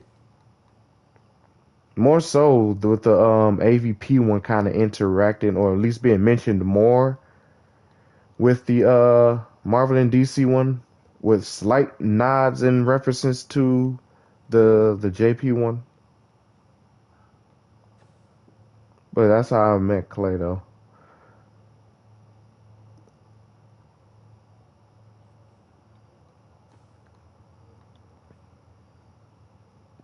If I'm Nick Fury, do I get the cool eye patch too? Shit, if you want the cool eye patch, hell yeah. Shit. I'm also glad that we bring something different to the table. Wait, hold on. Why is it not uploading up on here? PlayStation 5 moving faster than the chat. What the hell? Calm down, PlayStation 5. Okay, so yeah, I'm also glad that we bring something different to the table other than the same fucking answers you get from other people who like the topic as much as you do, right? So I'm watching this stream, I'm remembering I was gonna make a Hadrosaur to animate, and my Hadrosaur of choice is Eotrachodon, which I said, yo, that's a new name. I've never heard of that. Eotrachodon. That is a new name.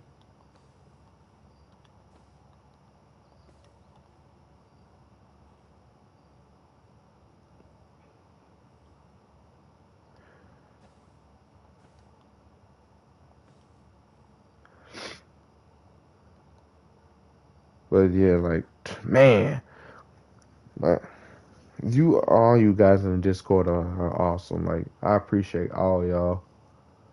Sounds like a Triassic mammal. Oh, you know what? Now that I think about it, yeah, I do. I do get mammal like vibes from that too. Curve too sharp. Wait, it was the part where it turned blue. There it go. That, come on, a little bit more. There we go. There we go. We got it.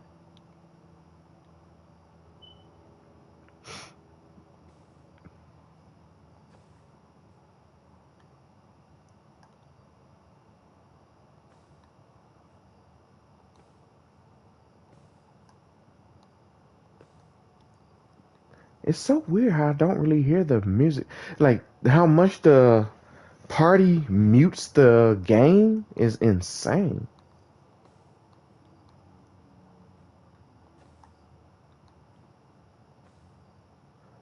Okay, now that I know where this is, I can actually bring the lake source in a little bit more.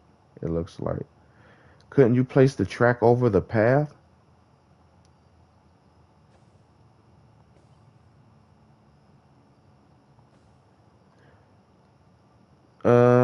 What? Wait, what path you referring to? Dar.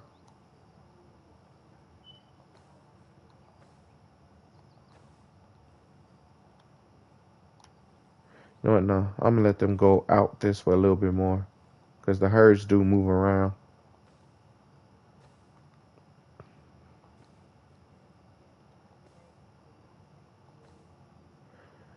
Oh, the visitor path or something. Look at all these people here, and the park isn't even open. Instead of going all the way around. Curve way too sharp. Okay, hold on. Let's fix that. Oh, the electric fences. Okay, okay. Okay, hold on. We're gonna have to move this building.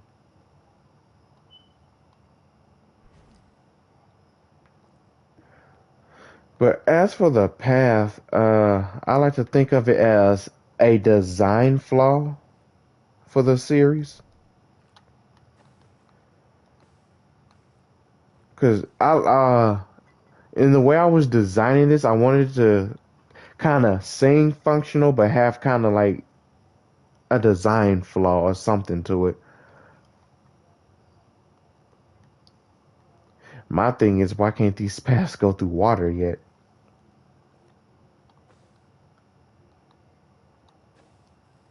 That's what I'm still waiting on. I'm still waiting on them to go through water.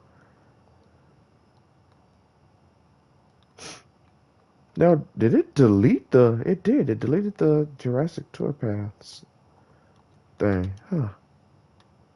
Okay. Wasn't expecting it to do that.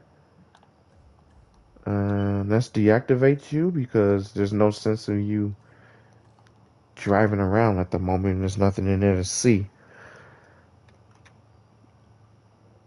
God, I gotta remember the patterns and everything for their montosauruses and stuff again.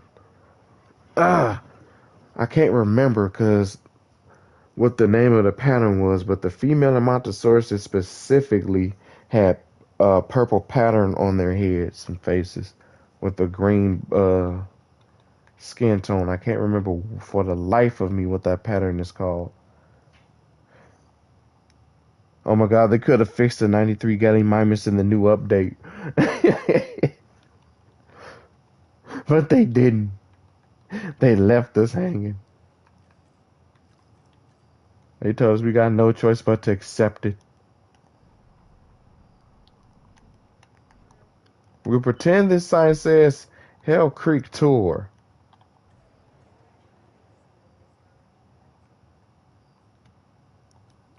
Okay, now that we know what that looks like, give me this water tour real fast. Push this in, make it narrow-ish. Yeah, there we go.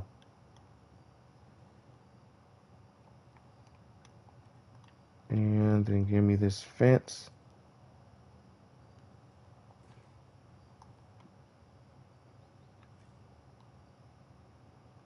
That's just a little simpler fence. That's technically supposed to act like a rail garden. Keep the tours from going over.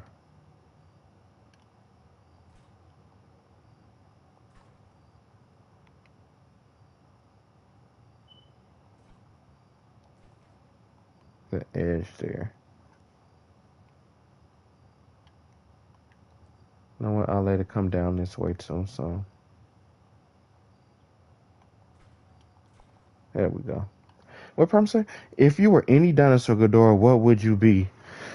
Oh, that's a good one because there is a lot, and I want to give the obvious answer and be like T-Rex because that's my favorite or one of my favorites. But if I can give it my honest thought, like since I prefer to be speed over power, I would probably be something, if not Allosaurus, something close to it, like maybe a Eustriptospondylus or something. Because don't get me wrong, T-Rex is big and bad, but I would like to be able to move. That way, if I find myself in a situation, I have the opportunity to try to get away. My favorite, my two favorites are T-Rex and Suchomimus. T-Rex mainly, and I can't lie, because of its portrayal in media. Suchomimus because of meeting Paul Sereno and actually getting to hold the claw of that Spinosaurus. And I was still in elementary school at the time, so I was either 7 or 8. I keep forgetting what year he found it, and I literally did a paleo profile on this creature. But the story behind that was he was supposed to come to my grandmother's house, where because that's where I grew up. My mom raised me at my grandmother's house, well, my grandparents' house, and he was supposed to come there, but the dates and everything got mixed up, and he ended up coming on the day I was sent to school. I guess I was supposed to be staying home that day because if I remember correctly, my mother got that wrong. And I ended up going to school, and they was supposed to be home when he showed up. So when he showed up to the house, my mother told him, like, he's at school. And next thing I know, Paul Sereno shows up at the school with with the little Suchomimus claw that took like two hands to hold it, and it was still. And for me as a kid at that age, it was still like longer and heavier than what my two hands could hold.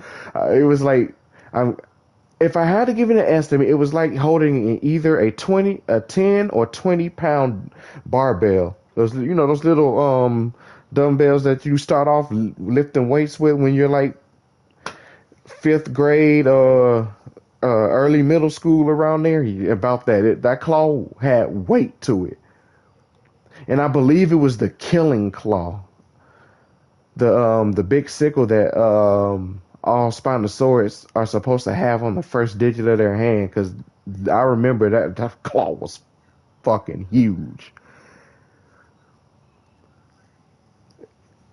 If I can get a cast of that claw, oh my god. That's what I should have asked. If I was smart, I should have asked Paul Sereno to give me a cast of that claw. Oh my god, that would have been dope. I feel that Larry the Geostin has been feeling jealous by Quest recently. He is not happy.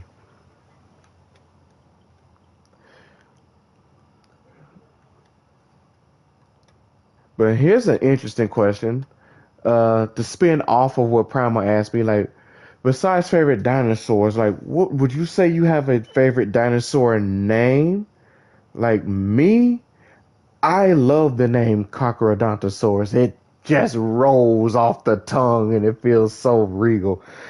He said, wait, you met Paul Sereno? Yes. Just once, though. Just once.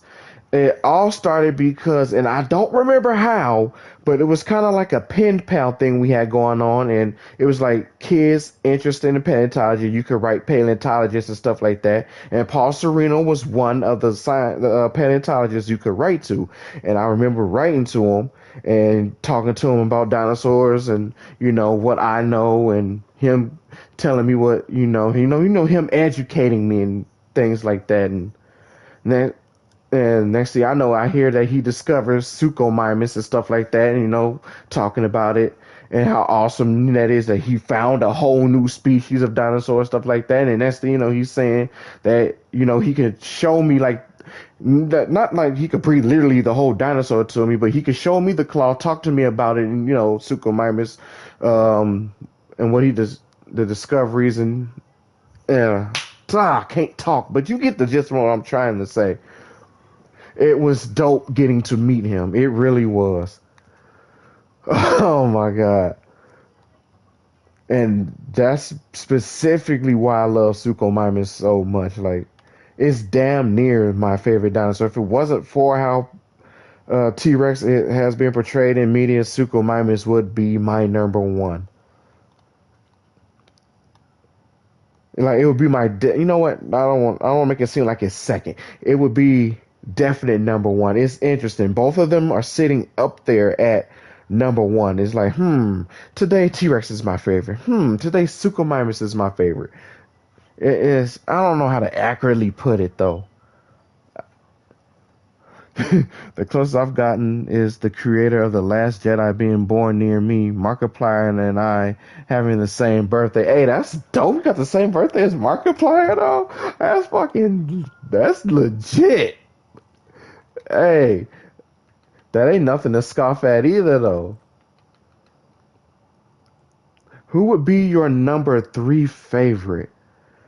Okay, so behind those two, my number 3 favorite would have to be, and it's not none of the newer finds. You know what? No, it is one of the newer finds because I adore the name Meraxes gigas.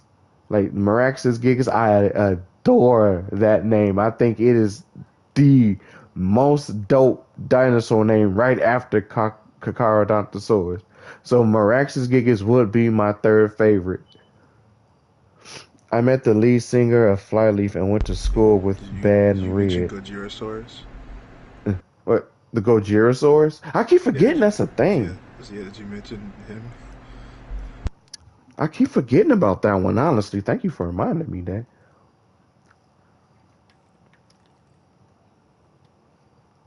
And then I think so. Like you got those three: Rex, Zuko, and then Meraxes. And then I think in my top five, if I'm remembering correctly, Styracosaurus would be in there too. Just in that spot for like top five. You know what? Let's work one tree at a time and just put it places. So we were on this one. We're just gonna randomly put it places.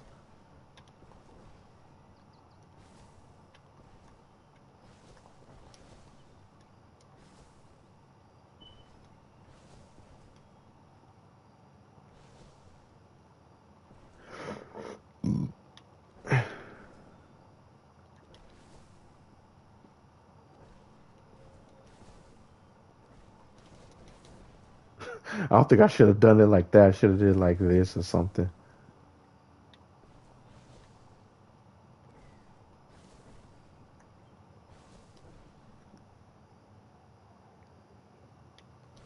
Yep, that would be it then, Darth. That would be it. That and when I was doing like the beta reading for that book, all I could hear was when it roared. I heard the Spinal Raptors roar in my head, and I just elevated it because the Spinal Raptor had one of the most dopest roars in the game. Although I still think that the Suchomimus roar in this game is ripped from Zilla 98 because it sounds a little too close to it. Like if you used to actually give it a listen, you'd be like, you know what, it kind of does. And I don't want to say that they could like just took the roar and ripped it and make it their own or something like that. It could just be a whole inspirational thing. Suchomimus is technically semi-aquatic. Technically, Zilla 98 is semi-aquatic. Yeah, technically he's a lizard version of a goddamn groundhog.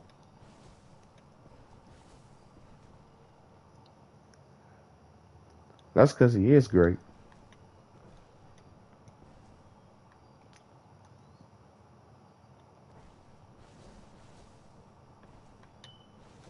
Let's put some trees over here. Actually, a different one. This one. A lot more of these because they're smaller and easy to put everyone.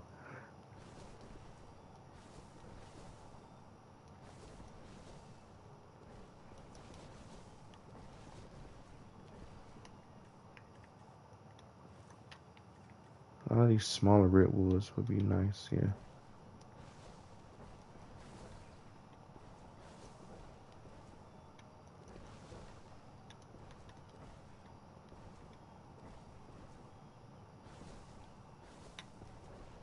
Oh, I didn't put none of those over here. That's weird. No, put those in there.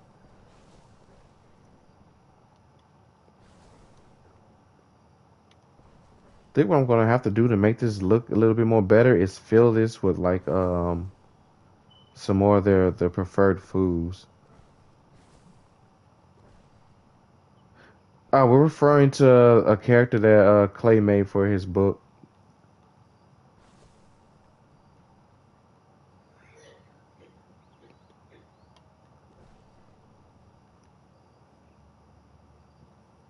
That's a Lion King fanboy through and through. I still gotta rock with my boy Scar. You know what I'm saying? Like he had plans.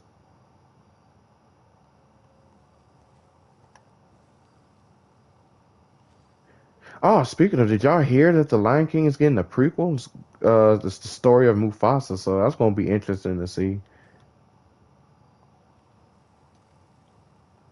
As long as they don't make no more dumb changes, like changing their father's name, which is for much as we know, until they decide to make that horrible idea to change his name. His name is canonically known as Ahadi, Ahadi. It's weird because it sounds like you're saying Ahadi.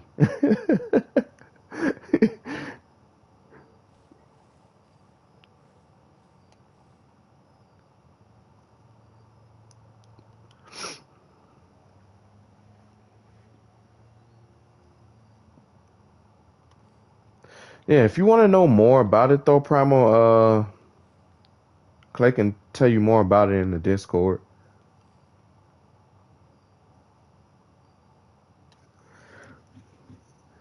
I'm expecting Disney to do something dumb. They already made the executive decision to make Scar evil from a fucking snake bite. So I'm expecting them to fuck it up even more. I'm not expecting a whole lot from them.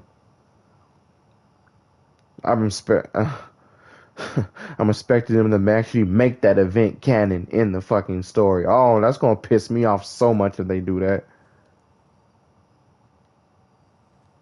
I can't even lie to y'all. That's gonna irritate the fuck out of me if they decide to go that route. No, I think I'll leave it like this because it was actually always not a lot of trees here, so the Struthies could have areas to run. And I did make it so this was kind of like the Anki zone. Oh my god, didn't I mean to do that?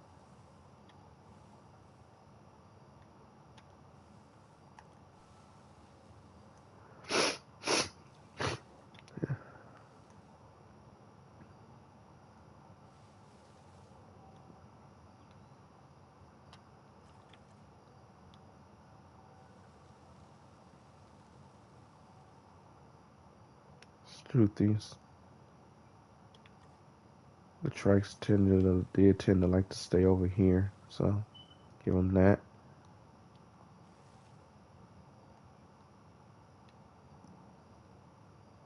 Uh, let's outskirt some of this ground leaf.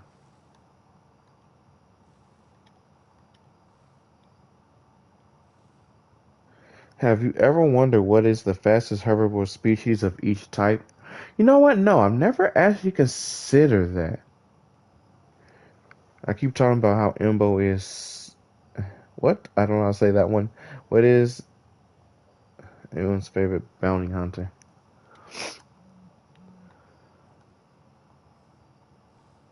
Hmm. Boba? Mine's Django or Bosk, either one of those two.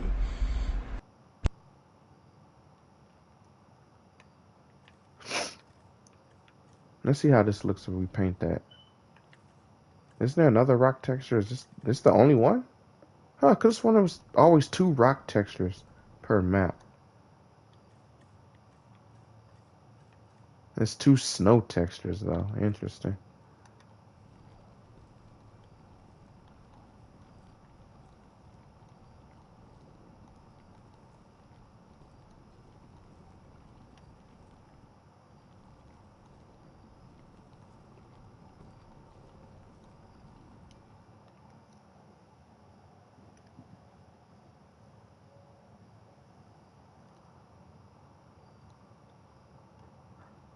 Well, if you're already in another party, Clay, I might be hopping in that one soon because I'm pretty much done. It's just adding little finishing touches.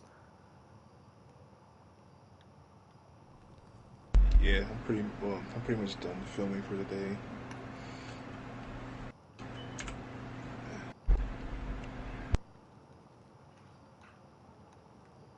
Huh. I like how the path disappears. You have to look really close to see that the track is still there. I think my AirPod just beeped. The technology is coming alive there, Darth. You need to be careful. Yeah, it's Terminator. Oh yeah.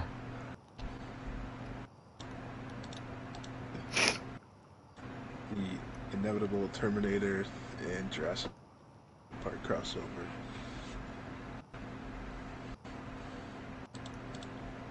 There we go. Trying to make sure. So I don't think there's any other spots. Like, next for me to do is just fill this area with trees, blah, blah, blah. Kind of just make sure that the Jeeps can't get nowhere out and aroundish. So, you know what I'm going to do? So I don't forget. I'm going to do it like this.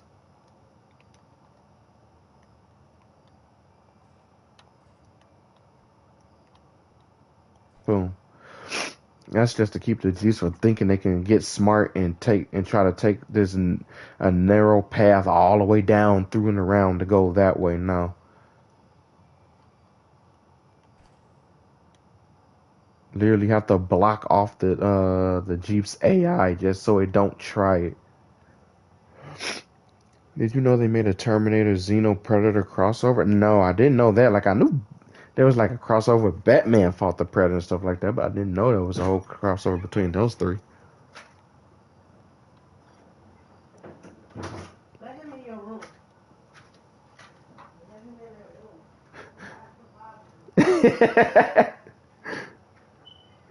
Hey, free the boy Whisk. He ain't do nothing wrong. He pissed me off. Draco Rex is like this, so give them a nice little corner of this towards the edge here. I keep forgetting Sticky Moloch like ground fiber or ground leaf. Stiggy was such a troll in the Warpath game. I swear. Dude, Sticky used to irritate me in Warpath. Like, you talking about raging? Sticky made me rage. When I finally beat him, Anki made me rage. Then when I finally beat him and started unlocking the other dinosaurs, Packy made me rage. And then the final dinosaur to really make me tilt was Trike. Trike made me tilt so hard in Warpath. Like, it was not funny. Yeah.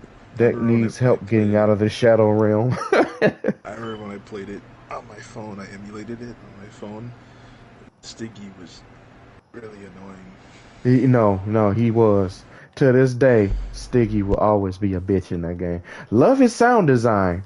Love it, but oh my god, if he was not a fucking asshole. Sound like a gazelle or a zebra. Yeah. That's exactly what I thought too.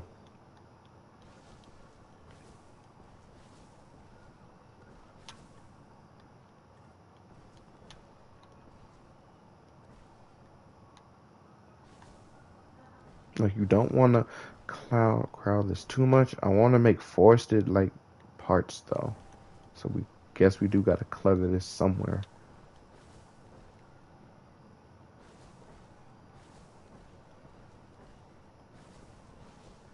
And he just spam the same attacks in Fallen Kingdom.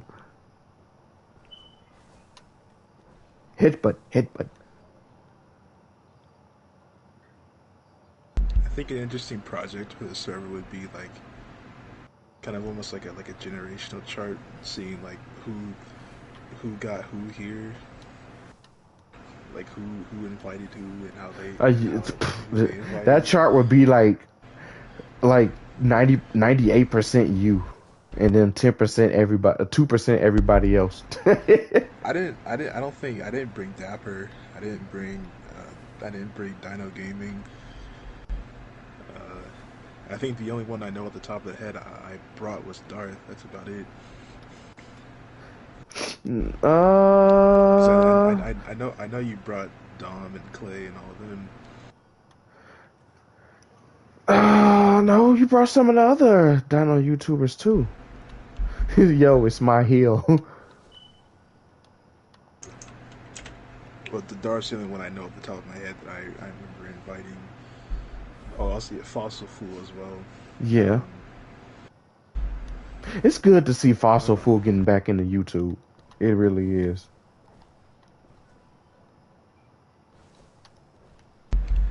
Yeah, he said he's slowly getting back into it. That's good. Missed him on YouTube. I remember he told me that he was quitting, and I was like, oh well, that sucks. And then he just came back, and I was like, oh, that's great, that's good. Like don't stop this time. People watch your stuff. Mm-hmm. I enjoyed his review he did on the game too. Oh yeah, also his review of the Dominion DLC. Very poignant. Mm-hmm. Made some really good points.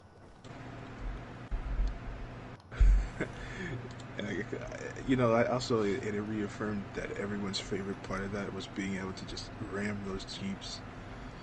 Darth said he seriously can't thank you enough for that. Oh, well. Telling you, this man is the Nick Fury of the group. He found everybody.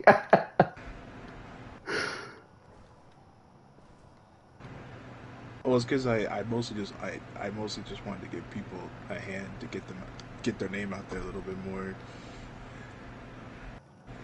You know, to kind of build a community, I guess. Because it was funny when it was only when it was only me, you, Yeah, you Diego. found Permian too. Now that I think about it, Oh yeah, because you yeah, I found brought Permian. because first when it first started out. And you found my stream. You brought in Dino. You brought in Kirk first. Then you brought in Dino. Then you brought in Permian. And then once I pitched the idea from the for the Discord, you found Darth and everybody else. I think you found Fart Blossom too. No, I think Fardo came from Diego's stream.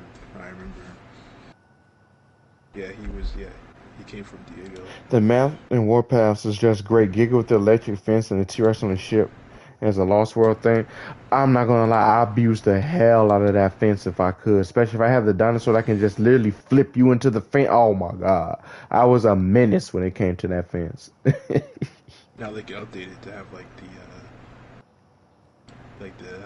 aviary or I would love a Warpath game. Like, if somebody can tell NetherRealm Studios, the people that literally make the Mortal Kombat games, to just show them Warpath and say, please give us this. we could have we could have the auction house from Fallen Kingdom, maybe like a volcano stage. Yeah, yes, yeah. Oh my god. Ah, yeah, I'm telling you, they would do that game so much justice. Yeah, Fart was from Diego's stream. Okay.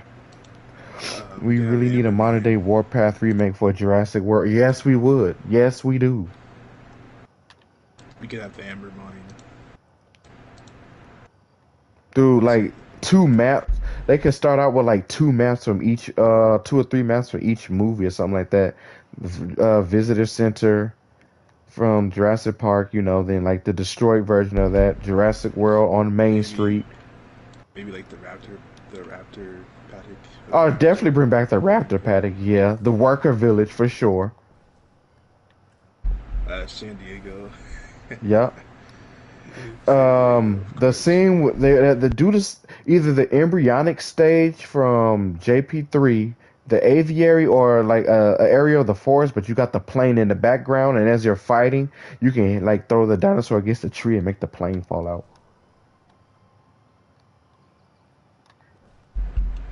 What was I thinking? I was just thinking of something for No, I JP3. did tell you, Clay, he's a very, very busy man now, so we need more Amber Society. No, we do not. We only need it if it's.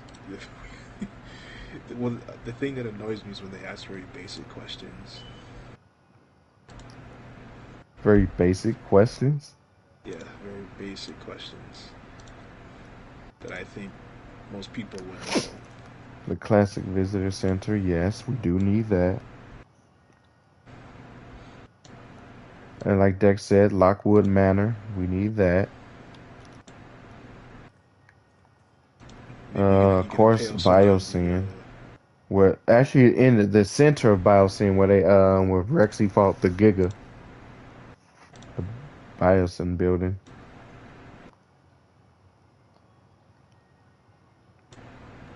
The boat, yeah, bring back the boat too. The SS Venture, let's bring that back. Probably they oh, probably throw in the Arcadia just too. Don't know one them. just reminded me that you could have a fight in the not in the water but like on the beach like where the final battle happened in the third movie Oh yeah, Sauna Shores. Yep, like Isla Sauna Shores. with the crane and like that'd be cool. You can have the Spino in the background like trying to get uh, Mr. Kirby off the crane. That'd be cool level. That would be. I'm telling you, in NetherRealm's hands, that game would be so good. And nobody would expect them to do it though, because I know they said they kind of want to do something a little bit different than Mortal Kombat fighting games all the time, and that will be their branch because they've done the Injustice series, and I think they've done well with the story of Injustice, and I would love to see what they can do with Warpath. See what story they can put behind that.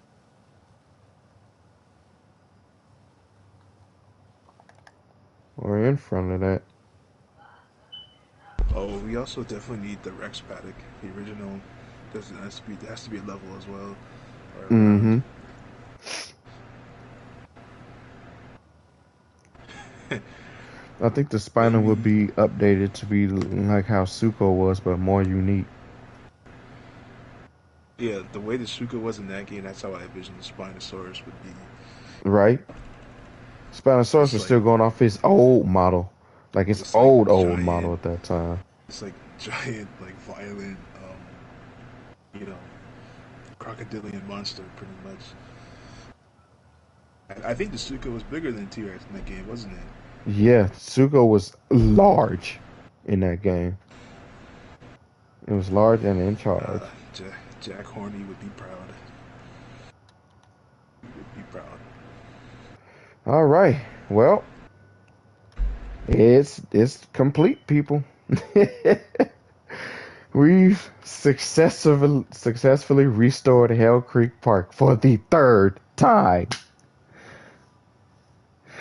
No, I did know. Okay, so some of It my would really favorite suck. intros in Warpath was, of course, the T-Rex coming out, Suko coming out because I like how it came out the gate swinging.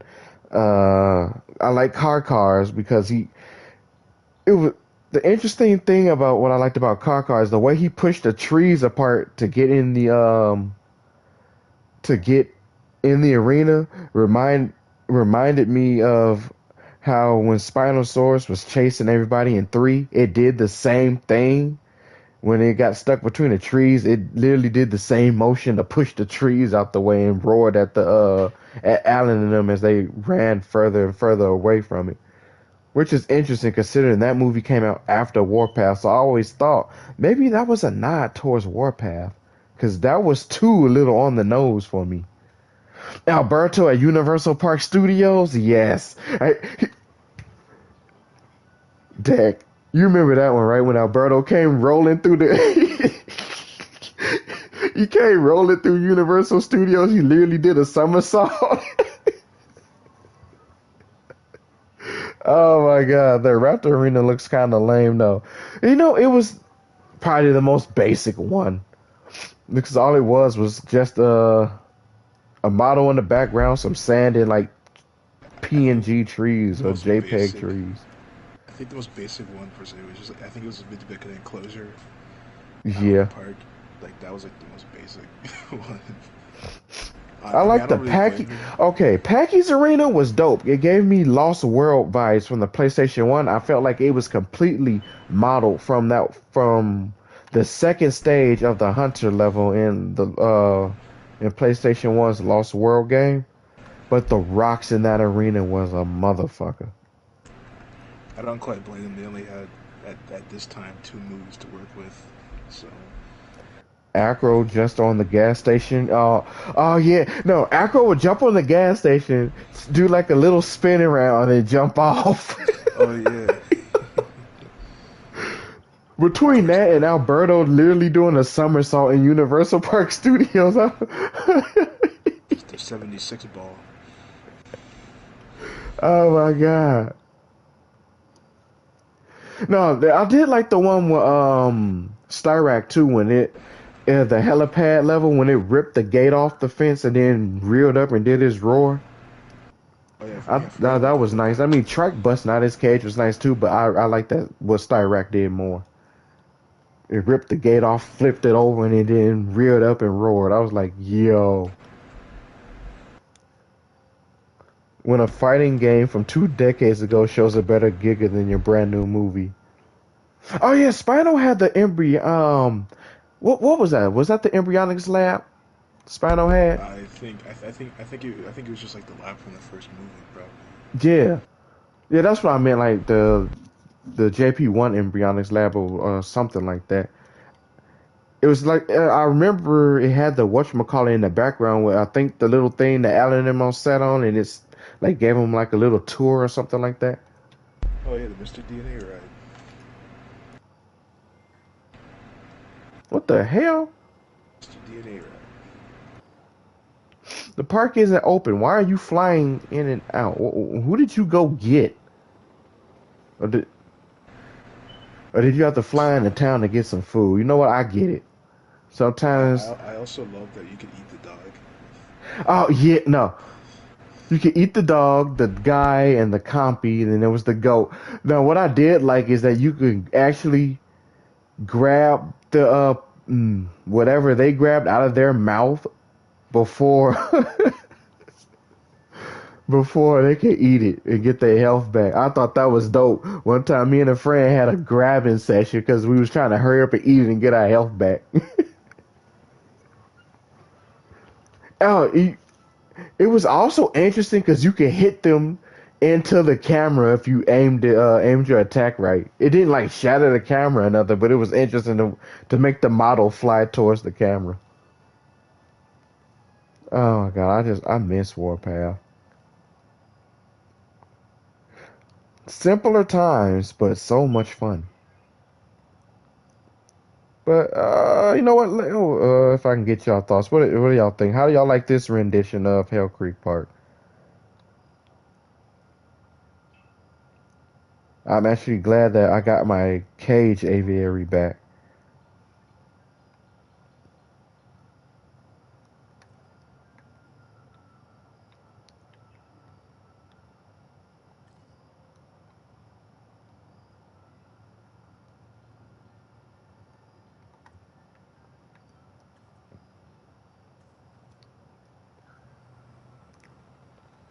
Warpath is just a classic. Yes, it is. I like how it looks. Most impressive. Thank you, guys. Thank you. I don't know when the next planned live stream will be, but it'll be me working on either the Maria loading docks or the Santa Ana loading dock. But I definitely had to get this out of the way because this is where most of the action happens. Now, I would like to show y'all me building Sector 7, but as of right now, I still don't know what the layout of that would be, and I kind of want that to be a surprise. Of Watch it. It'll look a better 7.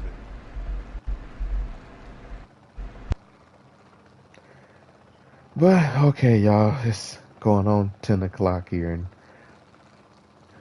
we've been streaming for how long? Dude, almost 4.5 hours. That's most impressive. Nah, but this is why I enjoy streaming. Like I love when y'all come in here and we just talk. This is why I do what I do. Fuck, fuck getting paid and making money off of YouTube. I do it for the conversation. I want my content to bring conversations instead of dollar signs. I got a job. If I want to make money, that's why I go to work. I don't think I want gaming to become a job. Then it's probably stop being something that I love to do because then I start getting burnt out from it.